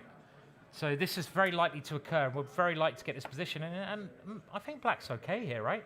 Because I don't see how I can make much progress unless I get my bishop to this diagonal. So this is the one way that white can do something, but there's always knight c3, yeah? And knight c3 is a threat. Maybe I even take black now. With I was going to say it's easier to play black because, you know, there's no way back. Because if you go queen e5 and try to get into an endgame, well, suddenly black is the one who's in control of the open lines, the queen side as well, rook c3 coming. Yeah. b3 is very weak. Yeah. I mean, I expect white is okay, but... because of this pressure against d5. Yeah. Because that knight can't really support itself there forever. Yeah. In fact, you probably have to go queen e5 the more I look at it. Yeah. Because of this pin. So, okay, another one for the crowd. Oh, no, I want to keep the queens on the board. Oh, okay. I don't like exchanging queens. Queen e7. Oh, dear. Yep. Anyone? It is. Yep. That's quite a nice checkmate, that one. So you have to exchange queens, yeah. And you want to exchange queens. Exactly, yeah. So queen e5 might be forced, and it's probably about even, but black's certainly not in any danger anymore. So well-defended Jovanka and well-defended Bluebaum as well. I wasn't playing. Well. I was just talking. You found all the right moves there, so well done. Okay, so that looks all right. And I think we should go to Jordan's game now because a lot of things have changed there, and the position is quite wild. And we'll just quickly again go through the position we had. We were only at move 8 last time. We won't spend a lot of time on the moves. And we saw now Jordan going for this f4 idea. And typical Jordan, very aggressive player. He had much more quieter ways to play. I mean, he could have tried to put the knight on d4, for example, but he goes g4. That's a very brave and wild move, right? Because you open up your own king as well. I mean, very exposed, the king on g1. You haven't got anything protecting it. No. Yeah, well, it's also highly risky as well to go g4 because the thing is, you know, is basically attacking right from the outset, and black has really good foundations with the pawns on. This is where my Caro mode hits in with the pawns chain on b7, c6, d5. This is going to be fantastic in an endgame. And I'm already looking at going h5 and just grabbing those light squares on f5, e6. So both sides now need to play precisely, but instinctively I'm liking black. The one good thing for white here is that you can get rid of this bishop, because this bishop is very strong. And when you take that bishop, it feels like it's a little bit safer, because I can always put my bishop on g2, my king here. But that's not the way Jordan generally plays. He normally keeps going forwards. So let's see, the bishop did come here. And Jovanka's plan, h5. You're getting all the moves right, Jovanka. But I was going to say, why aren't you playing? You should be playing in the Masters. Definitely, just get in there. Well, it's much easier to commentate than it is to play. To play, you get caught in the storylines, you get caught in just your own plans. And g takes h5, yeah, but this is conceding the f5 square. I mean, you had a choice here. The only other thing you can really play is to go g5, and this move, it just feels wrong because black can lock it down. And this pawn structure is now frozen, meaning that it's very hard to go f5 because I can take it. Maybe you can still aim for this move. You can't really go e6, so all of a sudden you lose a lot of the potential in your position as white by playing this. And you know, you might have to think about trying to liquidate into a sort of ending where you're not necessarily better. Let's see how the game developed, though, because how did he continue? He took on, that's, again... Very risky play Very from Jordan, risky, but... Because this one is now on the cards. And did that queen... Oh, it came in. She came in? It came straight in. Queen e1. So now Jordan's realizing that he's got to try to get the queens off the board. It's too dangerous having these pieces lurking now. There might even be something coming to f2. Knight f2 is probably a massive threat. So let's say also ideas of like rook takes h5 at the right time. So I'm thinking, you know, castle queen side, just give up the rook for the bishop, and then take control. Jordan has to get the queens off. And if Jordan played a slow move here, then as well as just castling, this is a major threat, right? Yeah.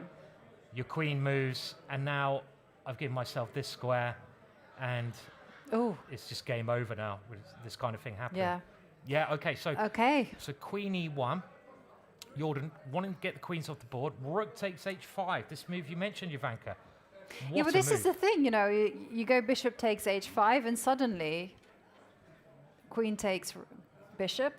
And suddenly, you know, there's so many problems for white. You got castle queenside, queen to g4. It's just awful, whilst this bishop on c1 is just not really in the action whatsoever. So I can understand why Jordan was just like, get the queens off. Let's go to an endgame. Yeah, this is hot. I mean, that knight's so strong as well. Exactly. Here. So Jordan, understandably, I got to now get the queens off, otherwise my king's too weak. So he took here, and I think we're coming to the current position, and this is the current position. One thing's pretty clear, though, that if anyone's better, it must be black, right? Black's still got some attacking plans of bringing the rook to h8, hitting on the h-file. White's pawns are not ideal. You'd really want this pawn to be on g3, because when they're separated like this, they can't really start moving forwards. I mean, it's not the end of the world, because you could maybe eliminate this knight at the right time, but there's other issues White's got, the bishop and the rook. So I think black is a little bit better here. Well, the evaluation bar says that as well, but I'm not sure what White can play here. Right. I think White, again, has to just react. And the issue, as you mentioned, is to do with his bishop on c1, is just not getting into the game. And bishop takes knight doesn't really solve problems either. Because if you imagine like that followed with castles and then some... I'm not even sure whether black should be castling queenside. Like somehow instinctively, you'd love to get the king to advance all the way to f5 even. And it just feels like a very, very nice position. But like you say, White still doesn't have too many tangible weaknesses, but it's just very unpleasant to get coordinated. And I'm still keeping an eye on the Arjun Erigaisi against Pragg game, because Arjun is finding all the right moves. That's very worrying for Pragg. I mean, we'll come back to that shortly, I'm sure. And I mean, I'm a bit worried for Jordan here, as we've mentioned. I mean, the other thing, it comes back to what we said earlier about it's not always who has the better position, it has who has the easier position to play. And, you know, let's think, what would you do as White here? You've got to think, what plans, easy plans have you got? And I can't really see what White does. How does he get the bishop out? Black's plan, very simple. Put the rook on h8 and attack. It's such an easy plan to play. And this is another issue that Jordan's going to have, is down on time. So Jordan a little bit of trouble here with the white pieces. So literally, like, the only thing that I can see to kind of cause some unpleasantness for black is to kind of go a3 with ideas of going b4. Actually, that doesn't even work because the bishop comes to d4. But I was kind of thinking about c4 as a possibility, and then trying to attack like this. Yeah, but even then, everything is rock solid. Yeah. So I'm not quite liking that one either. What else? So I wanted to go a3 to go b4, I think he's about to play a move. Okay, I mean, so maybe we don't have to... I mean, you could try b4 here as well. Bishop d4, rook b1, and try to get your rook out this way. Okay. So maybe you could try this. Yeah, because b4, bishop takes b4 is going to be met with rook b1, but bishop d4 is the reason why I think he's played it. So he has played b4. Okay, so this is probably the only kind of try to break out of the position. So this is a good move from Jordan, I feel, because his position was getting worse and worse, and it comes to that thing about timing. And timing-wise, if White had played very slowly there, Black would have just built up. So he's got to play inventive chess. And this move has the idea that if I take it, then rook b1 will eventually find its way to b7. And that certainly gives White counterplay with the rook on the 7th rank. There's not really any way that White can be stopped by moving the rook here, because if you play like a5, I just go a3. And, you know, this looks a lot better for White. I've got an active rook over here. Even though there's a funny idea here, I could castle. I would just love to play that, even if it's a bad move. I really want to play that move, even if it's a bad move, because obviously you take on f7. f7, yes. But, you know, it's some possibility. So the other option is after b4. Bishop d4. Bishop d4 seems more rook control. b1. Rook b1. I'll try to get my rook out this way now. Yeah. Okay, maybe you can. Again, the reason I'm not sure about castling queenside is just simply because I feel like the king is needed, especially later on, to go king e6, king f5, and you don't really want to be allowing, say after castles, h3 ideas. Yeah. The ideas of bishop to g4. Still a lot of play left. Yeah. I think b4 is an excellent move from Jordan. Otherwise, he could have been really struggling, and this keeps it. It keeps him with chances. I still like black. I still think black's better, but it's game on. Definitely game on, and now we actually have a graphic as well there. Yes. Yovi could be worth throwing up there. Well, this has been quite the round. We've started off with a bang, quite literally, because we saw Fedoseev lose in 16 moves with the black pieces, and that kind of begs the question: is that the shortest loss that we've seen in Tata Steel? And here we see that Tigran Petrosian beat Hans Rey in what? 8 moves. Wow. Did the mobile phone go off or something? Yeah, in 1971. In 1971. It was one of those big ones. Took it to the board, put it next to his board, and it went off. I actually like to see that game.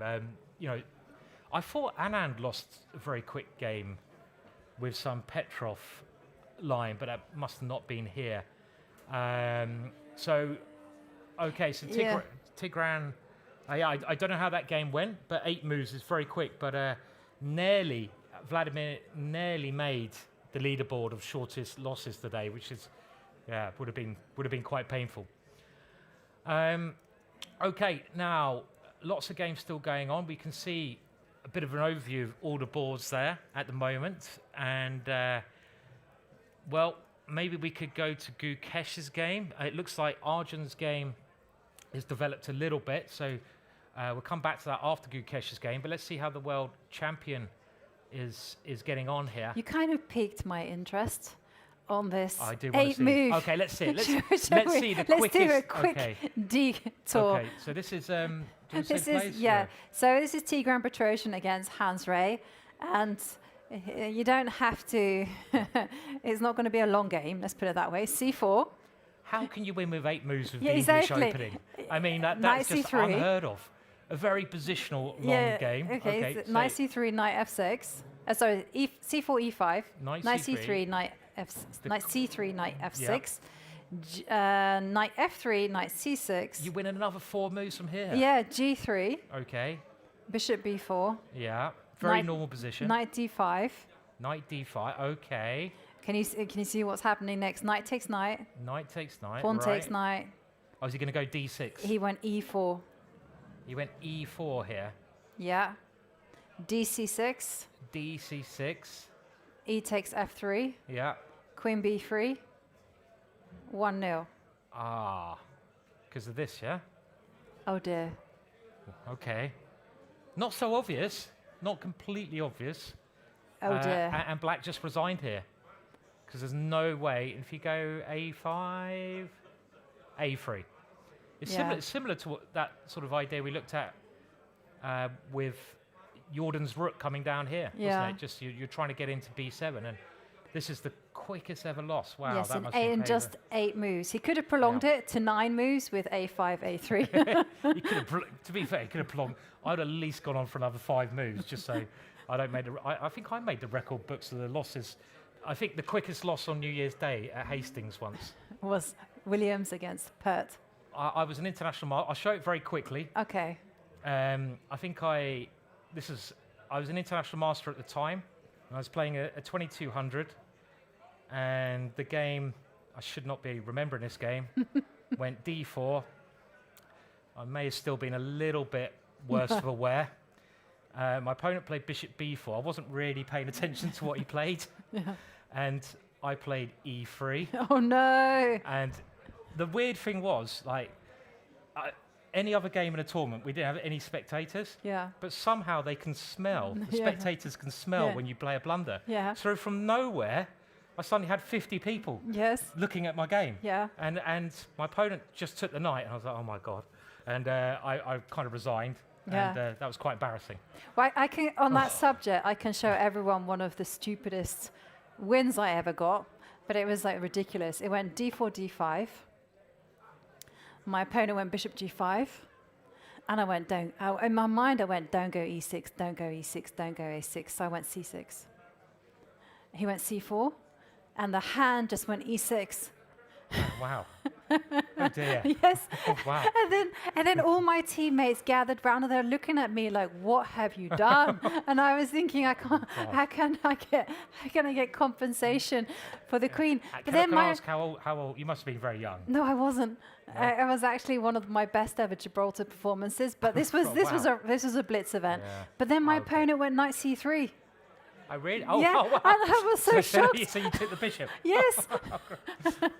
So it was a double bluff. And then at this point, my teammates just burst out laughing, and I was like, "That's enough of that." That's enough of that. Yeah. But okay, that's enough of that. Okay, so let's go over to the Gukesh's game. Yeah. And such nonsense hasn't been happening there. And you don't expect such things from a world champion, do you? No. Okay. Right, and I guess we can pick up very quickly. Yeah.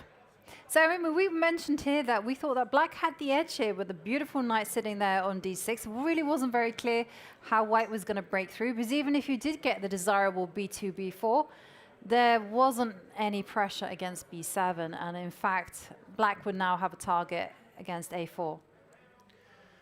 So white played b4 anyway, I guess feeling that wanted to try to do something, make some exchanges. So there was an exchange here when both sides do have slight targets. Even though b7 is well defended, if you can somehow get rid of this knight, or maybe transfer your knight like here, that might be quite a good plan. So you can aim for that one. But now white's pawn is also a target. Rook a7, very logically trying to bring the other rook around. The knight started this maneuver. Queen c7, maybe even hinting at playing it simply. Rook c1, and Gukesh ganging up on that side of the board. And this is a beautiful square for the knight. Really, really nice square, because you can't get rid of this knight with a pawn. So this is a nice outpost. White's knight, on the other hand, is threatened to be maneuvered away with b6. So you must start liking black's position around here even more. And you can't take here immediately, because you don't want to allow white to take on b7. And the next move's like class. I really like this next move. This is the kind of, this reminds me of like the Soviet school of chess going back, that you read about this kind of move in those traditional books, and it might look very strange. h5. And you might be thinking, well, why on earth did black play h5 here? What does that do? And it goes back to that principle of, like, you have one target, a4, but you've kind of maximized your pieces on that area of the board. So you think, can you do anything with your pieces in that area? Well, if I move this rook, we get simplifications. That might lead to a draw. So I'm going to just keep my rooks like this. My knight is on the most perfect square. My queen is fine. So I need to try and create another weakness somewhere else, or another target to attack. And this move is a really class move, I think. Yeah. Because it's basically the principle of two weaknesses in action, right? That's right. You know, you're going to go g6, king g7, and black always has that possibility of switching over to the king side in case of play. And you're just simply saying, how are you going to wait? How is white going to react to this possible expansion on the king side? I also agree with you. Very classy move there from Gukesh. It's not going to win the game, but it's certainly going to be putting the pressure on. Yeah, I really like it. I mean, imagine that pawn gets to h3. For example, white would have to do a major weakening of his king. I mean, you can imagine something like h3, g3 happening, and then the black queen just comes in here. So it just makes white's defense a little bit more difficult, because white's kind of tied up with these two pieces. He's got to stay on the b pawn, otherwise he loses that. This knight can't really do much, and the rook, so it just improves the position. So h3, stopping that plan. He probably has to do that at some point, and now another move, just to try and... This is very King Petrosian-like, King right? G7, yeah. Very Petrosian-like. Yeah, just slowly Slow improving. chess. I always call it creeping. Creepy crawly. Literally, because you are kind of, maybe you're going to go h4, maybe you're going to go g5, maybe you're going to go f6, you go king g7, king g6. You know, you do this with full control over the position. And it's something that you can particularly do, like if the queens are off, you know, just cause that little bit of unpleasantness. So it was, have we seen a move from White after g6? No, I think we're waiting to get a move, and we have enough move. And White's got to kind of sit. I guess this move does hint. Well, now we're hinting at e4. I mean, of course, White's still okay here, but I like the way Gukesh has played this, just to improve, you know, just to open up another area where he could put some pressure on White. Yeah. But Black has a sort of slight advantage here. Yes, Black has that slight advantage, but he does have to consider the consequences of e4. So I expect Gukesh just lock down for a few minutes and decide what to do. Is he going to continue with king g7? Is he going to stop e4 by perhaps going... Maybe maybe that would invite White to also jump forward with knight to c5. So decisions to be made. Well, Simon, it has been quite a sensational start already to the tournament, and I think we're going to step away. We've seen already 3 games finish, 2 games end decisively, so we are going to step away for a short break, but don't step away, because during that break we have an interview with Hans Niemann, who defeated Vladimir Fedoseev in just 16 moves, so have a listen. I'm here with Hans Niemann, who has just won his round 1 game in 16 moves. Hans, 16 moves to beat Fedoseev. The game. What went through your mind winning so quickly? Yeah, I was really happy to get this trap on the board, because obviously I had checked the move bishop g6, g3, and I remember that Black has to play queen c8, after which I would play knight h4, because the whole point of g3 is, right, of course, that you can't take on b7. So obviously in this position, you're always checking this knight takes c5 tactic, because this option was there even the first time I played knight c5. So you always kind of do a blunder check, like, let's make sure. But obviously I prepared, so I wasn't doing that. And then I realized, wait, you know, he's thinking, this is very possible that he could play knight c5. And then I realized that it looks tempting. I hadn't, let's say, checked the trap specifically, and I realized, wait, but this is really, really bad. And then as he started to think, I realized this is really, really bad. And then I guess he wanted to resign, which I guess, I feel a bit bad for him. You'd never really want to win like this. But I'm sure he'll have plenty of opportunities to come back. It's, of course, a very long tournament. Were you surprised that he resigned immediately after? I mean, he did think for quite a long time after queen takes b7, but then the resignation came. Were you surprised? Yeah, I mean, we shared a brief discussion. I guess he said that he resigned out of frustration, which I can understand. But I was certainly surprised. A pity for him. For you, though, the tournament couldn't have started much better than that. Yeah, I mean, perhaps I was concerned that after the late start that the game could finish really late. But I suppose I'm early to dinner, so that's always great. You are certainly very early to dinner. Hans, it's your debut in the Masters. What are your plans coming into this tournament? Well, I suppose I wrote this thing about my travel nightmare. Maybe you read about I did read it. And at the end, I did say that this was a sign of good luck to come. So I suppose travel nightmares are now the undeniable omen for successful results. So I think that I'm going to start flying impossible routes to every single tournament to ensure that I can keep whatever luck or voodoo magic I did to receive such an opening gift. Start flying economy as well? You know, that's a lot to ask. No, I'm kidding. There's not. I mean, the main thing is when you're traveling back to back, especially coming all the way from India, having the opportunity to sleep is quite important. But yeah, obviously, flying economy is something that we've all done, and there's nothing and wrong most with of us still do. Hans, did you have a little bit of time to recover between India and coming here to Wijk and say? Yeah, I enjoyed an amazing opera performance in Vienna, which was very inspiring, very evocative, and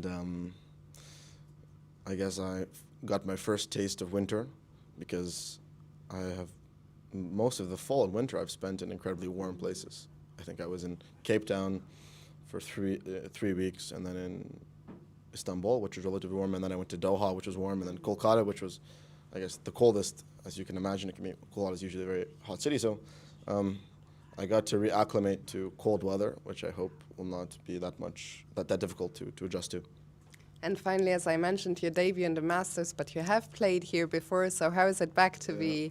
How is it to be back in the coastal town of Wijk and say? I mean, it's a great honor and pleasure to be here. Every time I return to the Netherlands, it's especially, I guess, nostalgic to my childhood years. I have a lot of positive memories, chess memories as well, cycling memories. People don't know I was far more serious about cycling in the Netherlands. So thankfully, I moved to a country that doesn't have as many bike lanes. So I was forced to finally focus on chess and get serious. And it certainly paid off today. Hans, congrats on a perfect start. Great to have you here, and best of luck for the upcoming days. Thank you.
Hello and welcome back, and we are live from the Café Le Zone with, of course, my trusty sidekick, or the main character, Simon Williams, and our crowd of people. Give us a cheer.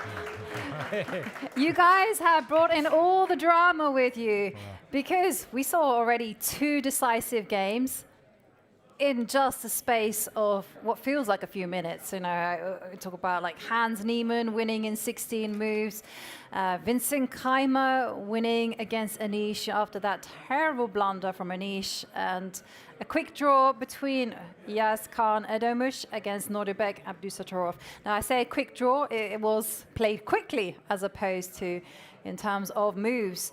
And someone else who is looking like they're in big trouble. Take a look at the evaluation bar there on the bottom right. Pragg, will he survive to move 30 against Arjun Erigaisi? That is the big question. Let's go there and see how things are developed. Because when we left it, Arjun had to be a teeny tiny bit precise. You know, he had to move the queen over to e4. That was the most accurate move. Arjun, he's world class. For a reason, he finds this move. And here, how was Pragg defending? Well, we're not sure he was. That was the answer. And it really is quite an amazing atmosphere here as well. I mean, it's our first time at this tournament, and it's so good to have a crowd, even though I'm a bit jealous they're drinking beer, which will happen later. But how is the crowd doing? All good? Yeah, good. You already owe one. I've already lost 1 beer. Yeah, to someone in the crowd, which is not a great start for me, but it's a brilliant atmosphere. It's the way chess tournaments should be, chess and fun, and the big guys fighting it out. So back to this game, Queen e4 was played, and we had a look at this, and we really couldn't find a good defense for Pragg, because castling allowed the queen to come in with devastating effect.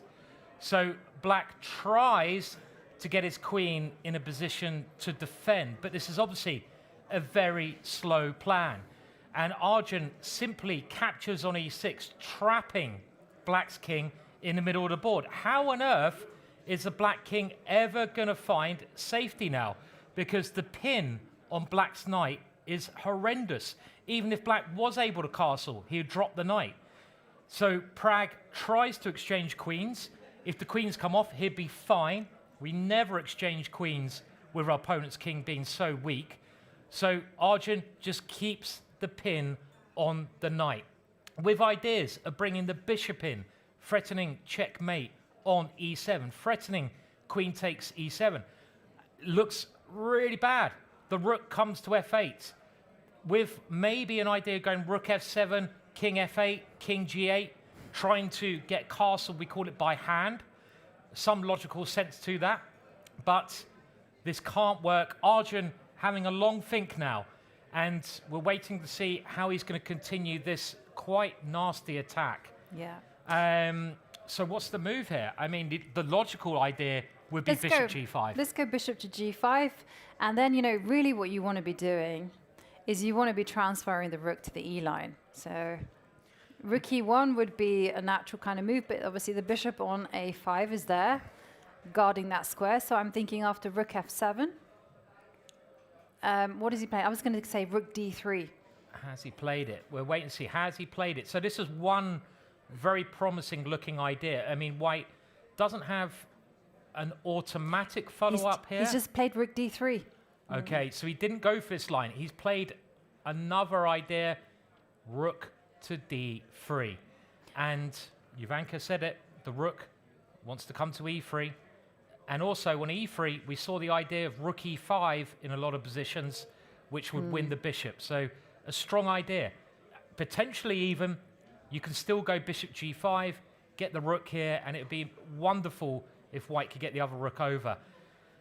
In fact, that is going to be the issue, right? So if you try to run with the king, get the old man running, so king f7, you literally... Have you ever seen me trying to run? I thought you were talking about me there. Yeah. No, I've never had that pleasure, Simon. Yeah, I wouldn't call it a pleasure. But so if we try rook f7. Okay. So this is the only thing I can see with the king trying to scurper away. Yeah.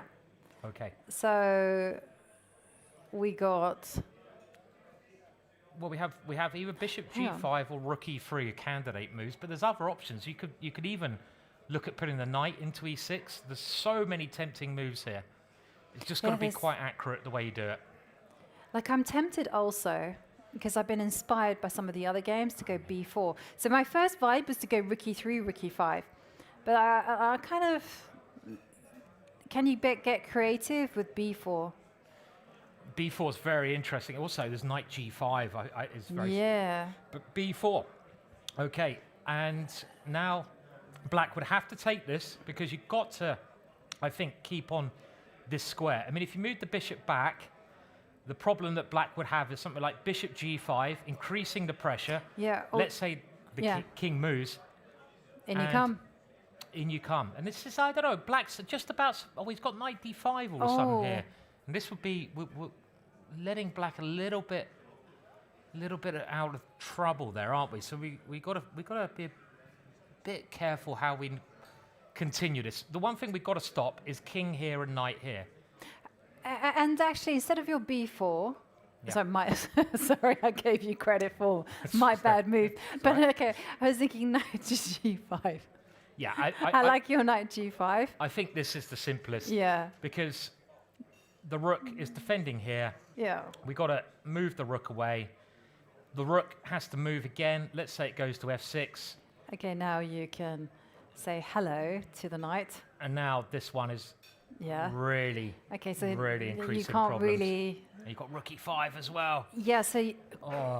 Yeah, bishop to d8. Needs must. I mean, if you had to play a move like this, isn't it better just to resign? No, we'll not have language like that. Knight to e6. Knight to e6. I want to resign here with two massive threats. I mean, it's not pleasant, is it? It's not pleasant at all. Now that felt a little bit too easy. Let's kind of go back. I mean, you can hold on. Rook f7. I mean, even bishop d2 here is, and we bring the last piece in, is going to be crushing to e1. Because black can't move anything. That might just be the simplest way to play. Put the bishop here, move the rook to e1, and something nasty will happen. It's clinical. Also. Okay. Should we go back? So like you say. So rook d3 is on the board, and it's now Pragg to play. What's this? Pragg's own. He's got under 20 minutes. Okay, I have an idea.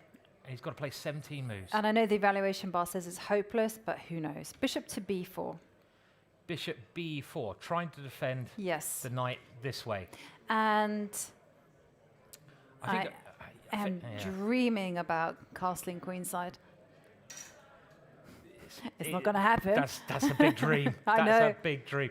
I think the problem bishop b4, it always runs into just a3. Then bishop c5 always runs into just b4. You can't keep your bishop on this diagonal. No. So, yeah, I mean... the thing is that rook e3 followed by rook e5 is a big threat. So, okay, maybe I have to go bishop b6. But, you know, you can't allow that nail to strike the coffin. Okay, let's try it. So let's say you stop the rook coming to e3 by covering the square. Okay, and let's just go brutal, right? Let's just go... Can you go bishop to g5? Okay. Bishop rook g5, f7. Rook f7. Let's just pile up. And this is very clever, this rook d3, isn't it? Because now you've moved the bishop away from e1. Yeah. So you can... Just go there. And you're threatening this move, which I think is just the end of the game. I can't see... Queen c5? Maybe bishop c5 is... Oh, bishop c5. Yes, let's do that one. Trying to hold on for dear life here. And now, for something... Still got to put the ball in the back of the net, somehow. Well, can you do... Something easy, surely. I don't know what. Yeah, there has to be something super easy. Still holding just about. I mean, you can even think about g4s, but it doesn't feel right, does it, to play g4? But, you know, actually, you don't need to stress, right, because there's nothing happening. Like, I mean, it's not like black can suddenly get the king out of dodge. Yeah. So. There's even this could be very clever here, because I'm threatening b4, And you can't go king f8 because now I go rook d8. And I'm kind of even considering just this checkmate idea, but this idea is hinting at b4 to displace the... And if you go a5? So if you go a5, let's... Well, if I go rook here, you can move the knight. I want to ideally keep this pin. Still... Rook. Oh, that bang. old chestnut. That old move. That deserves another beer, whoever called that out. Good play. And every line is crumbling for Pragg, every single line. And this rook d3, very, very clever. You're simply going to pile up. Pragg trying to find a defense in a position which we can't find one, or the crowd can't find one. They've done well. Well, the evaluation bar says there is none. Evaluation bar agrees. It's hopeless. And also, it is. I know we're not immediately finding the right moves, but when you've got 30 minutes left, for someone of any grandmasters or any ability, I was going to say, it's quite easy to play. You can just pile on the pressure and think about distracting that bishop to a worse square. Mm-hmm. All right, so I have just checked with the computer. The computer thinks the best try is rook f6, trying in an ideal world to get the rook there. And if black could get the rook to e6, that would stop all of the problems, because the problems are arising from the pin. So if white wasn't paying attention and played bishop g5, I assume rook e6. You'd lose a lot of your advantage. Even this is not clear because you've got rook e3 now. But saying that, I still don't want to allow my opponent to play the move that he wants to play. So I would look at this first of all, putting the rook on and queen e3. Okay, let's go bishop to b4. And actually a move, because this way the bishop has these But two still, squares. Still, you got your This one. rook e5 business campaigning. I mean, this could be the move, couldn't it? Just bishop d2. Bishop d6. And then I will pile on another piece. Is this working? Let's go here, rook e1. And now I will go castle Yidley. Oh, you've castled. I don't know. I was meant to be Cheeky. Yahoo, but I ended up going Yidley, and then ended up something else. It's the best position black could ask for. I mean, this position is still lost for black. Yeah. If I simply... Oh, it's not. Hang on a second. I thought this position would be complete loose, but it's rook takes d2. Boom! Boom. And suddenly it's changed. So we don't rush into it. But okay. Okay, so this is it still requires a little bit of care, more care than I had thought. So rook f6 might be the best try here. And we have a suggestion from the crowd. Yep. So I didn't quite catch. No, rook f6. What are we going to play after rook f6? So you've got a lot of tempting moves. I mean, both of these moves, bishop g5 and rook e3, should still be good. I mean, I did discount this move because it allows black to do what black wants to do, but rook e3. Probably rook e3 is game over still. Okay, and after rook takes rook.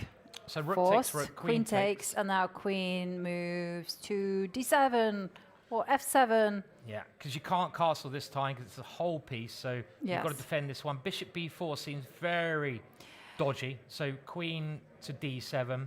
Yeah. And you've got to still win this position. I mean, ideas of knight e5 now are possible, but black is holding on for dear life. Is about the best I can say here, I think, with black's position. You know, a couple of moves. I need this king. I need this knight to move. So you've got to stop those two moves here. Yeah. No, I kind of feel like maybe you can go queen e2 actually, because you still got that one tempo. Because I wanted to get rook d1. So queen e, okay, and the king f8, and then rook. And now the king can escape. What about you go queen to either look at 8? I could change. I could try to come here. Or what about we go this way? Because the problem is this bishop.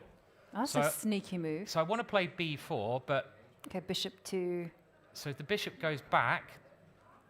But otherwise b4 is coming. So bishop to d8. And now let's say I go rook e1. And you try king here. Yeah.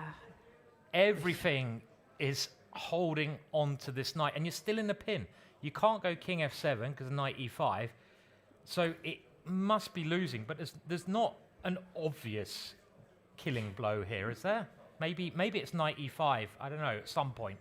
Okay, I mean, it must be winning, but there's some... I think the chances of Pragg holding this about 1%. Well, guess what? Yeah. We're on move 23, Yeah. and Pragg is down to just under 11 minutes. They're not getting any increments. So we could be seeing a little bit of a scramble for Pragg as well, not only just on the board, but also in terms of physically making the moves. Because you see the 30-second increment will kick in after the players have made their 40th move. Okay, so Pragg in big trouble. Jordan van Foreest also in trouble. I'm sorry to break it to our crowd here, but things are not going well for Jordan against Van Nguyen. So last time we look at Jordan's game, he played very aggressively earlier on, but it kind of backfired, and that is sometimes the problem when you push things a little bit too much. Black had played wonderful chess with a well-timed h5, and here Jordan played this b4 move. It seemed best. The bishop forced the rook to move, and now just king e7, the move that Jovanka was really fond of. Two main ideas. Another piece comes into the action, threatening so many things on the h-file, and in some positions your king can try to also play a part. So Jordan decided to take this knight off the board. Kind of understandable because that knight was so strong, but it now stops ideas of h3 and bishop g4. So we thought there might be a glimmer if you played something like h3 and bishop g4. I mean, it is only a glimmer of hope, this kind of thing, but this was a way to try and defend the h-file. But Jordan did not go for that. He's swapped off the knight on e4. Pawn takes. This is the big idea. So Jordan plays h3, and Black now thinking about what to do. And the obvious question is, rook here. I suppose we see another idea of b4, though. This rook coming up into the game this way. Can you try to also cement the king on f5? King e6, king f5. Yeah, that's a nice idea. Nice position idea. Maybe, maybe not, though. Yeah, I mean, it feels like there should be something. Okay, what about if you go rook h8? Okay, rook h8, logical move because you create the threat here. And we're successfully finding ways to equalize the evaluation bar. Rook to b3. Yeah, I mean, I was thinking rook b3, e3. b3 was also on my vibe as well, but I guess you can just go bishop takes pawn, and everything is nicely protected. Let's just see this line. So one idea is to try and break the communication with the rook. So you'd have to calculate this, but it doesn't quite work. I think this is possible. And the white king is escaping. So it looks like it's very close to checkmate, but it's not. In this position, the white king can start actually coming out into the open, and you're going to be all right. Very close to being checkmate, but no. I mean, come to g4 as well. I think this is safe. I've got a piece coming to e3, for example. You have to calculate this. Black has calculated all these lines at the moment in time, and this is the right stage to calculate because we just saw how Black can lose the advantage very quickly. There's also pawn breaks as well, like f6 would be something to try and open the position up more. Is there a killer blow, though? The evaluation bar is hinting that there might be a killer blow in this position. Could you do, like, because something that... So let's have a look. So we go rook h8. We had a suggestion from the audience that white now can defend this way. And then if we go e3, trying to break, you have rook f3 as well. Rook f3, I was a bit worried about e2 here. That's why I didn't... You can't go king of 2 at the moment, unfortunately. You have to go bishop d2. You can go bishop d2, and it might still be a good idea, but I actually think if white can take the pawn, he should definitely take it. Because it's a scary pawn, and I think white can just get away with taking it in this position, because rook takes h3 is not working. And here, well, I'm pretty sure Jordan would be over the worst. So black actually has to find a very good move, I think, after h3. I'm thinking f6.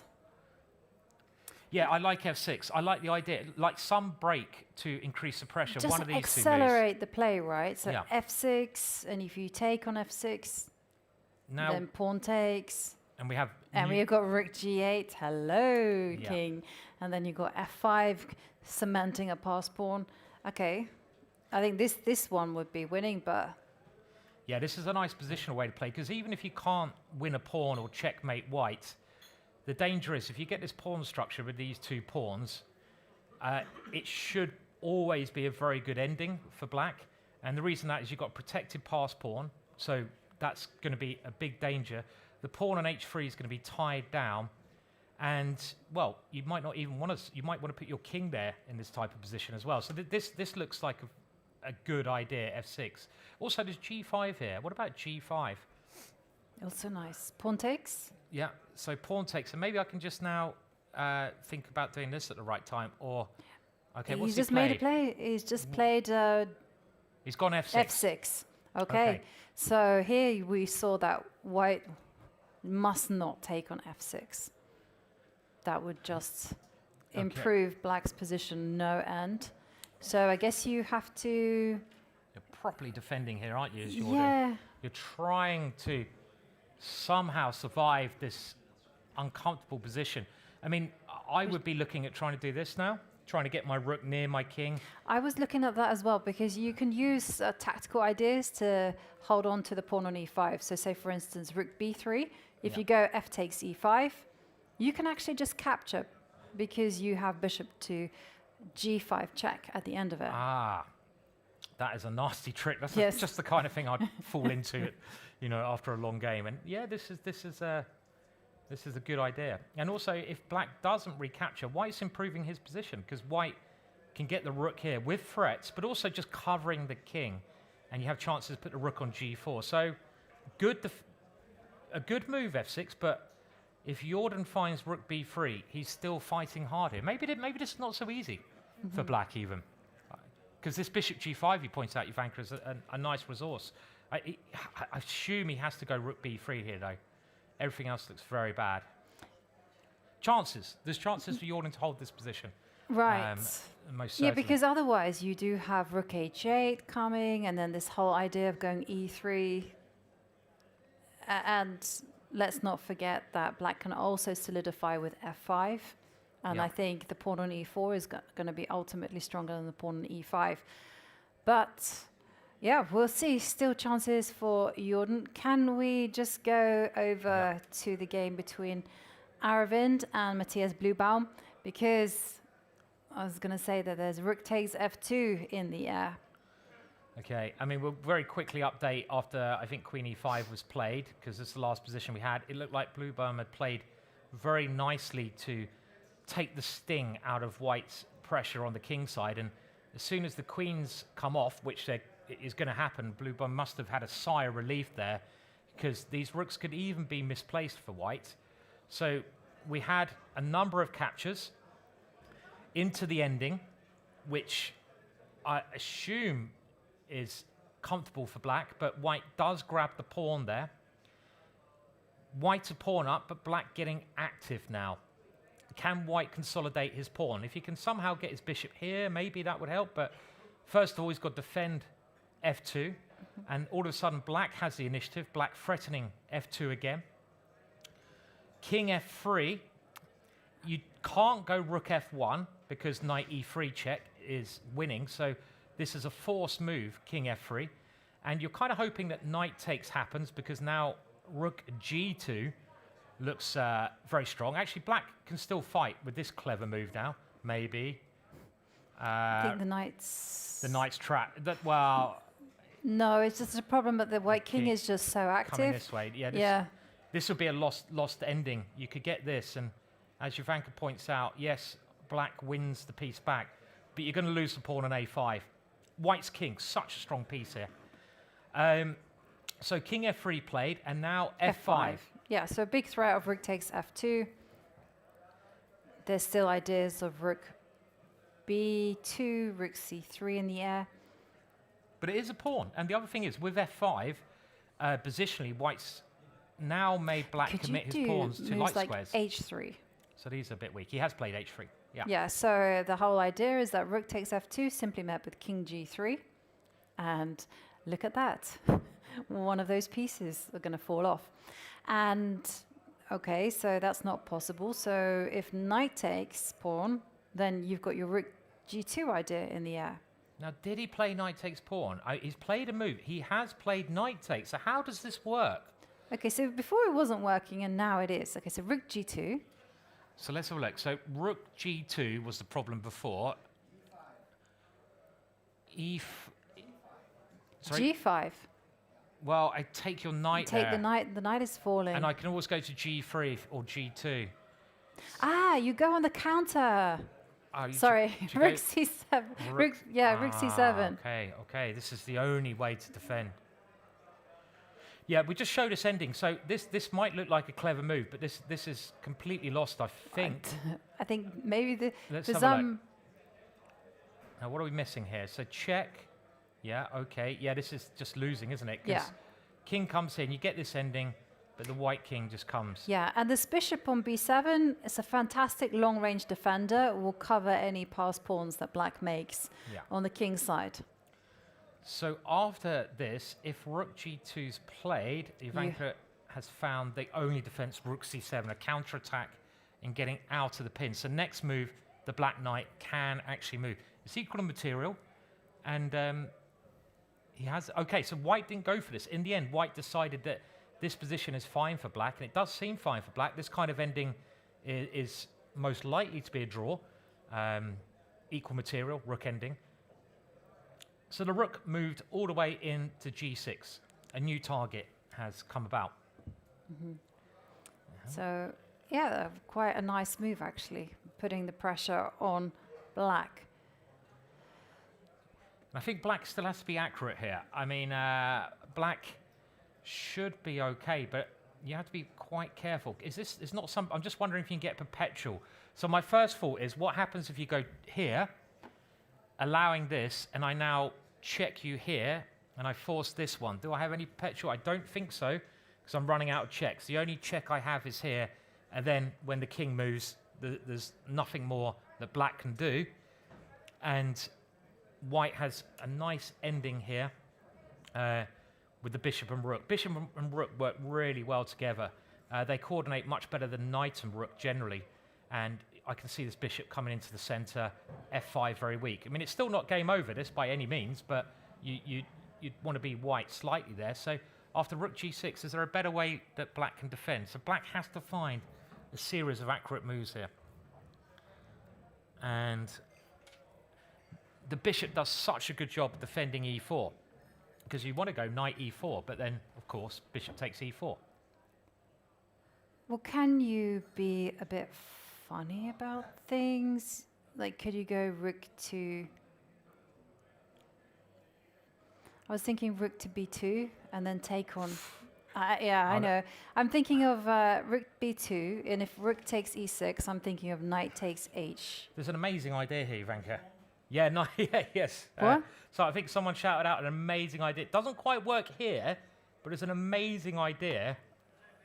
Knight h1. Yeah, I thought about this, but I didn't like it because of rook to g2. Yeah, it's a nice idea because suddenly there's a checkmate threat from nowhere.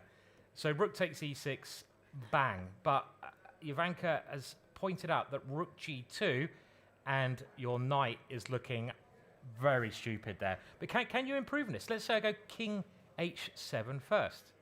How about this? Okay, so after rook takes pawn, because this is, I was thinking, yeah, I did think about knight h1, but then I thought, hang on a second, there's e4 at the end of this, and... Probably have to play e4 now, because you have no rook g2. I thought I'd missed something, though. It was still checkmate. That's a big... You have to go e4, right? You have to go e4.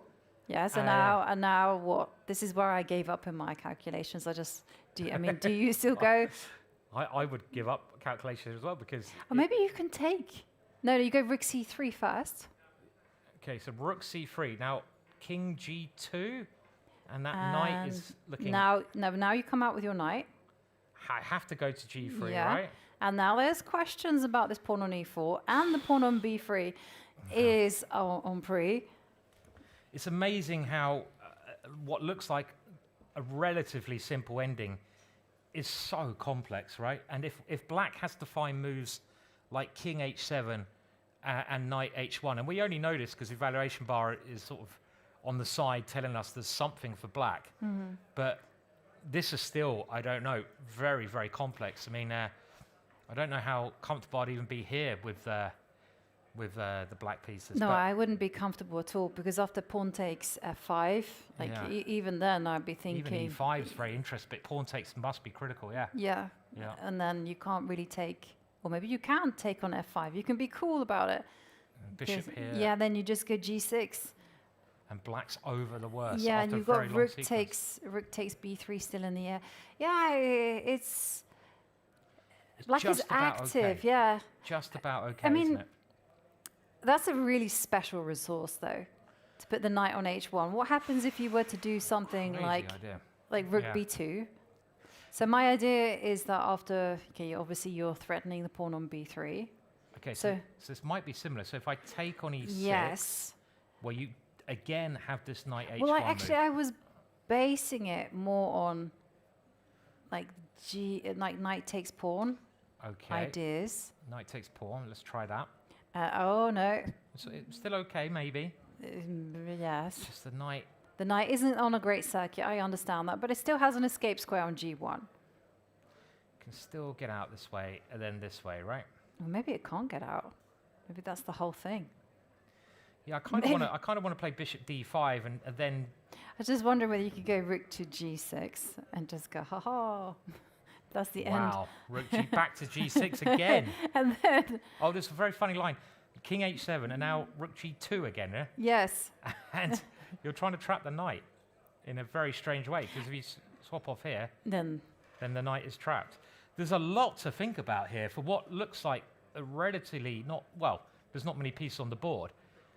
Rook b2 looks like a pretty good idea to me. Yeah. I mean. So rook takes pawn, yeah. Rook takes pawn. So then we were playing. Well, knight takes h3, probably not the best move. I also like the idea of trying to bring the knight back into play. So something like this, but is it just not good enough? I'm trying to simplify into some ending I can hold, but maybe this knight is. Well, I just do a pawn. feel like your king is in a little bit in trouble. Like maybe bishop c8. Bishop c8, okay. Also bishop d5. Yeah, and this is a pawn. I mean, even if I go bishop d5, yeah, I'm a pawn up, aren't I? And this is a very nice central square for the bishop. This is actually okay. So black's got to be very careful here. Very, very careful, I think. Do we have any more moves? So no moves. It's a critical moment. Yeah. So like, what is the? We've got to turn on the engine here and actually find out what is the best move. Okay. So the best. Wow, there's a bizarre. Oh wow, I like this idea. Now a move we haven't looked at, which the engine's just notified me to. I don't think it's obviously not an amazing move, but it's a move. If I was black here, and my opponent played this in this position after rook b2, I would be terrified. Anyone want to suggest another idea? So we've looked at rook takes e6. Any other moves here? Well, a move that is very scary, I think, is b4. Because a rook's passed pawn could be a race. And I'd love to go rook takes, so maybe I can't. But I don't think rook takes. Maybe I can just go rook takes because I'm hitting your bishop. Well, then you go bishop c8. Bishop c8. Still, black's just about okay. Yeah. All right, okay. I got carried away there with some idea. I wanted to force this one when my a-pawn is very scary. Might still be all right, but it's a race situation. Okay. Complicated. Well, very complicated. Rook b2, by the way, was played. It wasn't king h7. Mm-hmm. And b4 is an option, but the computer's top choice is a move which doesn't look very logical to me. It's actually bishop c6, which I don't really get. He's reaching for the bishop. And he plays it, of course. So why did he play that? He doesn't attack a pawn. He moves the bishop out of the attack. Well, it's just simply to anchor that bishop to the b5 square, also defend a4. And remember, the knight is on prise on f2, so you cannot go rook takes pawn. Yeah, so now this line doesn't work because I do just take the knight, so it stops the threat. And this, I think and it also just simply threatens to either bring the bishop around and start taking pawns in the right way, or just to go here. Also bear in mind that here. White could set up a mating net as well with h4, h5. You know, lock the king in, rook takes pawn. And we trap. Yep. And also another way, Ivanka, is you can maybe try to get your bishop this way, which you didn't have before the g6. So let's say White moves this, I take here, you take on b3. Could I now get my bishop to g6, which is a really big square? And that looks, again, very scary for Black. So what does Black do after the move play bishop c6? Well, there is a move here, which, again, just turning the engine on, because it's a very tactical ending, this. Could you try to... I think there's only one move here. Get into... One move. Well, actually, look at the red. Yep. That so means we should that there's explain what the red means. Yeah. Absolutely. So when there is an outline over the board in red, it means that there is only one move available that will maintain the balance. And the question is, what is that move? And what is the move, Simon? Tell us. There's only every move. Again, if you think you can see it, do feel free to shout out. Hopefully we'll hear you. There's only one move in this position. Everything else, I think, is going to lose to this idea. Just simply taking here and putting the bishop on g6. So you've got to do something to stop that. So moving the knight out too slow, because White gets that set up. So the urgency is on Black. Will Black find this move in under 15 minutes? And we're only finding this because I'm only finding it because I put the engine on. I'm cheating. And, otherwise I would struggle. Any suggestions? We have a legend in the audience who once beat... Sorry? Knight e4. Well, knight e4, I guess you've got a pretty grim ending here. I mean, I could try this, but this ending looks really bad. Let's say you take here, and it's tough to hold. Well, actually, we should show what happens after rook to b4 check. Yeah. Okay, the king is going to snake its way up. And if you go rook takes a... Yeah, because rook e4 is threatened. So if you go here... Yeah, then... Oh, no. That is suddenly checkmate. All of a sudden. I was going to say, I see we have a legend in the audience, Manuel Bosboom, who beat Kasparov once. What year was that, Manuel? 99. Yes. Yeah. So, and that was one of the highlights that year. Any year. Okay. So we haven't found the move yet for Black. Any other suggestions? What is wrong with just the variation you mentioned with knight d3? Yeah. And then what you said. Rook takes here. Bishop takes b3. Yeah. Bishop e8, and then spring knight c5. Okay. Well, let's say I just move my rook. I don't know where. Let's attack your knight. Yep. Because I gain a tempo, and I'm trying to do the same thing. I just want to, because the problem is this bishop, in these positions, it can really start controlling the knight, and I may also just, grab this pawn. Yeah, but I want to checkmate him on with knight e4, and then the knight is not the rook is not on b2. That's right. It doesn't quite work, and also I can Bishop always, G6. Bishop g6. I think is the main problem. And it's a little bit slow. So this is a key position for the result of the game. I think Black has to find the only move. We haven't had it being suggested yet. Bluebaum. Oh, we like that move. We like that. Hey, knight h1 is a lovely idea because suddenly you threaten checkmate. But yeah. Rook g2 is the problem there. That knight is sadly unable to go to the right side because there's no squares. And if you take on b3 in these positions, well, I guess I go... Yeah, rook g1 just wins. Stop rook b1, yeah. And the knight is lost, so still... Let's have a look. So we have a suggestion King. Of King G8 here. Now let's say I just take here, because now I've got other ideas of Bishop D5, because you put the king on the light square. So I'm going to try. I think this therefore stops rook takes here, because surely now Bishop D5 is too much. I mean, is also a good move. Yep, we could also just do it calmly, yep, and take the knight, so you can't take that one. But your move was also clinical, believe it or not. Yeah, anything goes there. But if you see a piece on pre, you do. You just take take the it, piece, you know. bank it. Don't be clever. So there's only one move. No one's found the move yet. Come on, let's let you guys. You can find it. King H7. Okay, I'm just going to take this one, I guess. And this might be playable. You might be able to do what Jovanka said, but it's certainly getting the knight to the wrong side of the board. And also the computer, and again, I am cheating here. I would make it clear that this rook G2 move starts to be another idea in a lot of positions, because these endings are very, very unpleasant with this white king coming around to the A pawn very quickly. So you have to find this only move. We haven't found it yet in the analysis room. You need more beer. The bar is over there. Or maybe you need less beer. I don't know, one or the other. I'm not sure which is going to help you, more or less. Desperate times call for desperate measures, I think. Whatever you're trying, do the opposite.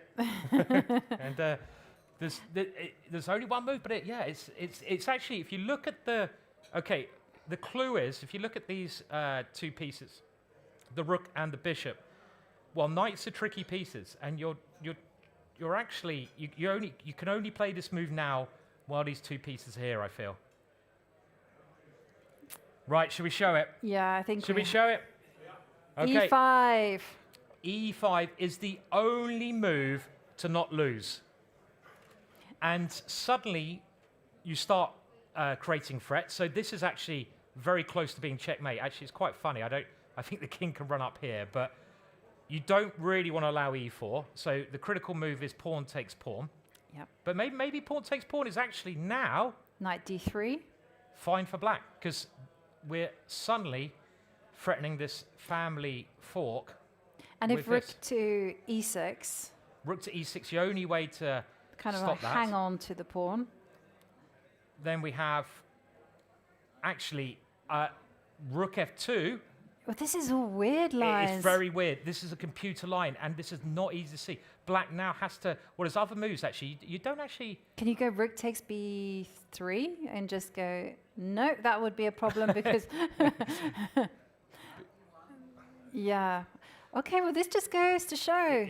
How complicated rook this is. f2 is not an easy move No. because yes, you understand that it is check, but the king will go to g3, and then what? You literally have to worry about the passed pawn, and then you go rook to.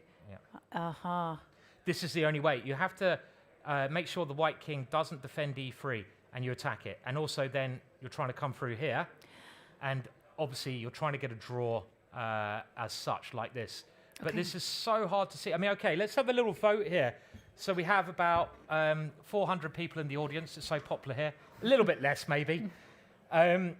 Do we think Bluebaum, hands in the air, is he going to find e5, which is not easy? He's having a long think. Put your hands in the air if you think Bluebaum's going to find it. We have most... I would say 50%. Kind of saying, yeah, he'll find it. The other 50 not convinced. e5 followed by this whole concept of rook f2 followed by rook e2. It's a tough one. We're going to have to leave everyone on a bit of a cliff edge there. Yeah. We'll come back and see whether Matthias Bluebaum is now down to 6 minutes and 26 seconds. They're on move 35, so he can afford to think a little bit more. But it is critical for him. It's also very critical in the game between Arjun Erigaisi against Pragnanandhaa. It's been for a while. But let's head there and see what has happened. Can Pragg survive? Okay, so it has changed quite a bit. And, you know, it was looking like a very tough game. Tough, well, it was looking lost, but you have to be accurate to finish this. And in the end, Pragg, by the way, under 5 minutes, Pragg played bishop b6, and this was to stop the rook coming here. Now, the problem with this move is you lose control of e1, and that means that this is now an idea you have to worry about. So white threatened checkmate, black has to defend that, and rather than playing rook e1 immediately, this could be an even more clever move, because you take away, I guess, possibilities of black bringing the queen back to d7, because now the queen goes to g6, which is a worse square. Very clever play, getting the maximum, taking away those possibilities. You bring the rook to e1. Bishop takes e7 is a killer idea, and there's not really any way to stop this. This is actually just this bishop b6, maybe not the best defense, but it was very tough. Well, Pragg found a very nice idea to kind of keep the game alive, because it does look like he's dead in the water. Let's just show why. I mean, if you go bishop d8, rook takes d8. Rook takes d8. Boom. Boom. Getting rid of the defender, and well, as well as having a material advantage here, you can go knight e5 next move if you want to, but there's probably way stronger than that here. It's completely gone. So yeah, so Pragg did find a very good idea. Bishop takes f2. Imaginative defense. And the point being, after king takes, queen takes g5. Yeah. And after queen takes, can we just quickly show what would have happened after queen takes bishop? Then it would have been queen takes d3. Queen takes d3, yeah. Because that piece was hanging. Does this help Pragg out? Let's have a look. So king takes play, queen takes g5, must have been played now. And looks like we have a couple more moves on the board. We'll just wait for things to update. King g. Queen takes g5, king g2. King g2, renewing the threat of knight takes queen. So the queen has to move away, and it has to keep defending. And now knight to e5. Getting rid of the rook, controlling d7, so maybe a piece is going to come in there. The rook comes into f4, and it's white to play. That king has been stuck in the middle of the board. It's so rare nowadays to get a game of chess where at this level, or nearly any level, where the king remains in the middle of the board for the whole game. It's really rare. Normally good players decide a castle, but Pragg hasn't had the opportunity to do that here. And it could well end this game without Pragg being able to move his king. Yeah. Very rare occurrence, and these games are very knight beautiful. comes into d7, attacking the queen, and Pragg now down to 2.5 minutes. This is more or less forced. He has to maintain contact with that knight. Now, what is the killer blow here? Can he just simply pile up rook to e3? Is that going to put the boot in? Oh, he just comes in queen e6. Wow. Big threat of queen to g8. Beautiful chess. This is a really beautiful game by Arjun. He's played this, I think, perfectly. You won't see a better game of chess than this. Pragg only played one really slight bad move. I mean, it's a tricky position out the opening. Well, that's the problem when you have these open positions. Yeah. And you put one foot wrong and you get punished. Okay, so here, what to do? Queen to g8 is the big threat. Rook f7 seems to be the only move to defend. Rook f8, but you're going to invite knight takes rook, so you don't want to be doing that. Okay, I reckon he's going to resign in the next 45 seconds. Anyone want to bet a beer? Quickly. You've got to bet one now. Too late. 45 seconds. Okay, because I, you know, there's nothing to be done here. Rook right? f7 is the only move. Okay, knight e5. I think he's gonna prolong the game. So I might take you up on that bet. Okay. Yeah, it's actually a really bad bet. Okay. Terrible Wait, bet. he's now thinking. Okay, and now where is the finish after this? There is one. He's castled. What? How did he castle? No, he didn't castle. He castled. What the hell? No. I thought he castled there. No, he can't castle. I know he can't castle. There's no way he can castle. You spreading fake news, Simon. How did the king...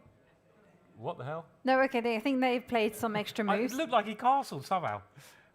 He did castle. What? He did castle because the knight was on d7. Okay, And- he did. So he did castle. Okay, so he actually castled in this position. But you were Wow. right. But no. He did. He wanted to at least castle once in the game, and Then after knight c6, knight f6, sorry, oh wow, I he resigned. Okay, let's just Sorry, where show did the why. knight go? Knight went to f6. Knight to f6. And that was it, because rook Yeah. takes rook is happening. The knight is going to be falling with check. But bad news for you, Simon. He did resign, but he did not resign within 45 seconds. Well, I don't think we had a real bet there, did we? I- I did it here. think you're fine. I said, like the "I'll way you take delayed you it. up." I like the way you delayed it for 45 seconds before agreeing. I'll happily buy you a drink later. I'm a sneaky person, Simon. pay But my yeah, debts. I mean, really, Well, it- most unexpected play there from Pragg, you know. It's actually quite funny he castled. It's kind of disappointing in a way, but that was the last move of the game, castling. But yeah, I mean, looking at that, just to show how it could have ended, let's make sure we. So rook f7 was the only other way to block the queen coming to g8, and then there's a couple of moves. Actually, maybe this is beautiful. This is absolutely beautiful. So knight to e5 is nice, but oh my words, this is a boss boom boom. Knight to b8. Whoa! Okay. Oh, look at that. Threatening the queen to come the other way. And if you take the knight, queen d7, and queen d8. And Oh. 1 out of 5 queen sacrifices. Oh, he didn't get the queen. Yeah. that Okay, it's a sham one because after rook takes queen, rook takes rook would be checkmate. But yeah, it just goes to show, you know, Pragg made one really bad move out of the opening, and that was it. It was all over, and Arjun Erigaisi was relentless. So Arjun getting off to a dream start. By the way, we've had another 2 set of results. Was a draw between Jordan van Foreest against Van Nguyen, and also a draw between Arvinh and Matthias Bluebaum. Okay. 50% of our audience was correct, because Matthias, when the moment mattered, he found that incredible resource, e5, the only move in the position. And then he proceeded to follow that up with this whole idea of going the rook to f2. If we can just put it up on our board and show everyone how that game finished, because it really was very study-like. If we rewind to that moment where he goes e5, just giving up that pawn looks almost like this isn't possible. Pawn takes pawn was the move. Knight to d3, rook e6 played. And now this was the beautiful point. You just go check, and now rook to e2. And white is forced to protect the pawn with the king. And that's how that game ended in draw. A really remarkable save there from Bluebaum. Yeah, really good play. I mean, this is why he's, you know, in the candidates for, you know, not just attacking play, but also being able to defend tricky positions. And that is one of the hardest skills in chess, something I'm pretty incapable of doing myself. I hate defending bad positions, but he found that impressive move there when lots of other people wouldn't. And we... Let's sure. quickly go over. There's one game remaining in the Masters, and that is between Sindarov against Gukesh. And let's head there quickly, because there has been a blunder from Sindarov. His last move, knight to b4, was a little bit of a miss. Okay, so we'll go through the moves very quickly. We're very impressed with this h5, and they were maneuvering around a little bit with Pragg, Gukesh making some little crafty moves, and now he still dances around a little bit, and he changes plans. He's targeting the king side, offering an ending here. Still okay for white, but not easy to keep playing accurately. And there you go, b5. He finds a chance to break. White defends the pawn. Black piles up on the a file. A lot of pressure against this one. It looks uncomfortable for white. Queen c2, hitting c6, and he now plays knight b4. So the evaluation bar says this is equal, but it obviously in practice Yeah, I think he had to take that pawn on c6, even though I can understand why he's very reluctant to do so. Because you think after queen takes c6, a3 is going to come, and, well, how to even defend against the advance of that pawn. If queen takes, oh, you can't even take a pawn on d5, but, you know, you can see that there's knight c3 in the air, and it's just a matter of time before black can start just trying to cement that pawn or just bulldozing the way. So knight to b4, quickly played by Vachier. He's got 1 minute and 17 seconds there on move 38. So not dire, but the best move for Gukesh is presumably to hold on to the pawn. I mean, how to do that though?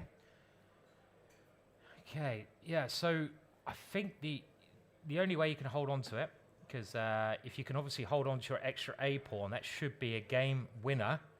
And White wanting to cause some mischief here. And if that knight lands there, it would certainly be mischief. But you might now be able to play queen b7, because if queen takes c6, the knight is loose. Yeah. And if you go knight takes this square, which is forced. Originally, I was thinking rook c8, but that doesn't work for two reasons. Knight takes there and knight e7. But the issue in this position, I guess, is just that knight is well. I mean, is there still game on? So if do I have to now? I don't see anything better than this, though. And if you go rook takes, Well, if you could show what happens after rook takes a4. Okay, rook takes a4. Then there's going to be problems on the back rank. There is, yeah, and this is again one of the reasons why this little maneuver. It doesn't look like a lot, but it really is. So rook takes a4. I think we can go for the back rank in this classy way, and again, it just shows you. I think the star idea with queen b1, the king comes here, and only because the pawn's there, knight f2 with checkmate next move. If the pawn wasn't there, there might be chances of white to escape. Might be. But in this position, there is no chance, and queen h1 would be unstoppable. So that's, again... What's he played? Let's have a look. He's played queen b7. He finds it. This is Gukesh in his element. Very good calculator. Excellent at calculation. Excellent when things are direct and forcing. No time for Sindarov. He takes the rook. Okay, so he's gone. Rook takes here immediately. A lot of little tactics hanging around in the position. And there's now two ideas. Do you take on a4 or do you take the knight? Do you take the knight? You give up your queen. Because again, these back rank ideas. I mean, can we have a look at that? Yeah, let's quickly dive in. Okay, does he take here? So this is a queen sacrifice. Come on. We want a queen sacrifice. Rook takes rook, king h2. And if you go, by the way, rook here, there's the other rook comes in. Yeah. So now, if here, we just go rook f1. And we have two big ideas here. Will he find it? And here. And we also have knight takes f2 and here. And it's all because of the h-pawn. That little h-pawn is trapping the king. Is this winning? This might be winning. Will he play it? He's having to think. Is he going to do it? He's the world champion for a reason, and he's played it. He plays it. What a fantastic move. We get our queen sacrifice in the end, and it's a killer. Rook takes, of course, queen. Rook takes rook played. Rook b1. The block is going to be met with rook a2. So this is now move 40. Did you see Gukesh jump up? Yeah. He's cleared the time control. I actually forgot they didn't get increment. That's the other thing I forget. There's no increment before move 40. So the time pressure is even more. You can see Ivanchuk in the background. We have had an update on Ivanchuk's game, and hopefully we'll get a chance to go there. And Krisha did draw with Ivanchuk, which is obviously a great result and a very exciting game that was. But this is a brilliant idea.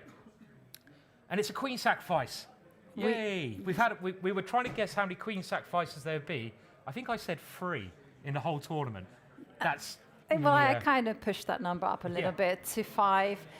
And Sindarov just counting the moves. Okay, let's run through the variations once more. Rook b1. Okay, 2 choices. This is choice number 1. Yep, okay, so there you're just going to go rook a2. And now if you play queen to... If I go here, maybe knight takes, so let's go c1. Yeah, okay, and now how to get out of this one? Well, I think the white king is actually just trapped here, so I can play it quite simple, right? I can knight c... Knight c3 is also tempting, but then you've got rook takes rook. Okay, so I'm just going to take, and I'm just going to take here, and I'm hoping I've got time to move my rook and go knight g3. Okay, queen c1. Okay. I just want to win the pawn on c6. Oh, the other idea, I've just got rook here and knight g3, and then I go for the ending.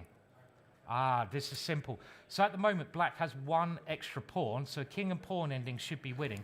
And I think we can pretty much force that by defending the pawn. I originally was trying to get the rook to the back rank. This is still, the fact that Gukesh has seen us so far in advance is pretty amazing. And now I'm going to go knight g3, and I might even have time to get my king better placed, but knight g3 and force the ending with rook f1. So you might have to move your g-pawn, and of course that looks hopeless. Oh yeah, if you move the g-pawn, simply pawn takes pawn. Let's just show that. Yeah. So I'm queen e1. Knight g3. And you have to keep an eye on this and this checkmate. So your queen has to stay on this square. I mean, well, not there, because knight e2 would be a bit embarrassing, but let's go there. Yeah, but even then, you're allowing king f8. How far can the king go? How far can it get towards it? I mean, king and pawn endings pawn up, they're nearly always winning. Exactly. So this move, I'm sure, is a winning king and pawn ending. It's absolutely stunning. Yeah, I mean, even that was very complex. Let's have a look at that again. It's a beautiful line. So rook b1. Yeah. Rook a2. Now... Queen moves. You got to defend. It doesn't matter, because you're going to take the rook, right? Yeah. So it actually doesn't matter. So let's say I go here, and we get this position, and the winning idea, rook f6, knight g3. And what happens if you try to break out somehow with... No pawn breaks. I mean, you can go g something, but I assume this is quite easily winning. Okay, let's try it, because, you know, an active queen is better than... Yeah, maybe you do it when the rook's on f6. So let's try that again, because it's a little...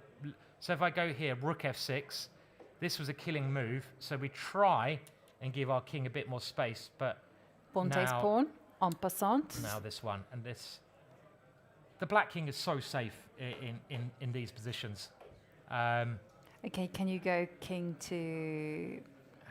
Like somehow I feel like the queen should be there on b8. I think there's a very simple plan here: rook f2 and knight g5, or rook f2 and knight d2. So let's these two moves. I don't think you can stop. So no matter what you do, let's say I go here. I'll just put it on the board. Let's say you grab on f6 or c6, for example. King. And now the killer move is one of these two moves.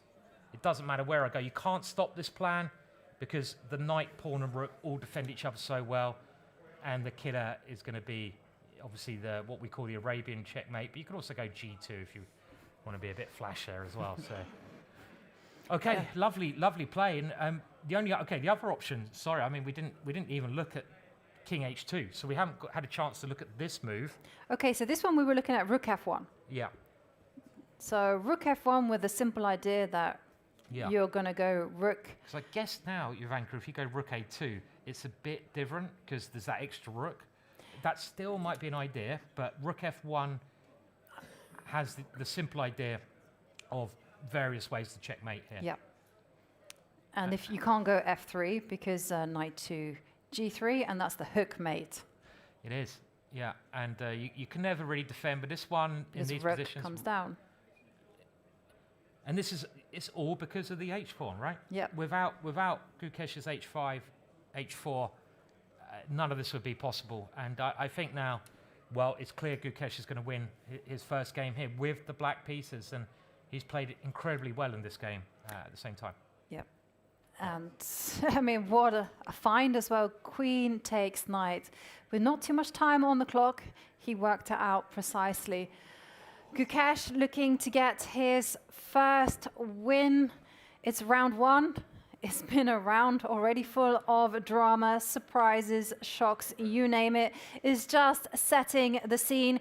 We're going to go on a short break. When we return, we're going to break down more of this action of this game and, of course, the results and games in the challenges. So stick with us. I'm here with Vincent Keymer, who just won his first round game against Anish Giri. Vincent, congratulations. The game came to quite an abrupt end at the finish line. Yeah, I mean, the opening was very solid.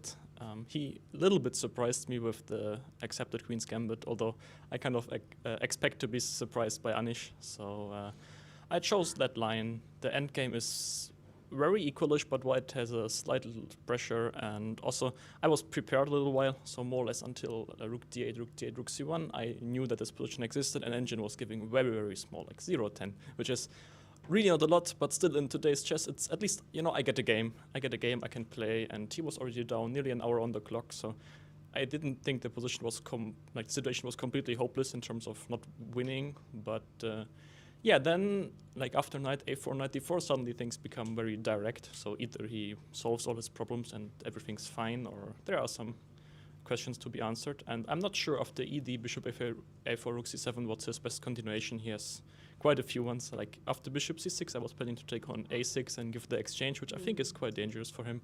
Otherwise, also, yeah, not so easy. So I was glad he didn't have that much time left. And of course, in the end, I think bishop d4, he just missed rook c4. Otherwise, he would play knight d5 or bishop b5. And I don't think it's a pleasant position, but of course, far from lost. What went through your mind when he took on d4? Yeah, I was obviously very happy. You know, when I first thought about this position, of course, I also felt like, okay, bishop d4, b3, bishop b5, take, and then we get to this endgame, and then suddenly I realized, oh, wait a second, yeah, after bishop d4, I can move back, and I think it's a typical case of, you know, move being back. It's somehow difficult to spot because it's not really, like, it's not like b3 is a bad move, so it's anyway something he has to seriously consider, but this is just, of course, yeah, more or less winning on the spot. So very unusual blunder by him, but of course a great start for the tournament for me. Yeah, great start for you. Another man who had a great start was Hans Niemann, who was also the recipient of a blunder. Do you think that sometimes, you know, the first big classical tournament of the year, there is a little extra pressure or a little extra something that might cause these blunders? Good question. I never felt like that. You know, I was happy that I had the last 2 weeks off, finally some break, and I was really coming here looking forward to playing again, and I'm still looking forward to the rest of the tournament. For you, it's a new position you're in, right? You've played here a few times. This time you are the top seed of the Masters section. Do you feel the extra weight on your shoulders? Not yet. It's not something I've gotten used to yet, but something, of course, it's a kind of nice situation because, well, it shows that I had a great last year, now being number 4, only Magnus, Hikaru and Fabi there.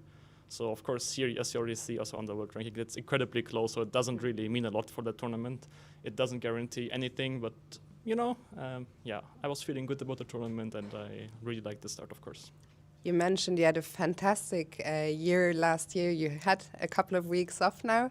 Did you have a bit of time to reflect, you know, what went well last year? What can you build on? And also tell me just overall, how did you spend the 2 weeks away from chess, or was there still a bit of chess going on? Yeah, barely any chess. I was really trying to take that time to relax, calm down a bit, and refocus and get new energy for this tournament, because as we all know, Wijk is probably the longest and most tiring tournament in our calendar. So you really need to come here fresh and full of energy, otherwise the last rounds will really start to hurt. So that's mostly what I did. Of course, it's not like I didn't open my laptop for the past 2 weeks. I played some online tournaments and checked some openings, but really not a lot compared to what I normally do. So it was quite calm a few weeks. Vincent, as always, a pleasure having you here. Congrats on a great start and best of luck for tomorrow. Thank you.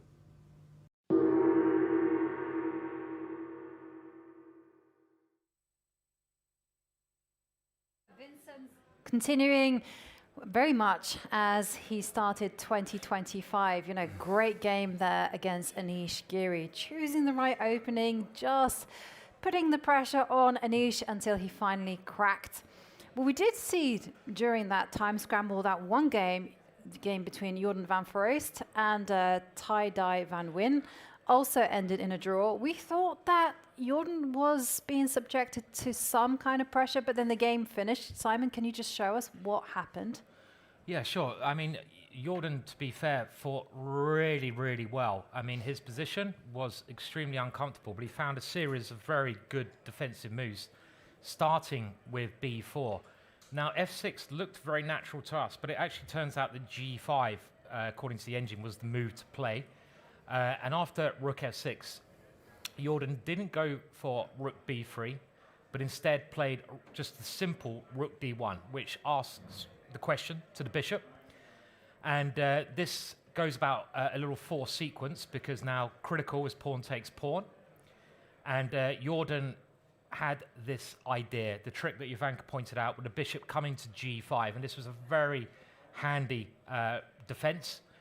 And now e3 was Black's response, stopping the bishop, defending there.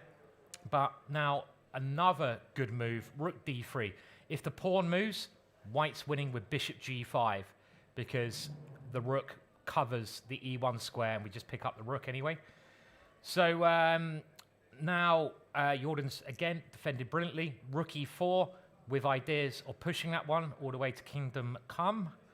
And king comes up. The rook comes back. We can probably see what's going to happen here. h3 is threatened, so the king comes back. The rook comes into the middle, and they repeat 3 times and take the draw. And I think that's a fair result. I don't think Black has much of an advantage now, or any advantage. e3 is too weak. Jordan defended really well there to get the draw. It was looking very, very dangerous for him in the early middle game there. It did look very unpleasant for him, as you mentioned. We've also had a lot of results in the challenges. Maybe we can just update everyone on what's happening there. We saw Ivanchuk draw against Carissa Yip. We also saw Eline Rebers. She lost her game with the white pieces against Panesar Vedant. And also Bibisara Asaubayeva.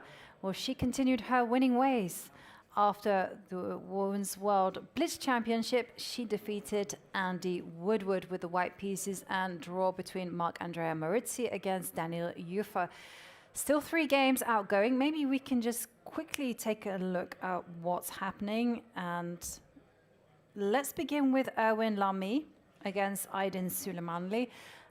Suleimanli is actually being seconded by Timur Rajabov, and he will have mixed feelings about Wijk, because last year he came within a whisker of qualifying, but he lost in tie breaks to Van Wyn. Yeah, I mean, that must have been heartbreaking. I mean, obviously having the chance to qualify and go up a group is a life-changing thing here. You know, getting into the top sections is a massive, massive achievement. And we see, it's good to see Erwin playing again. I've played Erwin a couple of times, and he's been the second of Anish. He was the second of Anish for quite a long time. And a great player, great endgame player, positional player, and theoretician. And as far as I know, he had a bit of a break from chess, so I'm happy to see him back at the board again. Great guy.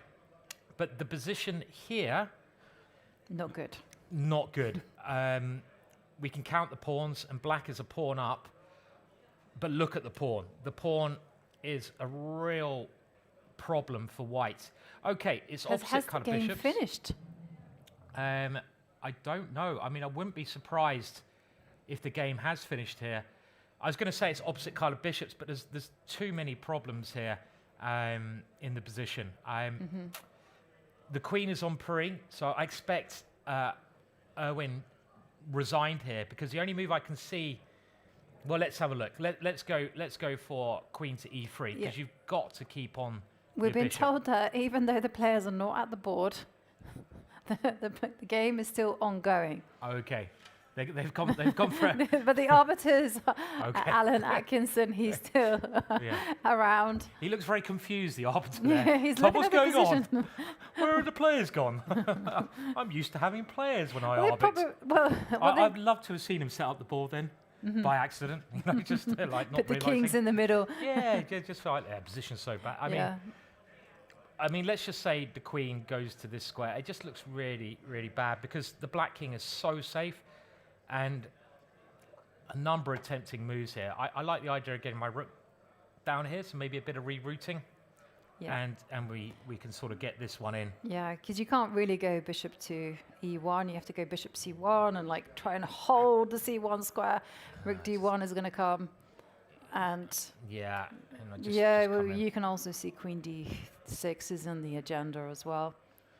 No, this is not long for the world. It's gone. I think we can just comfortably say that black is winning here, barring some big disaster, and it's also looking very good for Liu Maoyi against Max Varmadam. Although I do feel that Max has the possibility to mix things up, especially with the white king so exposed. But big threat on the board of rook to e7 for white. Not a great day, I'm afraid, for the Dutch players, it seems. I don't know.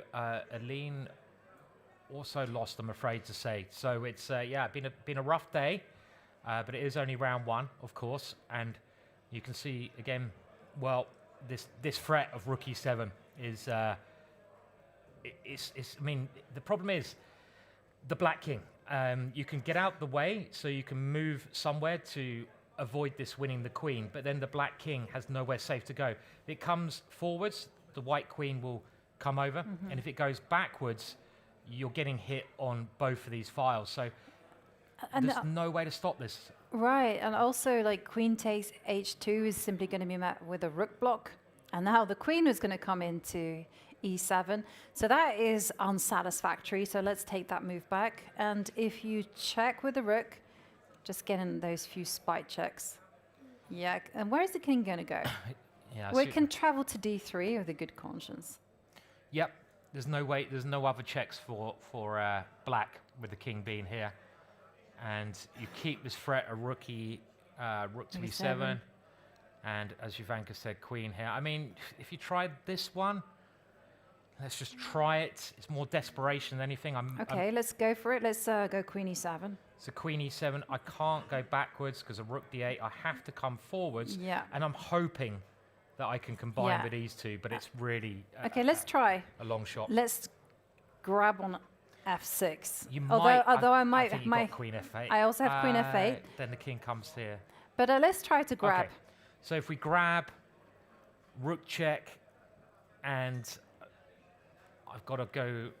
I can come to c5 probably. So I'm going to go here. You have to keep checking me. I'm going to come here. To the side. And I think as soon as I get here, I'm pretty safe. Yep, because you can block again any side checks. And what about if you go queen to c7? Yeah, sorry. Okay, let's have a look. So here. Yeah. Here. You can even just simply go king. I've got so many pieces. But you're going around the king. houses, but I am, yeah. It's doing the business, right? Yeah, I'm going to be able to block the checks at some point. My queen can come over, my pawn can come. It's not enough for Max, and it's a complex position, but this idea of a piece coming here is just too much. I mean, if you tried knight g8, let's give that a go with some. I want to stop that check. Is that an attempt at something? It's an attempt at something. It's something. You're not getting checkmated and you're stopping the danger at hand. So I agree. Let's go for that one. And let's have a look at, what about queen c3? Queen c3, threatening to move the rook. Yeah, I'm kind of inviting you to give a check, in which case I will do a Yeah. counter check. Oh, look, check, and I win a pawn. You do, but oh dear. Check, Simon, and I win a queen, yeah. I could even be mean. I can try and give up my other rook Oh, first. that's just cruel. Rook there, check, I win a rook. Yeah. This is getting a little bit too flash now, but... yeah, that was just... I mean, the other problem with these positions, I think even if white exchanges queens, she's completely winning, should I say, sorry. My apologies. Okay. because the C pawn's going to come through. Yeah. So that would be an upset, actually. Liu Meiyi, an international master, just 15 years old. So Brilliant it would be result. absolutely brilliant for her to defeat Max Varmadan. Also, there's another game. What about Faustino? Yeah, Because, let's have a look at Faustino. And he is equal against Velimir Ivic. So we thought out the opening that White was a little bit better in this game. So, done well to equalize on the evaluation bar, if it's working. And in this position, well, exchanging queens would have been the safe way to play. White could claim something, I guess, with the knight being on d4 and ideas of b5, but instead, the queen has now come back. It looks like, did it go back to a7 or did it go to a8? No, it went to a7. Keeping some tension on the board, so not trying to exchange queens. There's a lot of play left here. This game could go on for quite some time, I feel. Could be another hour, even. It's this interesting. Game. Yeah. It's interesting that Faustino didn't want to trade off queens, because that would be a very natural move. Trade queens, go a3, and activate. Well, let's have a look. So this was another option, and then you can try to, well, liquidate the position as well and activate your rook. And I think you have to take here, and now the black rook does get quite active with ideas of kind of high, and you're swapping off a lot of pawns. Do you think that he's playing for a win? Is this why he's kept the queens on the board? I don't think that. I think he found something unpleasant. You know, we actually get to see the position like in real life and see the engine evaluation. So I think he was afraid of b5 ideas in that particular endgame. And he feels that queen and knight, they're a good combo. Maybe he has better chances here. But the pawn on a4 is a liability. For White? For White, yeah. Yeah, it stops White from playing b4 easily. I mean, if I was White here, the first thing I'd look at is something like going here, but I suppose this is just going to be a draw. I like this pin on the black knight here, and I could think about going g4, g5, which would be very unpleasant, but probably just a draw now with the queen coming here. And this is a different ending. Yeah, this you're would right. be a better ending for black, because suddenly c5 is very weak now. And Ivanka mentioned this pawn on a4. It's very useful. This is well worth remembering, this formation of pawns. That one pawn kind of stops these two pawns, because if you'd love to play b4, but of course on pass-on always happens. So I think White can now, if he so wishes, play queen c3, and it's most likely to be a draw with this, and then maybe queen b4 again. Yeah, actually, Simon, just to jump on that point, if we backtrack and give everyone the full picture, have a look at the last few moves. So starting from move 41, h4 was being played. Okay. Black went knight f8, queen c3, queen a5. Okay, so it's already... Queen b4, queen a7. And so after queen c3, I'm sure the intention is to go queen a5 and say, hey, how about we start repeating the position? Although the players have cleared move 40, so they don't have to find those threefold repetitions. They can just simply agree a draw. So it depends whether White's in the position now. Does White take the draw, or does White try to find a way to fight on? I mean, again, with the knight on d4, I just feel like you should be trying to play on here, but it's not simple to find an easy plan to improve. The bishop's not particularly great. So he's improved the bishop, and he's playing for the win. Bishop d3, just improving the pieces slightly. The bishop is more active on this square, so I like that. And this maybe now has other ideas of trying to use your majority of pawns to come forwards. I mean, that's kind of stuff I'd be certainly looking at doing to try and get through to black's king here. Yeah. So bishop d3. And White's playing on. Yeah, we're probably expecting queen a5 somehow or other. But Simon, take us back to the game between Sindarov and Gukesh. And this time I'm going to ask the audience, can you take us back to right where we left it? Oh no! you ruined it. What can I do? What can I do?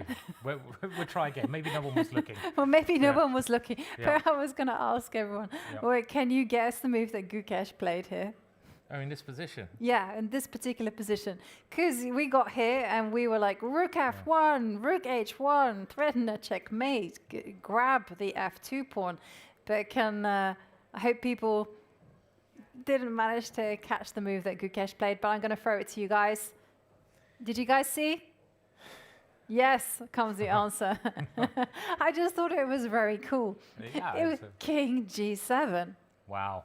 It was just kind of cementing even more that, hey, there's nothing that white can do. You can't dislodge the knight from e5. Can you go queen takes c6, at least kind of claim some kind of bragging rights? I don't think you can. I think you get in trouble after knight takes f2. Actually, I'm pretty sure you get into trouble.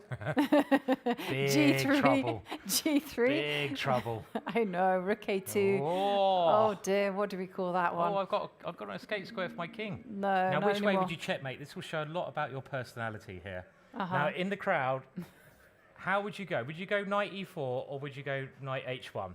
This is just like one of those. This is a test of your personality. You know how wonky it is. Knight e4. You go solid in the middle. Yeah. But how many times can you go knight h1 and like it's not quite checkmate, but it's a nice way to checkmate, right? Yeah. So that has to be the. Come on, that's more beautiful. You should get bonus points for that move. But that's a really clever idea, isn't it? Just going king g7. Yeah. Funnily enough, f3 might be playable. Really? Maybe. Okay, so you want to meet knight g3 with rook b1. Yeah, so knight g3, and threatening this one. Okay. And now rook b1. And actually... Oh dear. The position's equal, obviously. But how is it equal? Rook a2? Oh, rook a2, and then the queen goes to d1. Yeah, and we don't have that bind. As long as white can keep control of this rank, I mean, even then I'm not convinced, but... Okay, so yeah, if you go here, white keeps control of this rank. But what if I take, and go rook here now? Would I do this one? Yes. This would be the question. It looks really, really scary, and I don't see how this is... Apparently... Oh, hang on. Queen goes to... It's rook f1. No draw there. No perpetuals. No, king h7. You can go king g1. Oh, as easy as that. Yeah. I guess so. And now I want to go rook c1 check. I can't. So, that would be a lovely move to play with knight e2. Okay, so it looks tricky, but... Okay, so let's run through that one again. So f3. So king g7. Now f3 looks suicidal. Yeah. Because you're giving this square. Okay. But maybe we just have to be a bit careful with the move order here. What we do, because we're still winning with black, but it's f3. I mean, it looks so suicidal. It doesn't.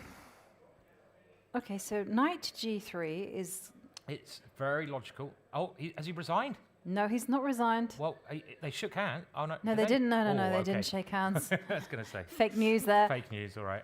Sorry. Okay. But no, he went rook to b7, which is an interesting move. But again, what is the best move after f? Well, I think you can first play this right. Yeah, but then you just go rook b2. But now I play knight g3, and you can't go rook b1 because of the queen. Oh, yeah. So you just got to be a bit careful with the move order, and this would be the end, I think. So, I mean, you can get some ending now. Yeah, this was actually, I was thinking queen takes a2. Yes, queen a2, and you take here, and this would be the best chance. I mean, it's a rook and pawn ending. Black is only one pawn up. This you can fight. You can fight a little bit here, right? The white king is bit. The white offside. king's in trouble.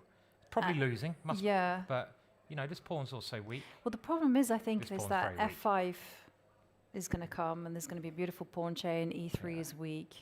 Yeah, I think the problem's E3, isn't it? Yeah. I mean, I can just win this pawn, and then it should be quite easy. I mean, it's still, yeah, you know, some work to be done, you but have to win this, but it is winning for Gukesh. very nice. So rook to b7 played Yeah. in the game. And now I just want to do your rook f1 plan. I mean, I just like the blunt idea, right? I mean, I just want to come down and finish the game. Okay, so rook f1. Let's do it. Let's finish it. If you rook a2, it doesn't help. Hang on a second. He's planning rook. He's being crafty. Okay. So rook f1. Right. He's planning rook takes. No, there is no rook. For some reason, I hallucinated my queen was on b2, and then I was like, yeah, I can go queen b7, but no, you can't. Okay. Well, it's actually the computer's top choice now. No. I would say. Yeah. No, I just thought you could go queen b7. But okay, let's try it. Let's go rook takes f7. Let's try to get the draw. Okay. Queen takes c6. Right, now I come in. And now queen takes So I just d5. got to avoid the perpetual check, Yeah. and I'll be winning. So I'll go into the corner, and so I can block with the knight sometimes. And your try and hiding cover. place is going to be on h6, isn't it? There's no draw here. Queen check on E5. e5, but then you block with the knight. Yes. And then your hiding place almost always is h6, and then one more. You can never take the knight because rook h1, Yep. checkmate. And if you keep checking, King goes up to. and if you come, well, you can come here now. Oh, hang on a missed second. that Maybe one. you have to hide on h8. So you go king h7. Or you could go here on g5.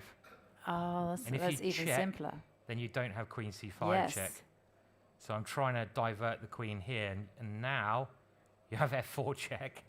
Okay, Look continues. at this, around the circles we go. But the king is going to hide on f2. It's going to get out eventually, I'm sure. But Go on, let's show the way to get out. Okay, so you've got to keep going for only checks, Yeah. right? So I've got to go here. Okay, king step up. e4. We We're- go da da da da. So if we go, Yeah, then I'm going to go king d3. oh dear, so confusing. Okay, let's go. Check. King d3. King d3. Check. I wouldn't like to calculate this. This is too much. King e2. Okay, check. King takes pawn. Okay, check. Da, da, da, da, da, da. King takes f4. King Da, takes da, da. f4. God, you're greedy. Da, da, da, da, da. Okay, look, you're getting there eventually. I thought it was easier than that. It's not that going easy. all the way around That- to grab some pawns, and then they're going to hide back on. I mean, there's no way. There's no way that is No, is okay. going to ever do it. I mean, what else? I mean, okay, the other natural move is what if I go here?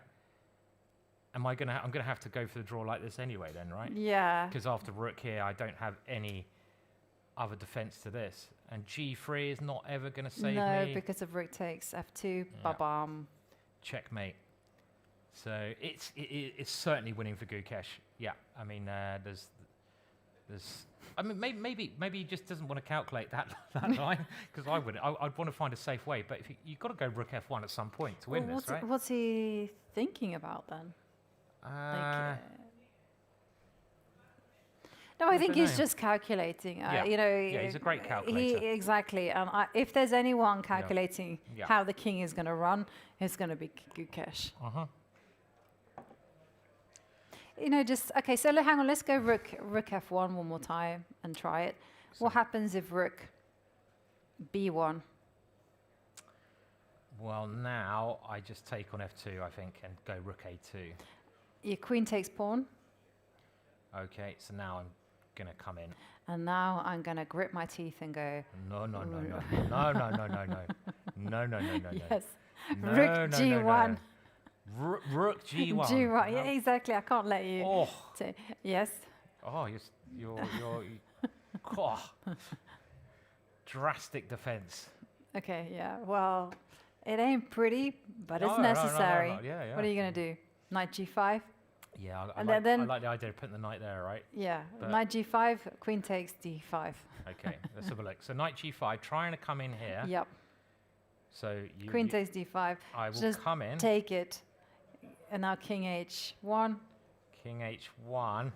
Oh, boom! Look at Well that. played, sir. Well played. Okay, I- let's put it it only, out. only just about works. Rook takes rook. We've got to show it Rook because takes it's so rook. beautiful. Rook here. Yeah. You've got to go here. And it's a little bit more complicated than I first thought, I must admit. Some of these lines are not, so I can understand why Gukesh is having a long think here, just making sure that none of these lines work for his opponent. But it does seem, even, he wants to calculate to the end, but does he really have any other choice except for playing this? I was thinking about Rook A2, but this actually now is a draw, believe it or not. Again, this is engine. This is engine, because I wouldn't be able to work this out otherwise. Because if we go Rook B2, we can actually now even take this and go here. This is like, it's a lot harder than I thought. But this is what we saw, right? Yeah, With, pretty much. Except White gets an extra pawn, right? Yeah. Still losing for White. So we can show here. The rook takes f2. Rook takes f2. Here, the black king's Knight still safe. g3. Let's weave that mating net. Rook f1 incoming. You can't stop Rook f1, and there's no perpetual here because the king comes. So, it's still calculation. But amazingly, and this is where the computers outthink most humans. After not Rook f1, which is winning, but if you played the very natural Rook a2, which I would probably play in a shot, amazingly, the computer says that this is a draw now, which is quite hard to believe. Okay, so king takes f7, you take the pawn. And it just looks like black should be winning here. Knight takes f2, right? Knight but look. But then your knight. But knight's not on such a great circuit there. Because remember, we were seeing lines where the knight was blocking with knight f6. And if you go knight takes f2. Now the knight's not near the king. Exactly, to defend, the king is all alone. So in the last positions, we were able to get the knight near the king, weren't we, to defend it. But here, you can't get the knight near the king. So you're just going to keep checking that king, and there's nowhere it can go. And by the way, so it's quite an amazing idea, though. I mean, well, still a lot of twists and turns ahead. Yeah. So Gukesh thinking he does have that 30-second increment now, so he's down to 12 and a bit minutes. Yeah. There will be no bonus time because there used to be like 3 time controls. None of that anymore. So I hope Gukesh is aware of that now he's going to be dependent on that 30-second increment. And I just seen some more results in the challenges. It was a draw between Velimir Ivic against Faustino Oro. Okay. They basically we can actually show the end. Sure. And it's just one game ongoing between Liu Maoyi and Max Varmadan.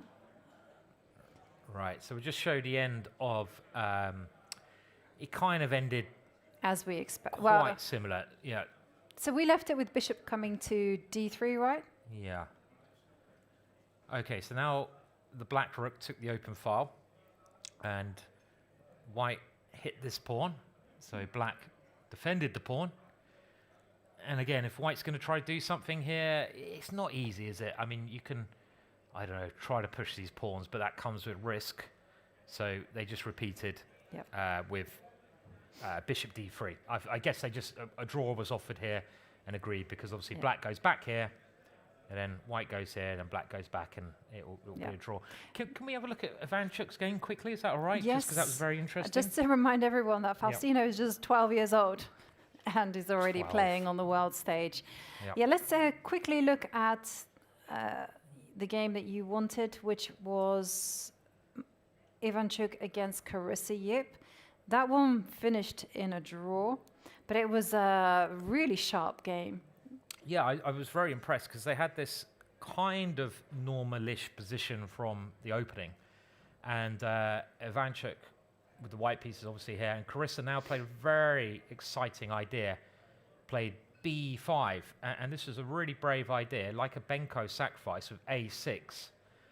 And I just wanted to see a little bit more of this. Ivanchuk tried to shut the center down, and yet it's a pawn, but black's got this play over here. And this looked like great compensation. So with open lines in the area of the board you're attacking. Knight b8, maybe okay.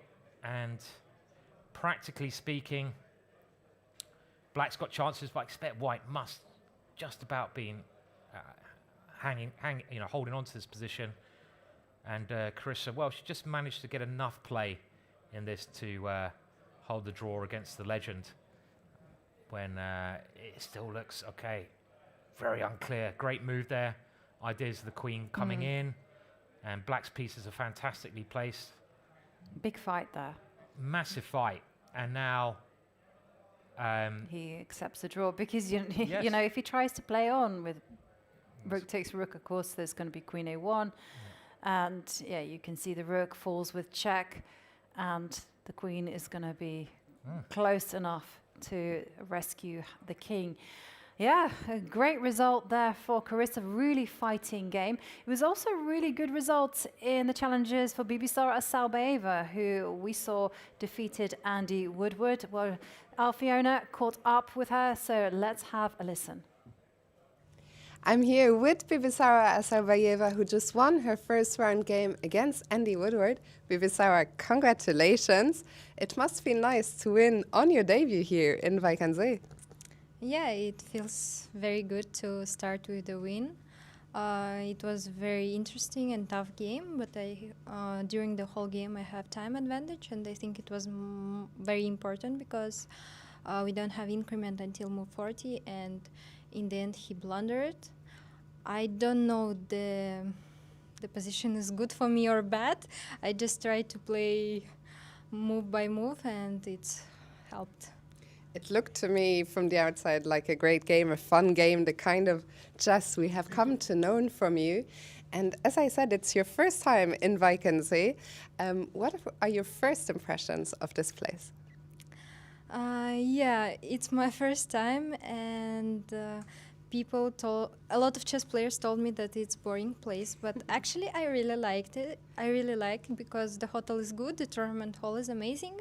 Also here have a lot of spectators, which I also liked, and the weather also was good, so everything is good.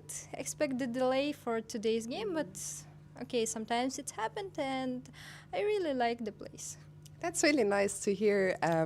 Especially, I think the amateurs really enjoy that they get to play in the same playing hall as you and the masters. And you say you also like, having everyone in the same playing hall?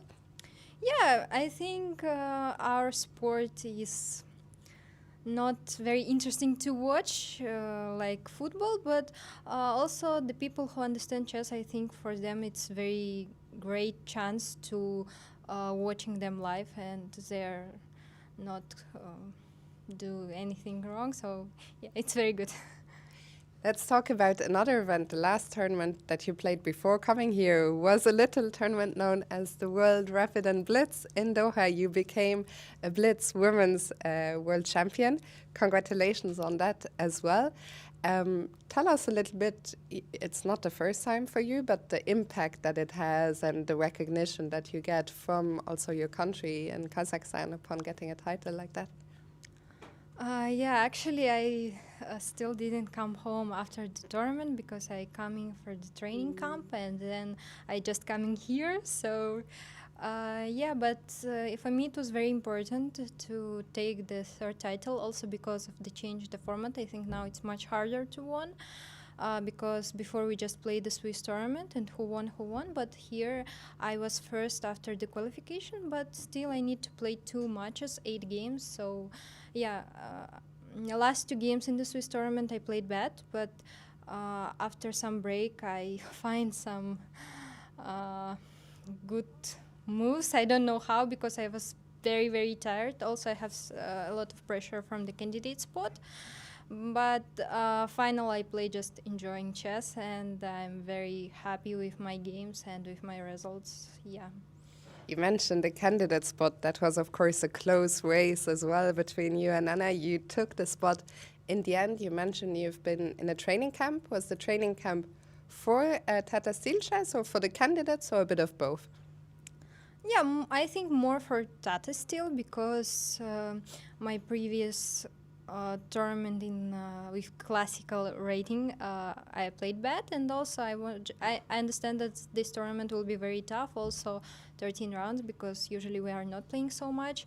and I just wanted to have some good shape and just focus on the tournament because, yeah, you won the World Blitz, but losing a lot of games here, it's not be pleasant for sure. So just, yeah, like this.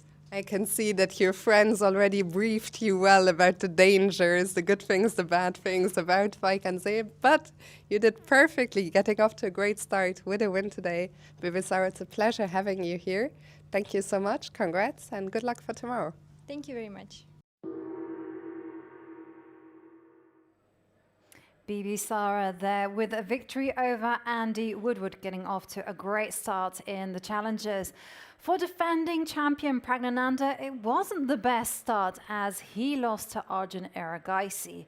But he's not been the only defending champion of Wijk and Zee to lose. Take a look at this graphic. He's in good company. Anish Giri won in 2023. The following year, he lost in round 1. It's also been the same case for Vasilin Topalov, John Nunn, and some big names there. Yeah, I actually saw, I was looking at the British players who have played here in the past, and I saw John Nunn had won it many times actually when he was at the height of his play. I think Nigel Short won when he was 21 maybe, the top event. So yeah, just nice to see some British names in there. Have to go back a while now, unfortunately. But Mickey Adams, I don't think ever won it, and I don't know if Sadler played, and I might be missing some others. But John Nunn had a good run here. You know, had a really good run. Very exciting player. Absolutely. Was John Nunn. Loved attacking. He loved attacking and very much about the calculation. You know, he loved to plan out the openings, come up with his ultra aggressive lines. And by the way, we were waiting for the move. And it took Gukesh quite a long time, but he did find the correct move. There was some danger. Rook a2 would have led to a draw after rook sacrifice on f7, but rook f1 was the only way to take the game to a victory, and he finds it. He finds it here, and now big threat of rook a1, doubling up on the first row. You also have knight takes f7, rook takes f2, sorry. That's still there in the air as well, so just to run through some of the variations before we leave this game, queen takes pawn is going to be met with rook a1, only move. And here we investigated what would happen after the desperado rook takes f7. And here we found out that the king could literally walk around the whole board. This was quite a crazy line. And, you know, just to, this might well happen because you can also do it the other way around.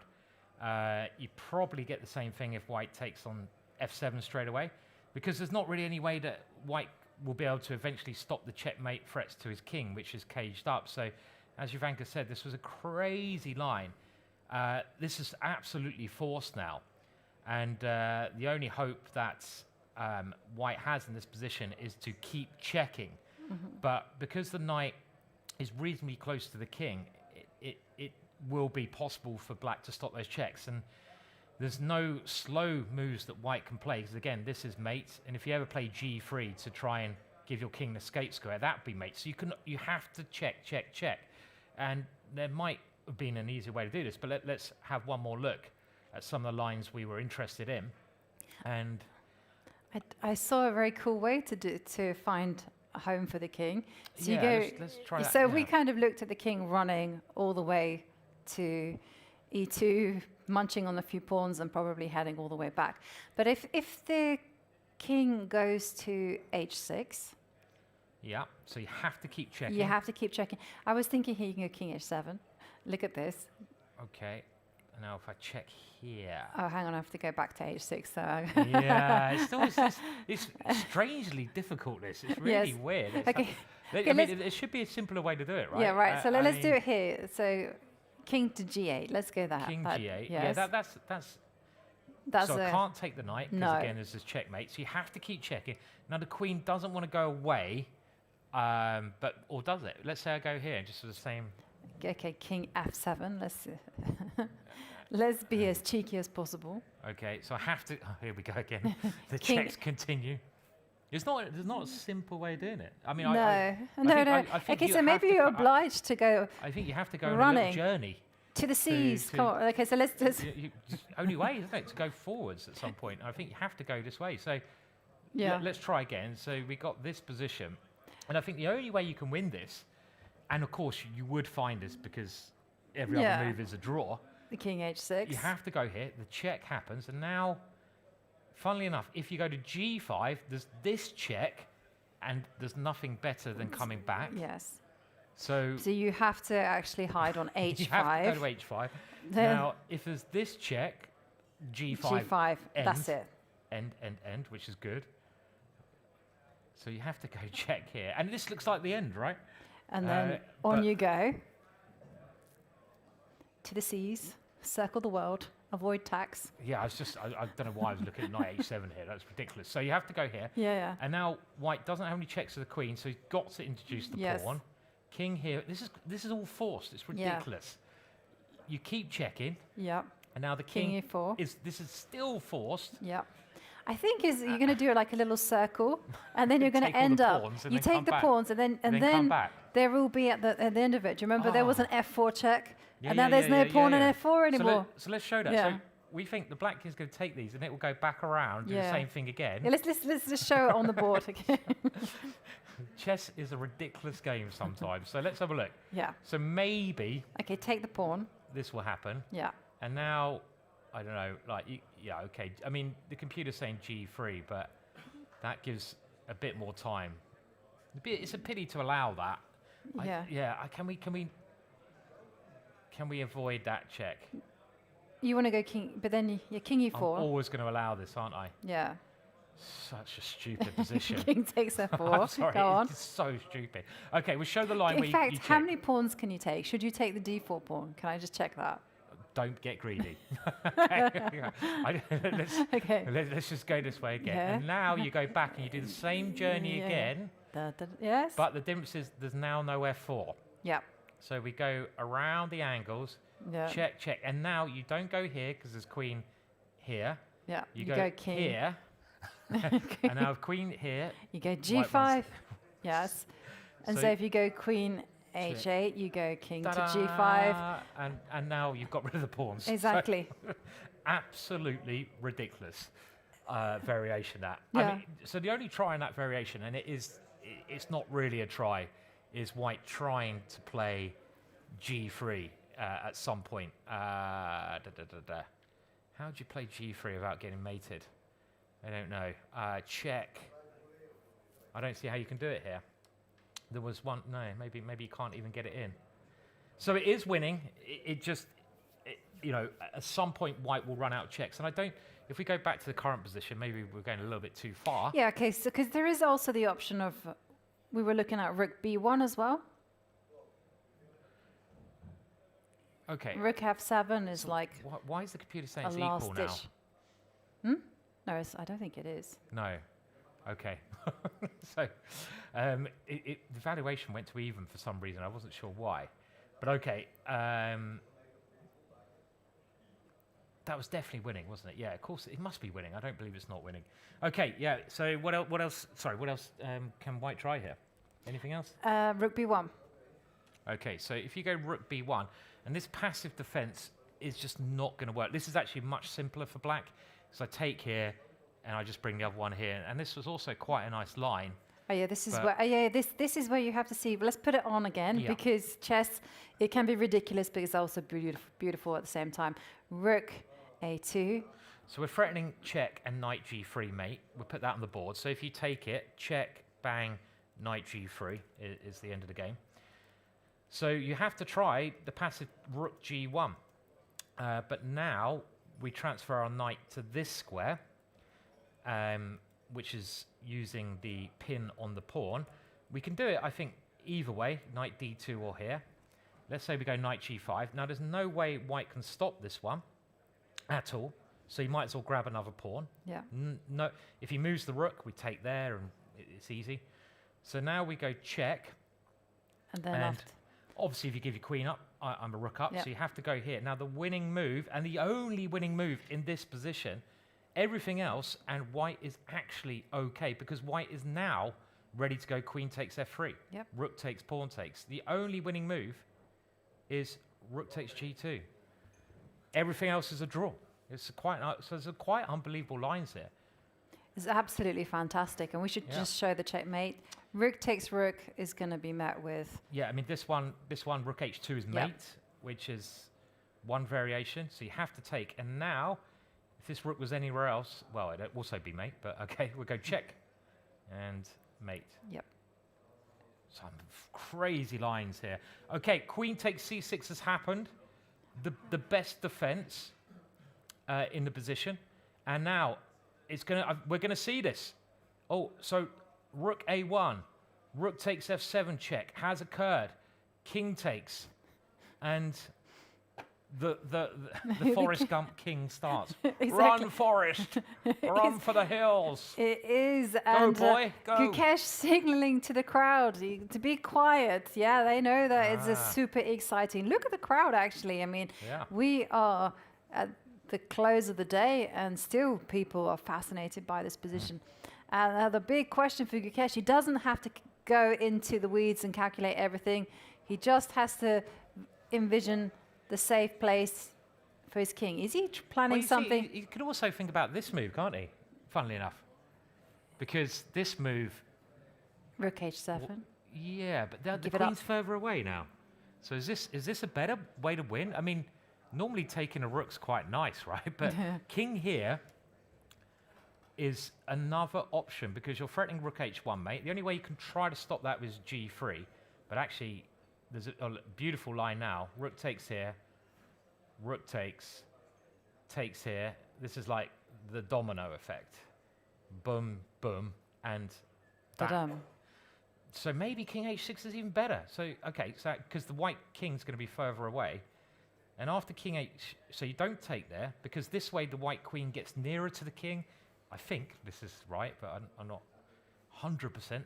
Only one move here, right? Rook h7 check. Yep. King takes. And now... Oh, he takes it. He's taken the rook. Okay, he's taken it.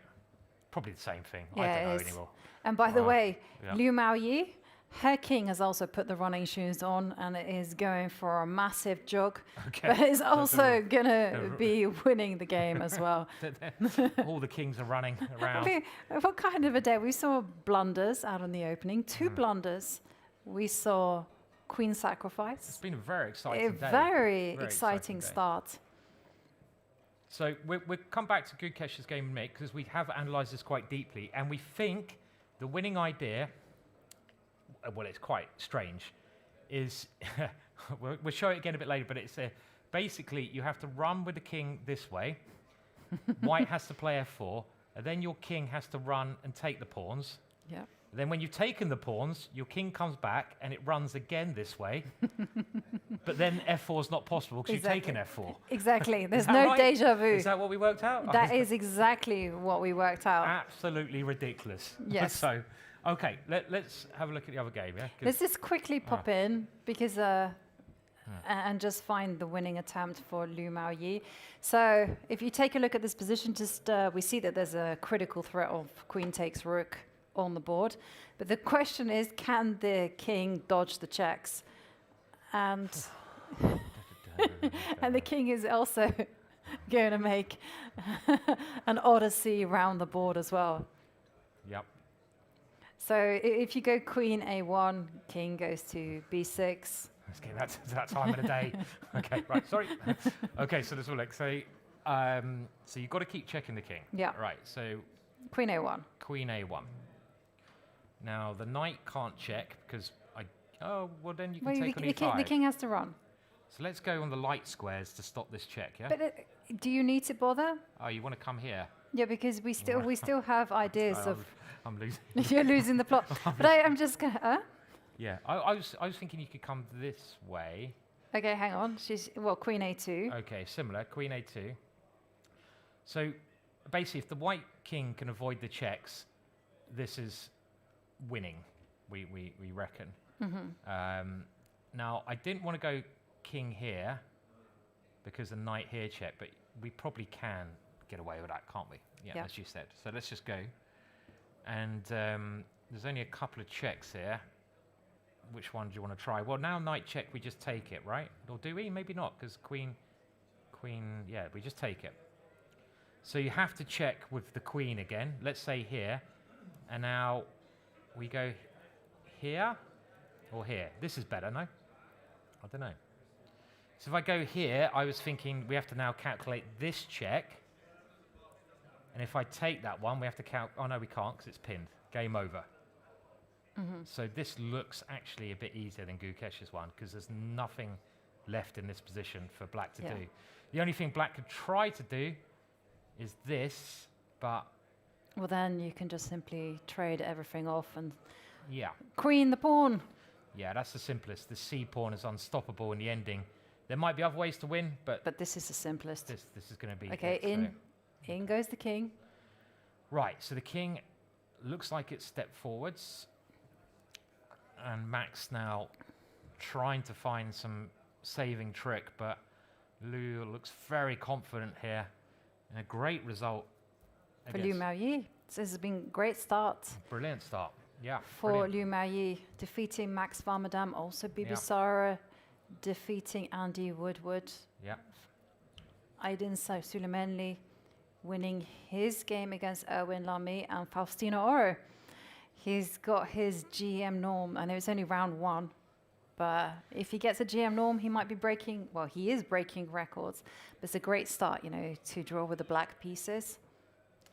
Yeah, against one of the top seeds. Yeah. And there's a great chance he'll get his GM norm here. It just feels like he's going to do it, right? If there's a certain feels air like of destiny. Yeah, so. Inevitability, yeah. Okay, I expect Max is going to have to resign. I mean, I don't see how after the king gets this square you have any more checks. Well, let's take a look at the goings-on in Sindarov and Gukesh. Right. So queen takes d5 played. Oh dear, the crowd are getting a bit rowdy. Yeah, so Gukesh has understandably been a... Signalling. Yeah, keep the noise down. So, okay, so the line we looked at, we'll show it one more time. We've already looked at this position, believe it or not.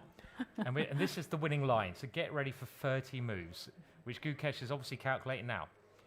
I'll put the engine on in case to cheat, but we've got it already. So here, the only thing white can do is keep checking, because this is checkmate. If you go g3, this is checkmate. Yeah. So you have to try and keep checking. Gukesh has just got to escape the checks. There's one more check. Okay, now the king should come forwards, because if it goes here, white has this check. You have to come back, so you have to come forwards. Yeah. Now the point being, if you go here now, g5, white runs out of checks. Yeah. There's also one other option before we... Yep.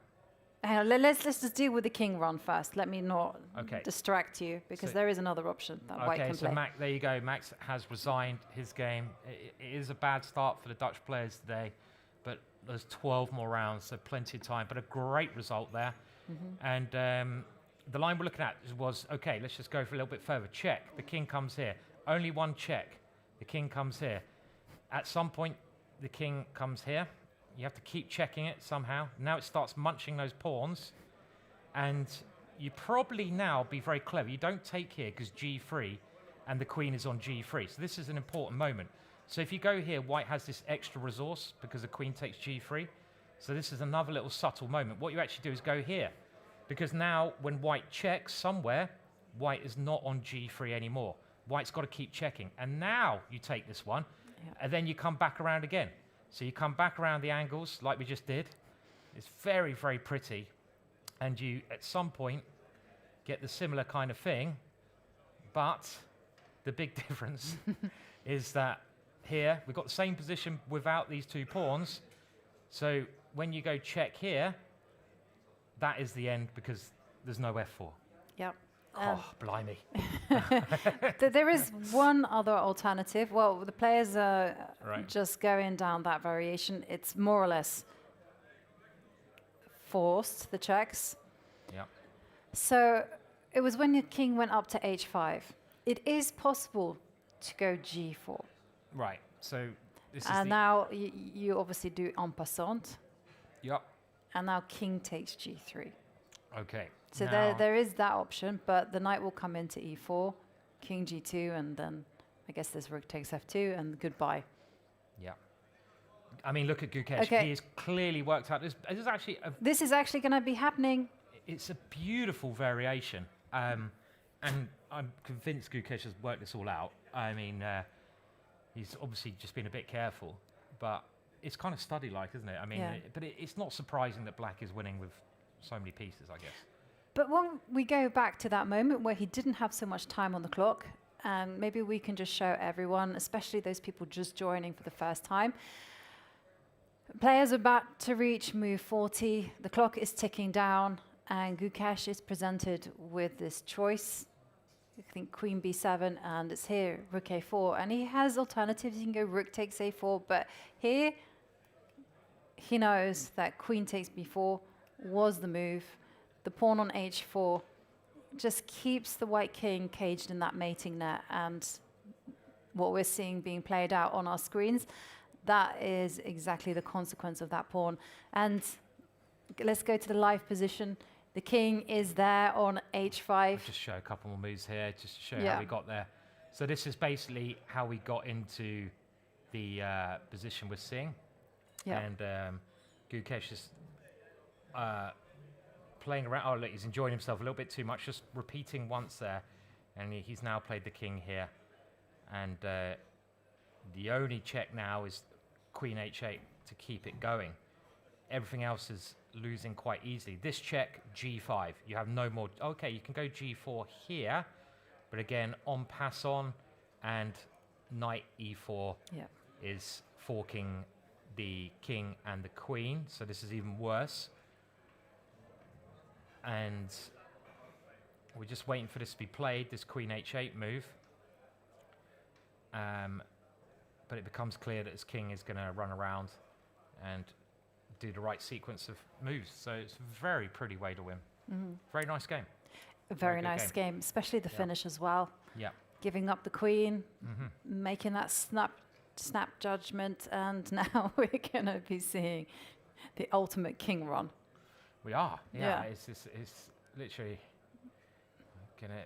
I think this is okay. This is my predicted journey, right? So I think this is how the game's gonna end. Let's see if we can get the squares right. I don't know who's taking note of this. So the question I'm going to ask you is: at what point does Sindarov throw in the towel? When the king gets back around to H5 without these two pawns on the board. You think? Yeah, not convinced. No, I think. I mean, obviously.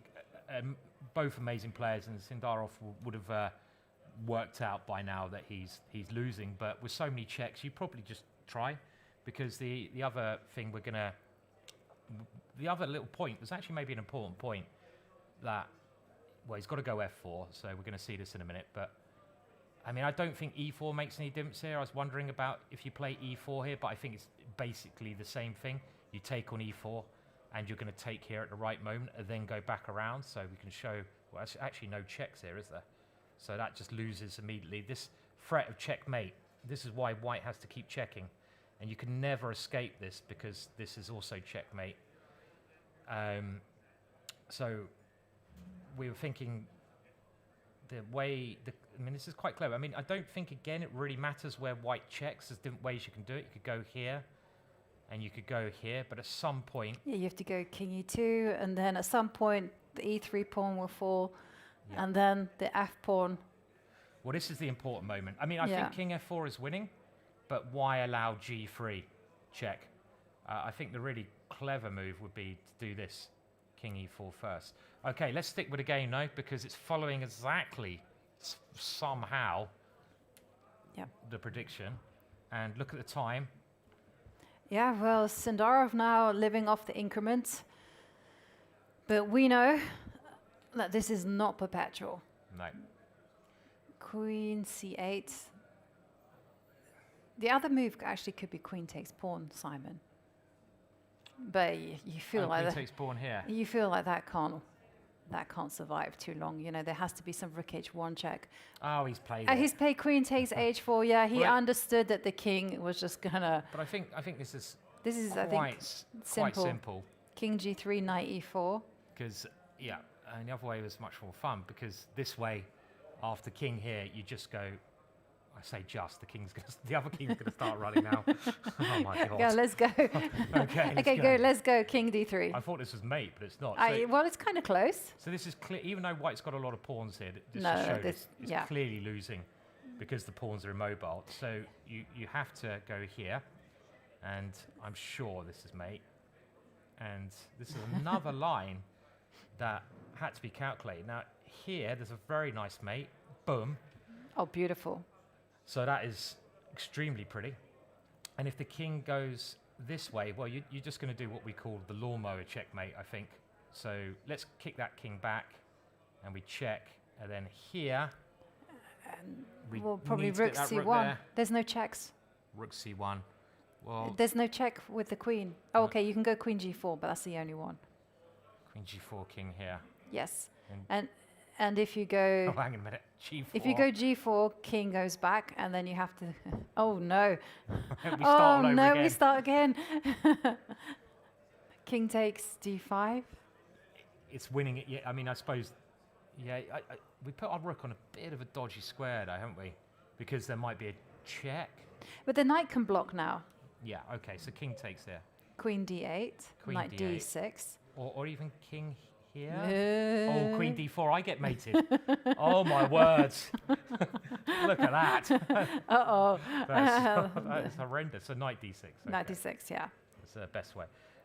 I was looking at. This is quite. I had this the other day in a blitz game, and it's actually amazing how, not this particular position, but I had this sequence of the knight, king, and queen. Yeah. And it's amazing how the knight stops like nearly all the checks in this kind of position. Yes. It's a brilliant, and his check's a long way away, but it does a great job, this knight, I was saying. So It's like our good friend David Howe says, a knight is a king's best friend.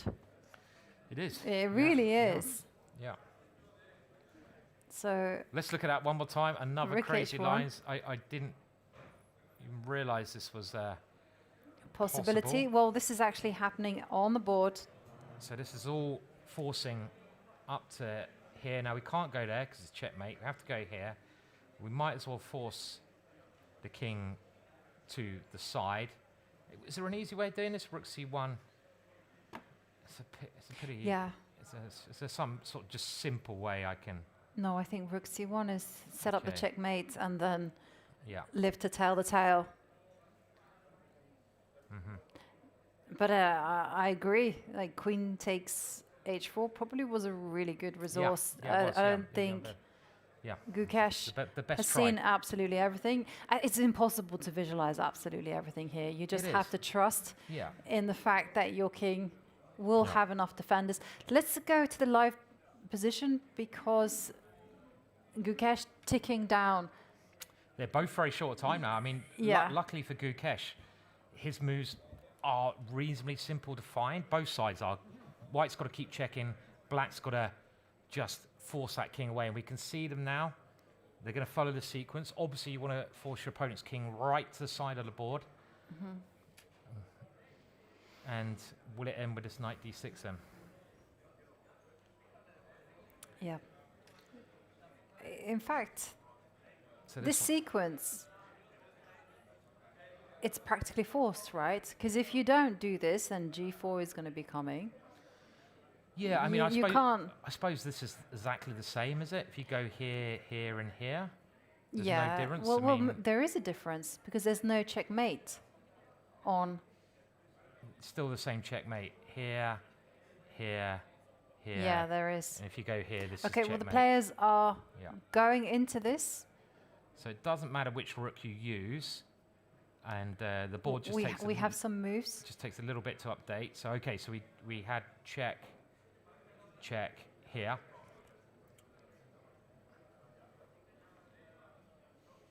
And they both gained a bit of time by playing those moves quickly there.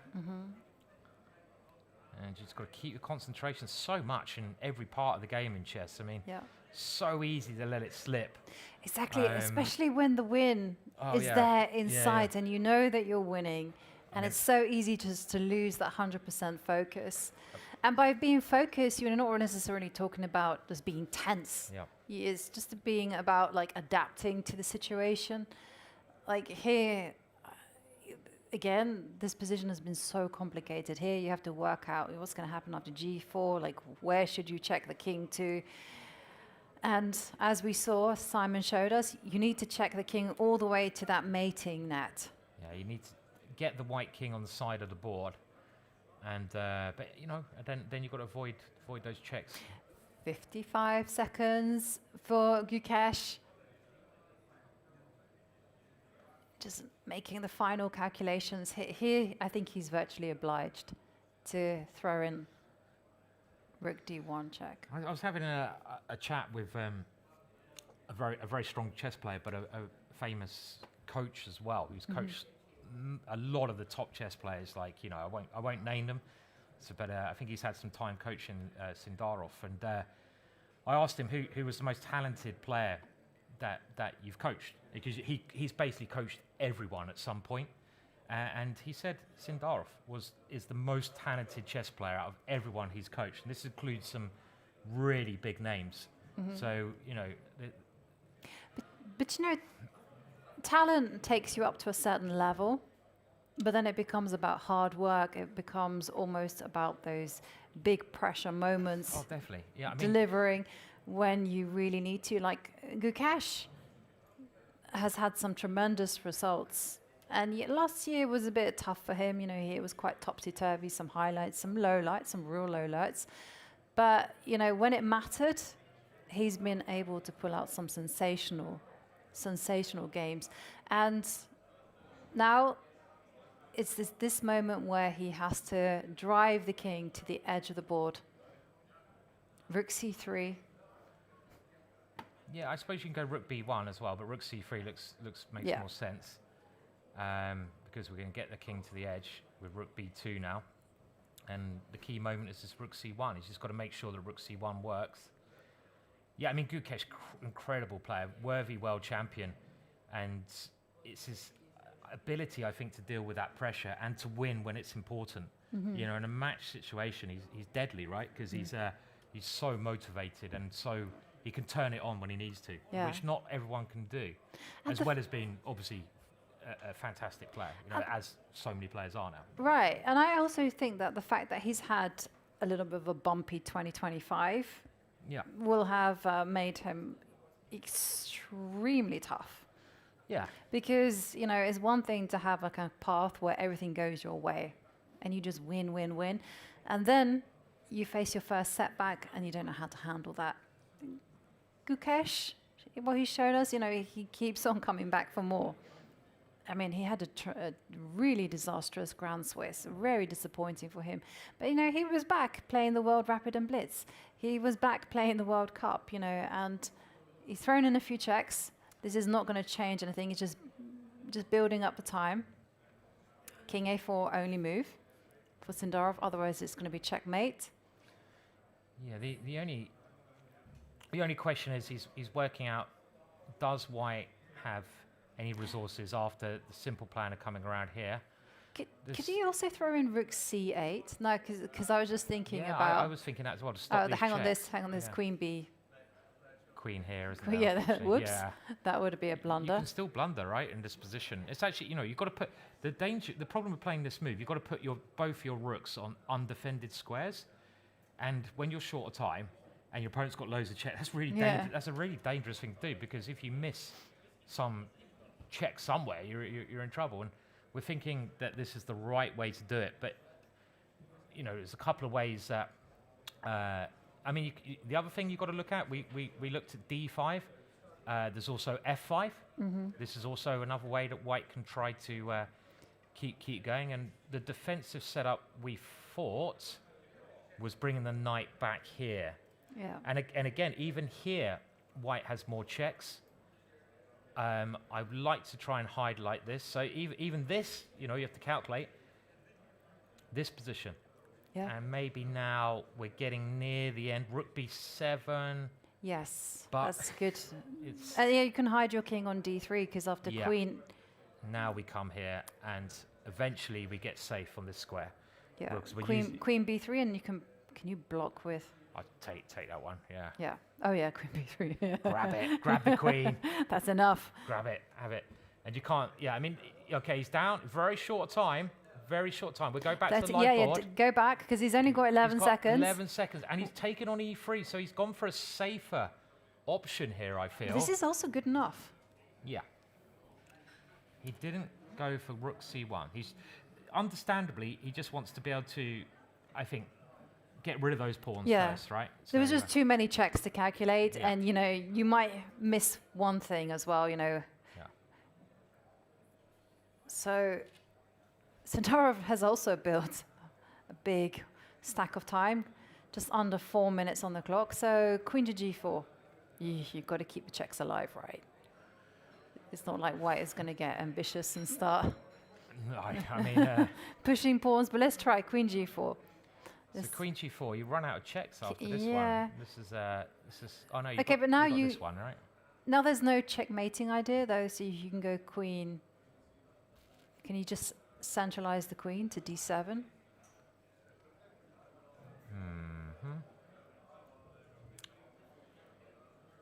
So knight c3. Let's have a look. Knight c3. King goes up, only move to a5. Might get to go here, but okay. Oh. And now if I check, I've got rook e7 winning eventually. So I can go here, here, here. That's clinical. And then after this one, here. That's all she wrote. So that's one way to do it. So check here, and if you keep checking, let's say you go queen h4. Okay, king goes to e6. Try to escape this way. So yeah, and now the f5 checks and the d5 checks are less murky. Let's have a look. So we go this way, and now king here, just to show. You go here, and I've got this knight d6 move, which seems like a good square, but also the king coming around to d3, using your opponent's pawn to shield from checks. Makes a lot of sense as well. Because with the king here, we've got an extra protection. We've got loads of pieces of protecting. Yeah. So, for example, check here. You've got one more check. And you almost feel like you could snake the king. To be yeah, I was thinking d2 first. Yeah. I quite like this one, because you've got knight c3 check coming. That's true. We're going to get there eventually. Yeah. But it's not completely straightforward, and white trying now to find some resource in what the about position. queen to d? No, he throws in the check, king f6. That's forced. So he's going for this line. He's keeping checking as much as he can, which I think makes sense. You know, you might as well. I mean, you're going to run out of checks at some point, but let's see where our opponent puts the king first.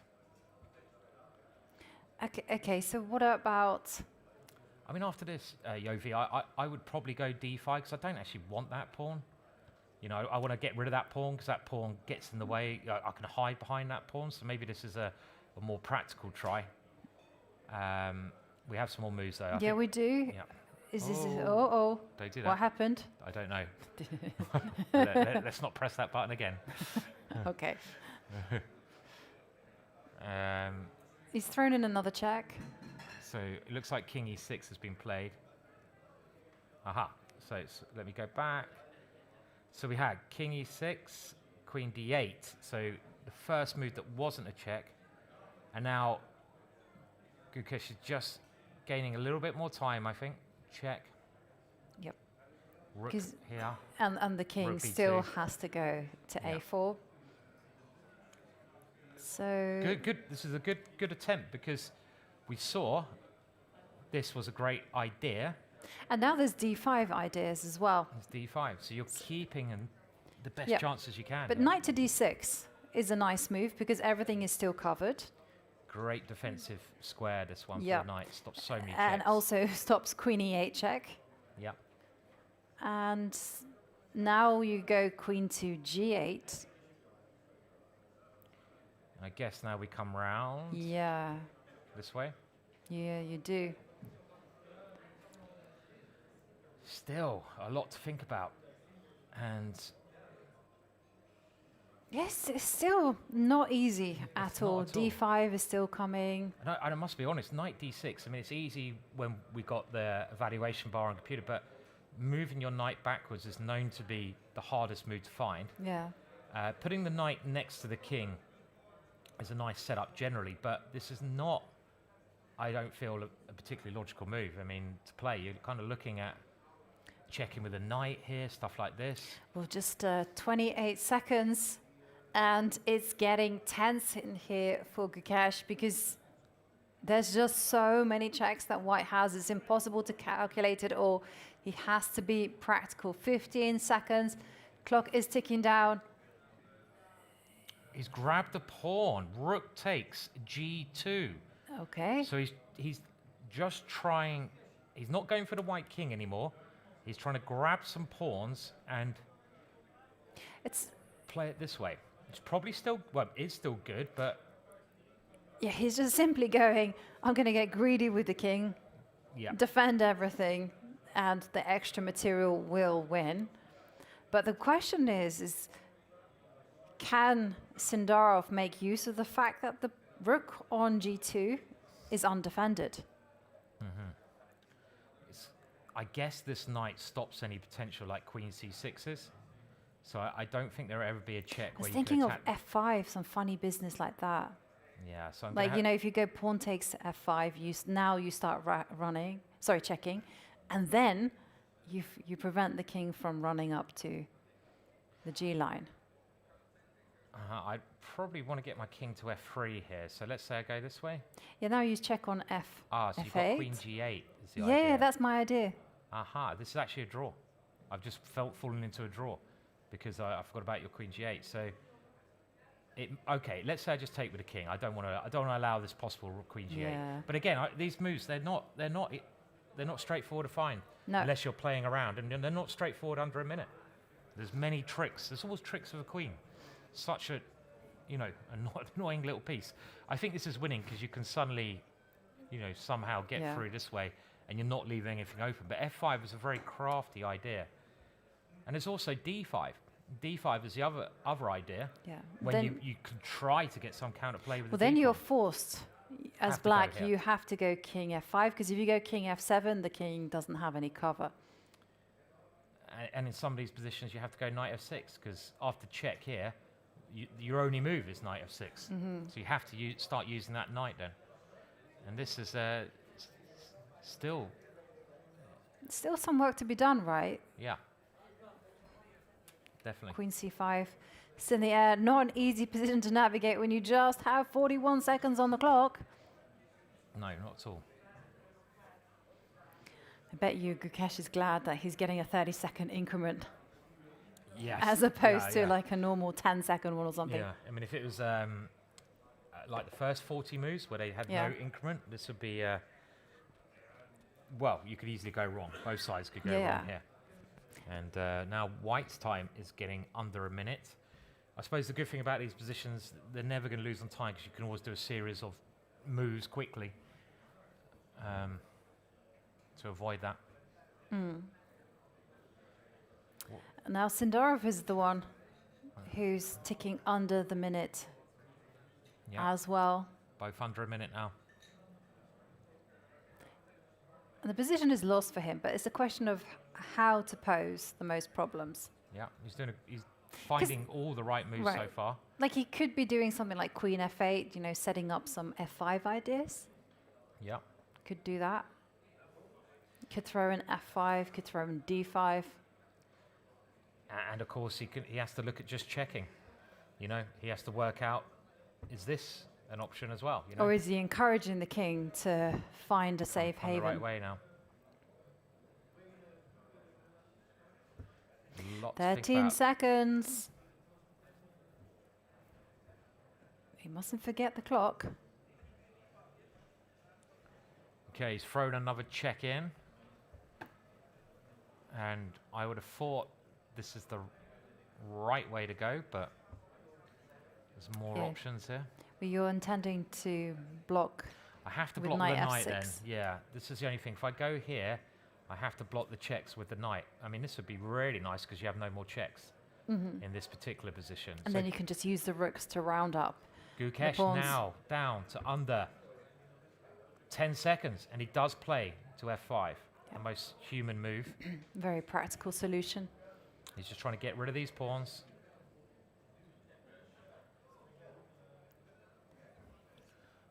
Knight F6 now. Oh, wow. Looks, Hang on a second. Look at the red outline. It means that the Gukesh is now on an only move. Knight F6 is actually a draw, apparently. Unbelievable. How could that be a draw? This is so hard for a human to work out. You have to actually come back and try another plan. He's only got 18 seconds. And the most natural move is to block with a knight. And for some reason, this allows a perpetual with Queen C5. So hard to work this out. And he's done it. He's done it. Oh, my words. And has White seen this? Has he seen that it's a draw? Has he worked this out? This is so hard to calculate. There's 2 squares the king can go to. It can go to E4. It can take an F4. The engine says it's a draw. This is amazing defense from Sindarov. Amazing. He's somehow managed to get blood out of a stone here. And the way he played that move, he played it so quickly. Yeah. He might have calculated this. Okay, take another pawn. It still looks winning. Queen D6. Still looks like it should be winning to the human eye, but it's not. The computer says otherwise. And this is the drawing mechanism, Simon. You just keep forcing the king to defend the knight. The only way, right? Yeah. So whenever the king steps up to F4, you give a check on D6 and C6. And if the king comes to E4, you check. Yes. You check. Check. E7. Oh, we actually just go here and take the knight, right? Oh, wow, even more simpler than that. So. Oh. And if the king comes this way, let's have a look. So here, check, here. There's only H4. H4, the only move. And, oh my words, this is unbelievable. And if here, check, here. Queen G5. Queen G5 check, and you win the knight.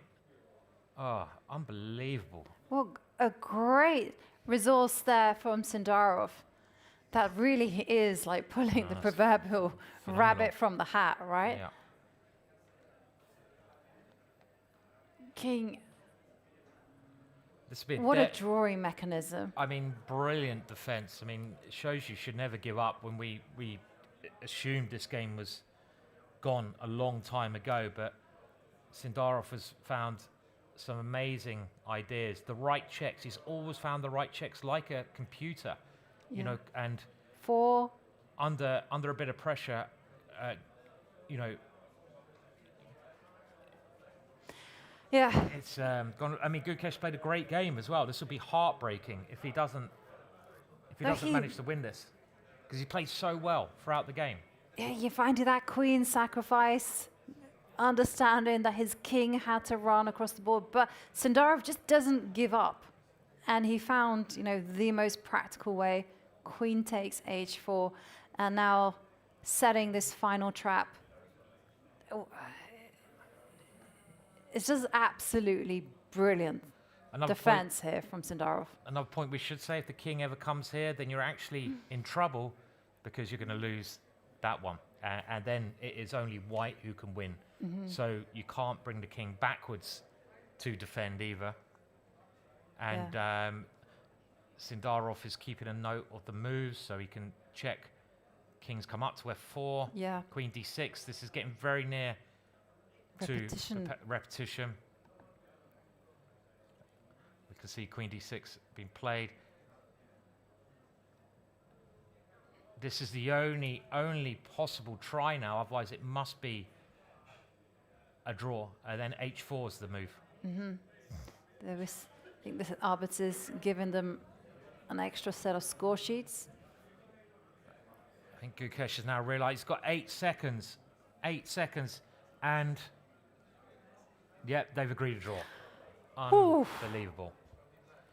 What a game. And for Gukesh, I don't think he can quite believe it. Like, how did this happen? How did Sindarov manage to scramble that draw? Yeah. I mean, to be honest, you play a game like that, you might actually think it was drawing all along, because for a human to comprehend where you put the king, where you put your pieces, is nearly impossible to do in these variations. This is where the computers really excel, finding the right check, queen endings, and also we have the evaluation bar in front of us. It makes it a lot easier, but for a human, very hard, very easy to go wrong. Queens are tricky pieces. I mean, what a complex endgame, you know. The black king running, the white king also escaping the mate in net. And in the end, Sindarov finding those accurate moves, queen to f8. Simon, I mean, you can see the players still analyzing there. I'm sure they're talking about those like moments. And a few of them, like, you know, the queen coming to f8, that was such a crafty check. Queen f7 would have lost. The queen f8 and understanding this mechanism, you know, to keep checking the king and forcing the king to defend its own knight. Well, this was a key position because there was f5, which is actually the engine's top choice. There's d5, very tempting. There's queen g8, but you've got to stop the king coming to d5. So queen g8 is the best practical try. The computer says that this weird way, which no human would find, is the way to go about it. But it's so natural, right? To seek shelter. It is. And to use the knight. And, you know, we were analyzing queen f7. Queen f7 would have been not good enough. No, because you needed that queen check on c5. And to understand that the queen can simply check on the diagonal, queen d6, queen c5, just absolutely brilliant. Amazing defense. Finding queen g8 in this position is beyond, it's a remarkable idea. And the winning idea is actually, you know, it's far from clear. Let's just show what the computer says. So this check here, you have to come back and try again because we saw why this was a draw. And in this position, the computer gives king e7, queen check, and then it gives king d8, which is very strange. And then if we keep checking, let's just see the idea. It now gives king d6, and I think the point is you're trying to come this way, right? So you're basically, by a bit of triangulation, you're trying to get your king in around, well, either around the back or straight through the middle. So now after check, you can come here. And note how the knight on e4 stops the queen giving a check on c5. Yeah. And if we check behind, now the king can come in to d3, use the white pawn on d4 as cover, like beautiful stuff. If it checks somewhere, very hard to see. Yeah. Very, very hard and really, really tricky. So very tough game there, Ivanka. And you know what's really impressive about Gukesh? Like, it was a disappointing result for him. No. You know, it really wasn't the way that he envisaged this game going. And yet he still took the time out to sign a few autographs for the fans. And it's the mark of a champion, it's mark of a gentleman, a great human being. But it does mean that he starts the day with half a point. It won't be a good night for him, as he'll just be thinking about those chances that he missed. But what an endgame that was. And hats off to Sindarov, who defended like an absolute lion to save the point. But Simon, all the games are finished in the Masters and the Challengers. Let's take a look at the results for both of the groups. Well, we saw the game between Vachier, Sindarov and Gukesh ended dramatic fashion there, with the game finishing in a draw. But some beautiful draws for Matthias Bluebaum, finding that only resource of e5 against Arvinh. A nice calm draw for Nodirbek, Abdusatorov, who showed that, yes, perhaps needs to do a little bit more work on his white openings if he wants to put the pressure on. Quick win for Hans Niemann, Simon, against Fedoseev. Yeah, and I think the game of the day for me was Arjun, who played brilliantly and destroyed Pragg.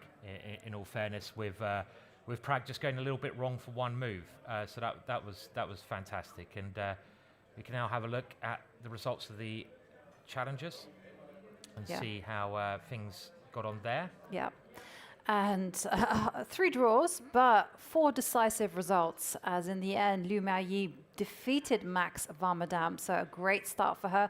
Also a great start for Bibisara Asalbaeva, the 3-time Women's World Blitz champion, as she defeated Andy Woodward. And for Aydin Suleimanli, last year he came very close to qualifying for the Masters. Well, he's got off to a winning start with his victory over Erwin Lamy. Yeah, so a very exciting first day, and here is the schedule for the whole tournament. So do you post her in your diary when you can catch us commentating, and when there's more exciting games. There's a rest day at some point, which I think the players will really need there. But it's been a great day of chess so far. It absolutely has. I mean, it has been a fantastic day, both on and off the board, fantastic weather. We've seen some big moments, some great fights, and a dramatic finish in the end.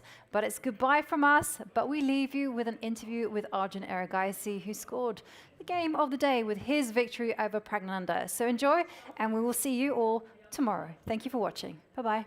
I'm here with Arjun Erigaisi, who has just beaten Pragnanandhaa, the tournament defender champion. Arjun, congratulations. I know it's never the nicest to beat your good friends, but how was that win against Pragg? Yeah, it definitely feels good. The last couple of times I played this tournament, it took me forever to win games, and I'm happy to start well. I was thinking that last year you had to wait until around 12, I believe, to get you, and then you won the last 2 games. Today, to start off the tournament with a win must feel good. Yeah, definitely. And what a game it was. Let me hand the iPad to you. You played the surprising move, Queen B3, which hasn't been played that often, right? Yeah, Queen B3 is already a bit there, but I of course expected him to know that. And yeah, here I think Knight H4 is a novelty, Bishop D3 is the played move. And yeah, he spent a lot of time trying to recall the line, but I think it's very difficult if you haven't checked it in recent time. Like A5 is the best move, A3, A4, Queen C2, Bishop A5. Something like this is the line. So you knew when he played Bishop A5 that that wasn't the best? Yeah, I knew that wasn't the best, and over the board I was wondering what to do after Bishop E6. The point is, like now there's no, like the queen can escape. So this whole line, white aims for H3, G4 to trap the queen.